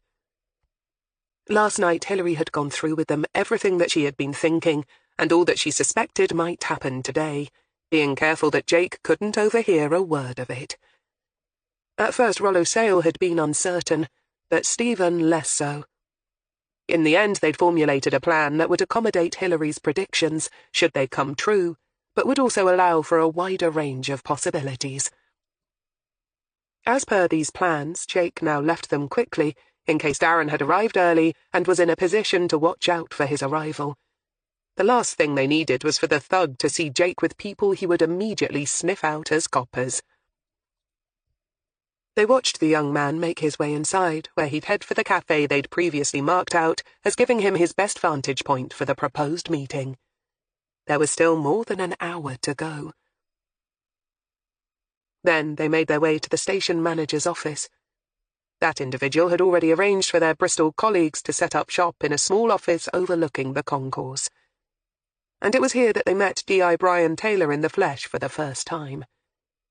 Hitherto only a voice over the phone, in person he became a lean man of average height, with thinning dark hair and a narrow, intelligent face. He shook hands briskly all around and got straight down to business, confirming that the arrangements they'd asked for were now in place. On the platform were 6 officers in plain clothes. The station security cameras were now feeding into the monitor on the small desk in one corner, and they had lookouts in the car park to spot Chivner the moment he arrived. For a while the room was full of conversation, but after a while, and as the time for the meeting drew closer, the conversation fell away, leaving them in tense silence. And then the radio crackled to life, and Hilary felt a distinct sense of déjà vu from Oxford Library as a voice over the radio advised them that the target had arrived. Over the CCTV screen, Hilary saw Jake leave his seat in the cafe and make his way towards the meeting point. By the window overlooking the main concourse, which had reflective glass, making it impossible for the people below to see inside, Hilary watched the busy scene. All morning trains had been leaving and departing, and people had flocked, queued, and boarded trains. Passengers waiting for delayed trains milled about, some with suitcases at their feet that occasionally tripped unwary pedestrians. Some kids ran about, playing, eating chips out of fast food cartons, or dozing on chairs next to harassed-looking mothers. "There he is," Hilary said, having quickly picked up on Darren Chivner's distinctive shaved head and tattoo-covered neck. He had clearly spotted Jake and was now heading towards him. In the end, against Hilary's suggestion, it had been decided that Jake needed to wear a wire, and to compensate for this, he was wearing a loose, heavy leather jacket. If the thug asked to frisk him, it would all be over. Which was a fact very much on Jake's mind as Darren approached, for he did as he had been coached, and held out his tablet conspicuously in front of him. And as Darren drew level, said straight away, "I've got the transfer all set up and ready to go," because they wanted Darren fixed on getting his money right from the start, and greed was a very good way to divert him from suspicion. "Great. I don't have to tell you what'll happen if you screw me over, right?" Darren said at once. His voice came over loud and clear in the office. Jake, who had every intention of doing just that, smiled nervously and nodded. If left to his own devices, he might well have let Darren have the money, provided he found Jazz, of course. After all, his original plan had been to pay the man his money, but he understood why Stephen and Rollo had forbidden it. As Stephen had pointed out, if Darren got his money, he'd simply disappear with his girlfriend, and then they'd never have the chance of using him in the eventual takedown of his boss. And besides, as Hilary had so pithily explained, it would stick in their craw something rotten to allow a man like Chivner, who'd caused so much misery and pain to others, to live a life of Riley on some foreign beach. "No worries, but I don't start tapping out numbers until I have proof of where Jazz is and what's happened to her," Jake told him. Darren grinned. "Fair enough. Let's go then," he said, turning on his heel and heading towards one of the platforms. Alarmed, Jake trotted after him. "I told you I'm not going anywhere with you, not even on a train," he added. It had, of course, been one of the scenarios they'd gone through, that Darren might try to get him on a train. It was semi-public, and he might feel safe in a crowded car, but what if it emptied? As it turned out, however, that wasn't what Darren had in mind. "We're not getting on a train. We're waiting for one to arrive," he told Jake. Jake breathed a sigh of relief, then frowned. "Why? Who's on it? Is it someone who knows where Jazz is?" he added eagerly. Darren smiled widely. "In a manner of speaking." "Who is it? A man? A John? The one who killed her?" Jake's voice sounded hoarse with emotion, even over the concealed wire. "No, mate. We're waiting for a girl." In the office, Stephen said softly, "You were right, Hilary." D.I. Taylor looked at her curiously, but said nothing. Over the wire they heard Jake again. "What girl? Someone Jazz knew? Someone she worked with?" "You'll see," Darren's voice said. And again it was clear that he was amused. "I don't understand," Jake said, clearly baffled. "I know you don't, but you soon will. See, every day young girls leave home. They fall out with their parents, or their stepdad starts visiting their room at night. Know what I mean?" Darren laughed. In the room, Rollo Sale grimaced, and D.I. Taylor said something bitter under his breath. "Or they just have this dream of living some Sex in the City sort of lifestyle," Darren swept on, his contempt obvious. "Either way, they come all the time, fresh off the train or the bus, looking for adventure, a glam flat, a man who can provide them with bling." Down on the platform, a train had just come in, and Jake stared at the people streaming out of it and shook his head. "I don't get it. What's that got to do with Jazz?" "Wait and see," Darren said smugly. In the office, Rollo Sale slowly nodded his head. Yes, Stephen was right. Hilary Greene had nailed it. "There she is."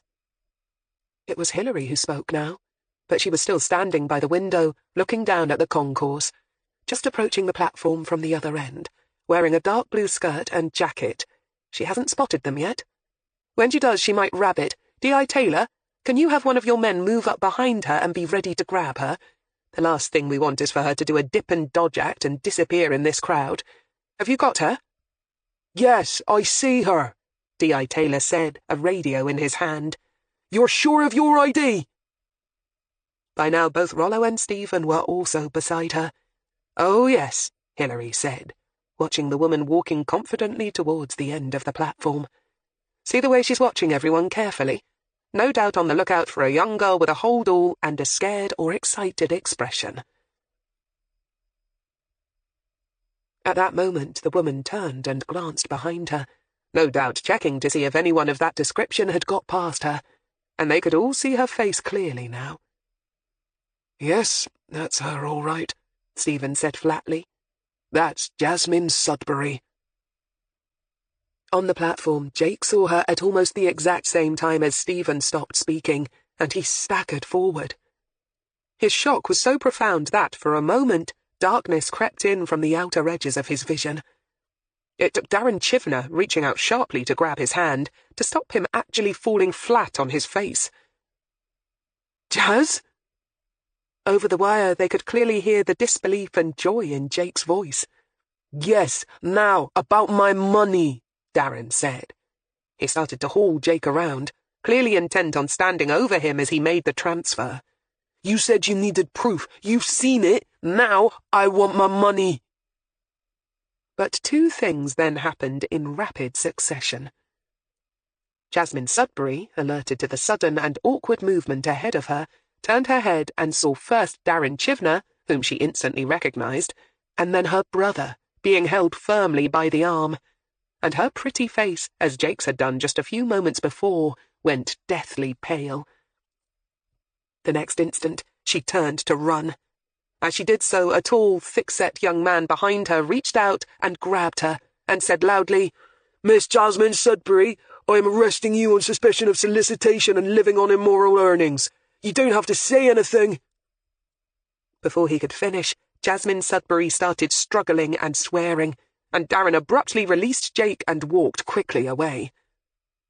Up in the office, Rollo Sale said at once, "Stop him, D.I. Taylor! Have your men hold him!" In the same moment, Hilary said urgently, "No, sir, let him go." D.I. Taylor, caught in the act of raising the radio to his face to give the order, glanced at Rollo for instructions. "Sir, if you pick him up, Metcalf will hear about it within the hour, and then Chivner will end up dead in some ditch somewhere. And you won't be able to hold him anyway. What can we charge him with? And if we're to have any chance of bringing down Metcalf, we need to have Chivner still in play. Right now, he hasn't got his money, and he'll be desperate to get it, so we can still use his connection to Jake. If we arrest him now, we lose all that." Taylor glanced between them impatiently. "I need an answer," he said. "Chivner's still in sight, but we'll lose him once he's outside." For a moment, Hilary and Rollo stared at one another. She was right, and they both knew it. The question was, what was her new boss going to do about it? Hilary had known many superior officers who would countermand her now, just out of sheer pride. Rollo's eyes flickered for a moment. Then he looked at Taylor. "Stand your man down," he said. "Let Chivner walk. We know where he'll be. We can always pick him up later." Rollo nodded at Hilary, but he didn't thank her for preventing him from making the mistake. But then she didn't expect him to, or need him to. He was the officer in charge and had the right to maintain his status in front of the others. And she was no prima donna. She didn't need her feathers stroking. But as their eyes met, she gave the barest nod, and saw him give the barest smile in return. And both were content. "Right," Taylor acknowledged, and turned his attention back to the screen. His man was dragging a mutinous but now quiet Jasmine Sudbury towards the exit. Another officer was escorting an arguing Jake back towards the offices. "Jake's going to have a lot of questions," Stephen said. "He must be feeling as if he's been hit with a bloody great sledgehammer right about now." Hilary sighed. "He's going to feel a lot worse than that before all this is over," she predicted grimly. They took Jazz to the local Nick, where they all met up briefly in D.I. Taylor's office to discuss strategy. "You know we won't be able to hold her for long, right?" the Bristol man said. "Once she demands her brief, and she will, she'll be out in a couple of hours." Stephen nodded with a sigh. "Then we'd better be quick." He looked at Hilary. "I'll start off and see how it goes." Hilary nodded. Stephen then glanced at Rollo. "You all right observing?" There would be a room with a two-way mirror where the superintendent could watch and listen. Rollo nodded briskly. "Sounds fine to me." Jasmine Sudbury looked up as Stephen and Hilary entered the room. Slouched in the chair, she looked a little shorter than the 5'7" that Hilary knew her to be. With a short dark cap of glossy brown hair and blue eyes, she was attractive enough. Only a second look revealed the cold, hard glint in the eyes and the white tension lines around her eyes and at the corner of her mouth, a mouth that was now curving into a somewhat cocky little smile. "So, what's going on? And what's all this rubbish about immoral earnings?" she demanded. Stephen and Hilary both took seats, and the recording was started with the usual preliminaries. Stephen opened the file in front of him and speed-read it.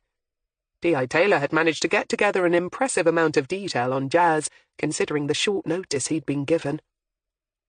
"It says here that you live in a very nice flat in Clifton, Miss Sudbury," Stephen began mildly. "With a lovely view of the bridge, also I'm told. Those sorts of views don't come cheap." Jazz sighed and studied her nails, which were painted a bright pink. But underneath the insouciance, Hilary could sense her tension. She could also tell that the other woman's mind wasn't really focused on the charges against her, and it wasn't hard to guess what, or rather who, had distracted her. "I got a good deal," Jazz said with a smile. "I knew the estate agent. You know what I mean?" She smiled suggestively.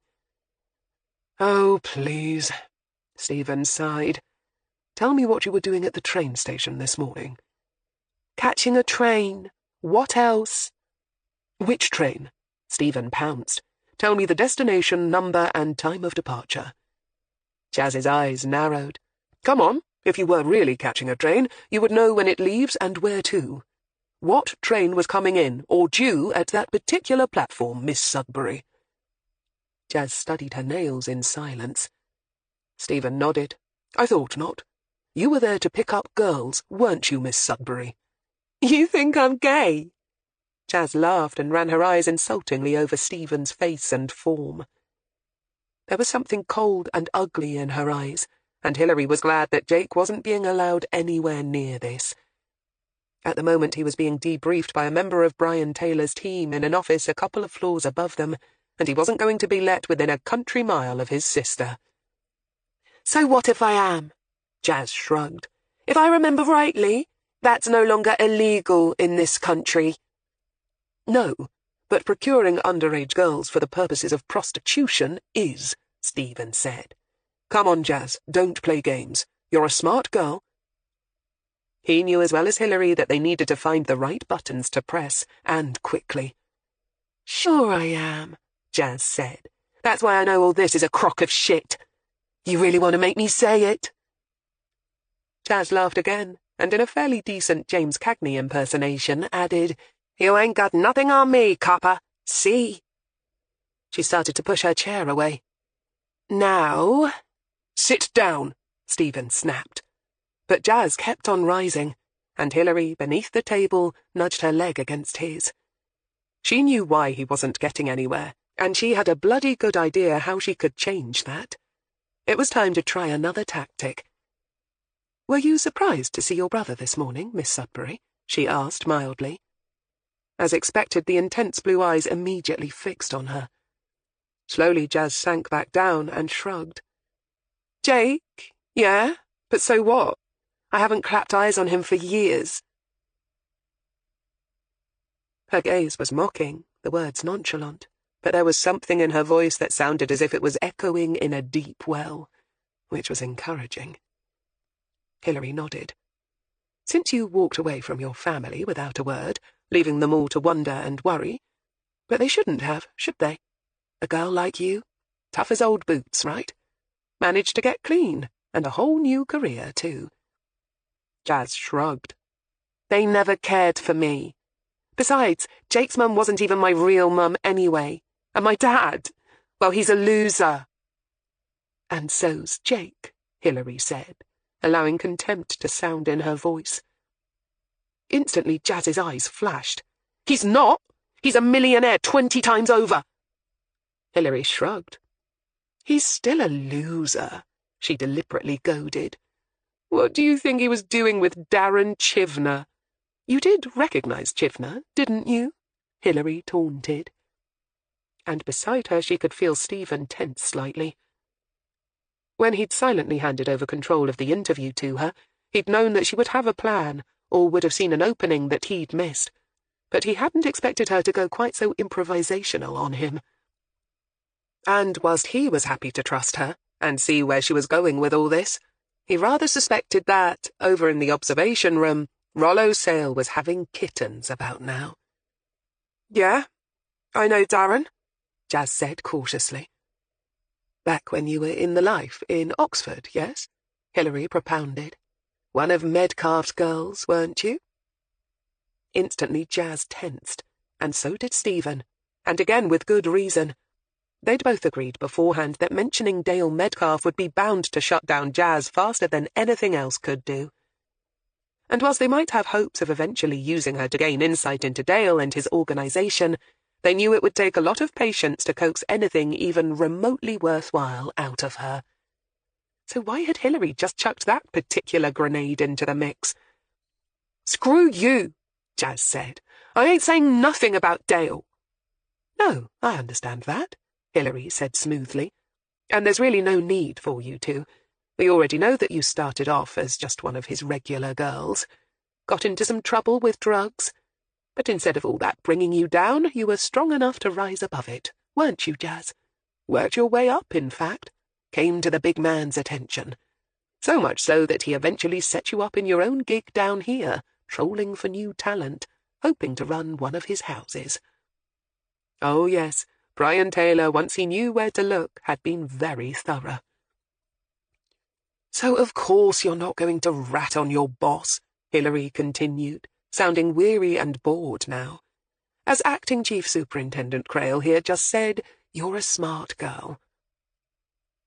In the observation room, both Rollo Sale and D.I. Taylor were on the edge of their seats, waiting to see where Hilary was going with this. Because even Taylor, who didn't know her well, could see that Hilary Greene was clearly in charge of that room. "Unfortunately, though, we were talking about your brother, weren't we? And he's not as smart as you, is he?" Hilary gave a shrug of her own. Jazz was now sitting up very straight in her chair, and wasn't smiling at all. "What do you mean?" she demanded sharply. Hilary laughed lightly. "You're still not asking the right questions, Jazz," she taunted, her voice mock-reproving. "The question you should be asking is this. Just what was my dear brother Jake doing with the likes of Darren Chivner? And if you don't like that one, perhaps you should ask yourself another. Why is a man as important as an acting chief superintendent so interested in one of Dale Medcalf's top lieutenants? And why have we been keeping such a close eye on one Mr. Jake Barnes?" Hilary leaned slowly forward in her seat, and over the tabletop speared the young girl with her eyes. "Because when you start getting answers to those questions, you'll understand just what a loser your brother truly is." Jazz slowly went pale. "Oh, shit. What did he do?" she whispered. Hilary laughed. "What didn't he do?" She turned to Stephen and gave a rueful shrug. Stephen, playing up to her, spread his hands in a where-do-we-start gesture. He had no idea what was happening, but he knew a cue when he heard one. "Well, for a start, he began by trying to find you the old-fashioned way," Hilary began, and started to sweat slightly. Because she knew she had to be careful now. Very careful. She needed to play Jazz just right, and one miscalculation on her part could bring about disaster. But of one thing she was sure.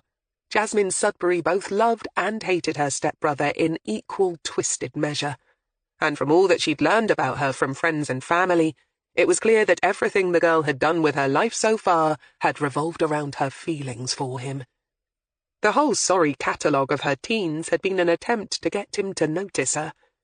Leaving home all those times had been done solely so that he would find her and bring her back, forcing him to worry about her, think about her, look after her. But through it all, he'd never stood up and done what she so desperately wanted. He'd never claimed her as anything other than his little sister. And so had come the years of self-destruction, culminating in her most cruel revenge, going missing without making contact, not caring that her father and mother would suffer, caring only that her brother would. And it was only by tapping into Jazz's mixed-up, angry, destructive and passionate nature that Hilary could hope to make her forget her fear of Dale Medcalf and his retribution, and override her instinct for self-preservation. If only she could channel it just right. "When you dropped out of sight, he hired a PI firm to find you." Hilary carried on with a small, ironic shrug. "I don't know why he bothered, personally, but he obviously thought you were worth it. Anyway, they failed, of course, because, as we know now, you wanted to disappear. Not because you were dead, or had come to grief, as everyone feared, but because you wanted to enjoy your new life. A life where you were the one who had all the power for once. A life where you got to live in a swanky apartment and wear nice clothes. After all, if your brother could make his fortune, why not you? And you liked that taste of the good life that Jake showed you all those years ago, didn't you? The holidays abroad, the flash cars." Jazz stared at her. "What's all this got to do with Jake now?" She was clearly not going to be distracted, which meant that Hilary was on the right track. Further encouraged, she ploughed on. "Jake's PIs learned enough to know that you'd been part of Medcalf's stable, and when you disappeared, Jake thought Medcalf was responsible. And guess what?" Jazz's blue eyes widened. "Oh, shit," she said again. "Exactly," Hilary said, nodding emphatically, and again allowing contempt to creep into her voice. "The fool was so determined to find you, so stupid as to think that you actually mattered, that he was willing to risk everything to find out what had happened to you, and to try and bring Metcalfe down for it," she said. She'd begun by flattering Jazz's monstrous ego, naturally, but she also knew that it was important to reinforce the possibility that Jake might secretly, romantically love her after all. That was what Jazz had always wanted, and to validate her hopes and dreams by acknowledging them could only reinforce her fantasy. Which was vital, because the more convinced she became that Jake might possibly love her in the way that she craved, the more likely she was to want to save his neck. Can you believe it? The stupid idiot thought that just because he got lucky with some penny anti.com business and then invested it in a real estate market where even a fool couldn't lose money, he believed he had the balls to take on someone like Metcalfe. Hilary shook her head in disgust, and before Jazz could protest, ploughed on. Which is where Chivner comes in. Jake approached him for information. Darren, needless to say, saw an opportunity to make some big money and took it. Mind you, he damned nearly knifed your brother once in an Oxford park. And still the fool was so desperate to find you that he gave him another chance. Now how's that for devotion? Did he hurt? Jazz began urgently, then shook her head. No, Jake was obviously all right. Sure he is. Well, for now, Hilary laughed. Mind you, I don't know how long that'll last. She snorted scornfully. Chivner's been feeding him information for months, Hilary lied smoothly. Just dribs and drabs, rumours about your whereabouts, your old Johns, that sort of thing. Bleeding him for tens of thousands, the mug. But today our Darren was going for the big score. Unfortunately for him, we've been keeping our eye on Metcalfe for years, and so we know from our sources that Dale has started to get wise as to what Chivner's been up to. She lied again. And you know Dale doesn't like his thugs getting independently minded. And when he found out that Chivner was speaking to a civilian consultant at Thames Valley... Hilary broke off as Jazz gave a gasp. Oh, did I forget to mention that Jake volunteered his services to us coppers? Oh, the fool! Jazz hissed. Hilary laughed again. Haven't I just been telling you that? She jeered. He had some idea that he could hack our systems in his crusade to try and get you back. So, anyway, that's basically where we're at now, she concluded with a huge yawn. And you know Dale. He won't take this lying down. Right about now, I imagine he's putting your brother and Chivner straight at the top of his shit list. And we all know what happens to them, don't we, Jazz? Then she shrugged. Still, I don't suppose you care what happens to him. He's not even your real brother, is he? Not blood, I mean, so... Shut up! Shut up! Shut up! Jazz screamed, lurching to her feet, the chair skittering away behind her. You don't know nothing, you horrible old bag! Stephen made to move, but Hilary put a warning hand on top of his. So they sat in silence for a while as Jasmine Sudbury paced about the room like a caged tigress. By now Stephen, who thoroughly appreciated her play, was holding his breath, as was Hilary. Eventually, though, Jazz picked up her chair and brought it back to the table and sat down in it. Then she looked at Hilary with a small, tight grin. Don't think I don't know what you're up to, you bitch, Jazz warned her venomously. You just want me to help you bring down Dale. And I can do it too. I've kept my eyes and ears open all these years, and I know more than just the business stuff. In the observation room, Rollo Sale drew in a heavy breath. Bloody hell, he whispered under his breath. But why should I risk my skin? She demanded. Many coppers before you lot have tried to bring down Dale and crashed and burned. And if you try and fail, I'll end up dead, she said bleakly. She was right, and Hilary debated strategy for a bare fraction, but instinctively knew that now was not the time to lie, or to play games. Now was the time to go straight for the jugular. And if you don't help us bring him down, Jake'll end up dead. You know it, and I know it. Have you really thought about that? I've lived without him all right these past few years, Jazz stated, She sounded almost proud of the fact, and Stephen Crail felt his heart sink. She was just too cold, too arid, too far gone to reach. Why should a heartless wretch like this care for anything but her own precious skin? But Hilary had no intention of admitting defeat. "So you have," she said softly. "But then you've always known that if you wanted to, you could see him again whenever you liked. Just get in your car and go park outside his house and get a glimpse of his face. Or you could pick up the phone, dial his number, and hear his voice." She leaned forward on the table, her voice sad and mesmerizing now. "But once he's dead and gone, Jazz, he's dead and gone.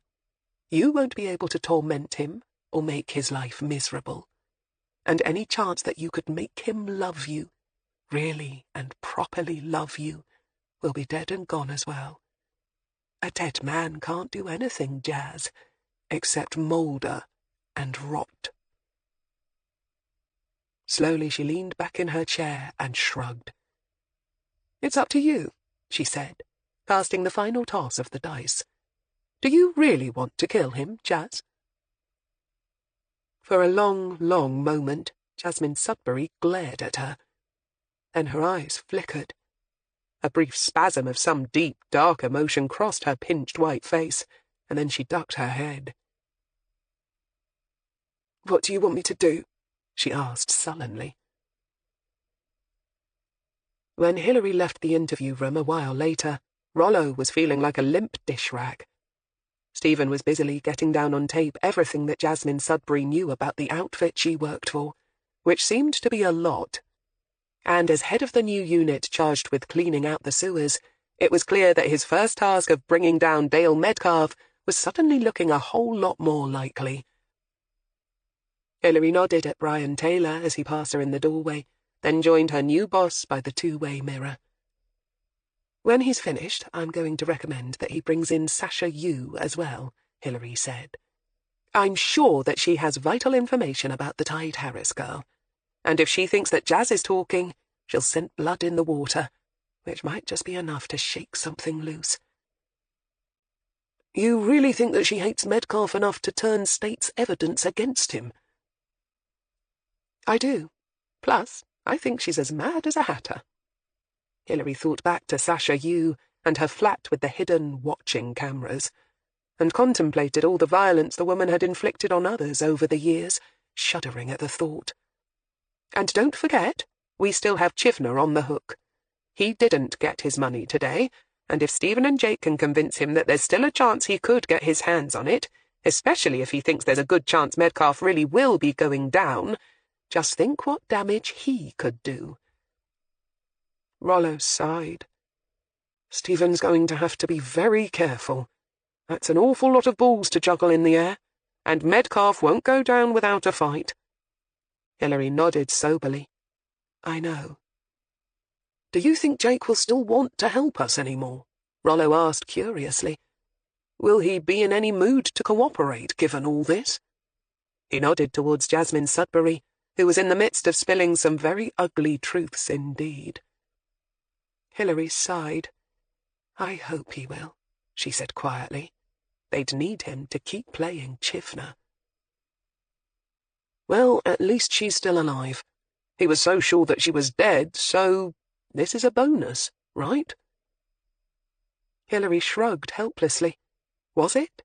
She supposed so, of a kind, but she wasn't sure. From all that the witnesses had said about Jazz, and from what she'd slowly gleaned of her personality, Hilary had begun to peg her as being more likely to turn out to be a villain than a victim. Something that Jimmy Jessup, after reading her notes, had also discerned. But she doubted that such a thought had ever crossed the minds of those closest to her.